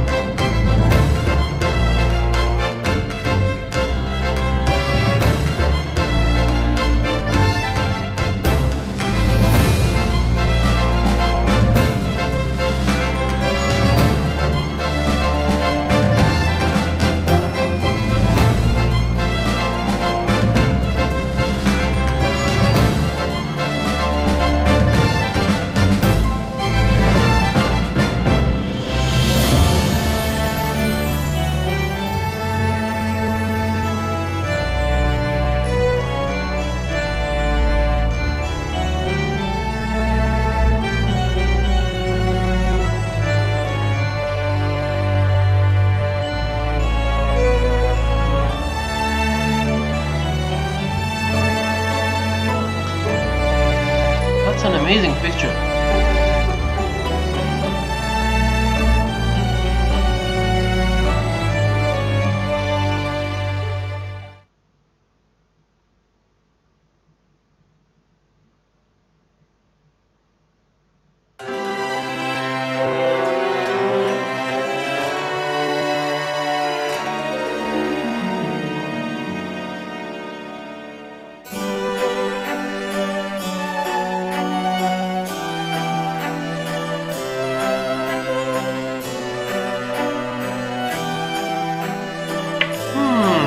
My thoughts about the game. I usually ask that question to people, this is the first time I'm being asked that question. The game in itself is realistic enough. I mean, it retells the 19th century in Britain as if I am indeed in 19th century Britain as well. I like the realism of the game. The music, classical. I am a fan of classical music. I like them personally. Characters. Characters. I've liked most of the characters in the game, especially Iris. Iris is my favorite character in the game. There is no denying that Iris is my favorite. The animation is actually intriguing. You see, Shu Takumi, after doing the Layton vs. Wright crossover, he thought about doing this game. Animation feels Layton-esque, a bit Layton-esque. Even though it's not made by Level 5, it's made by Capcom. That's my opinion. Favorite case. Favorite case.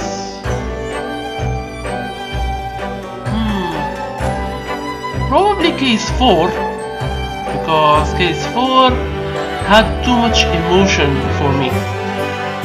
I mean, feelings, the emotion. Maybe. Ranking in AA series.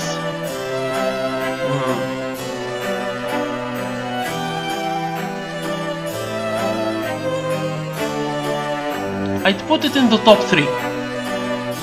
Top 3 in no particular order for me is hold on. Top 3 in no particular order. AA3, Layton vs. Wright, and now this. In no particular order.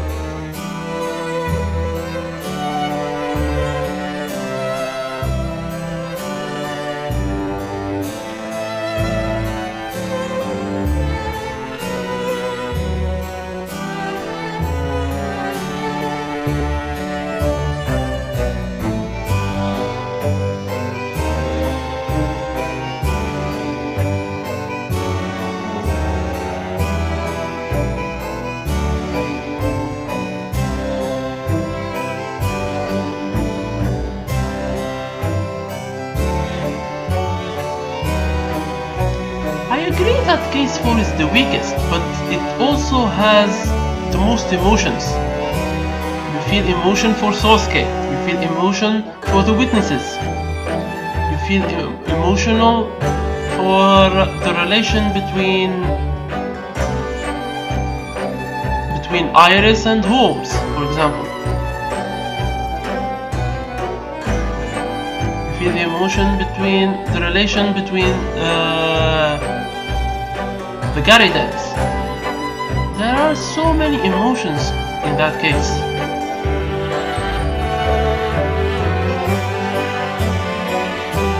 Honestly, the second best character for me in this game is Baroque Van Zieks. The guy is simply the most intimidating prosecutor I have ever seen in all Ace Attorney games. The guy is simply intimidating.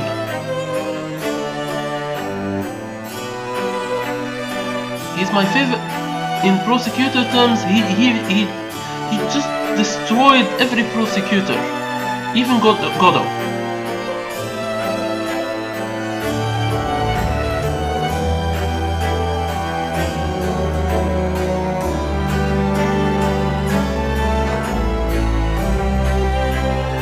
Ah, the Scarlet Study Team. There you are, guys. You have done amazing. Anyhow,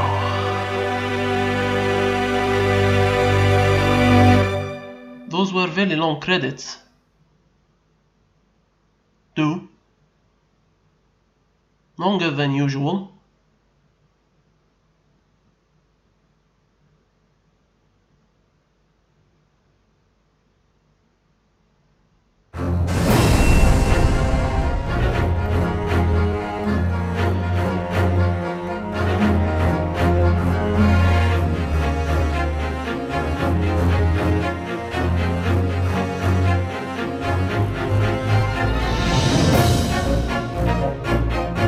Anyways, I thank you everyone for watching this live stream and all the other live streams.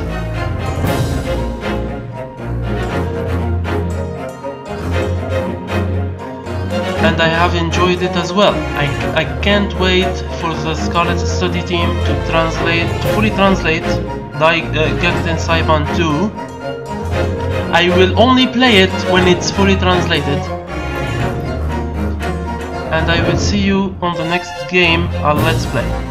Until then, goodbye and have a safe day, night, and good luck on whatever projects you have. Goodbye.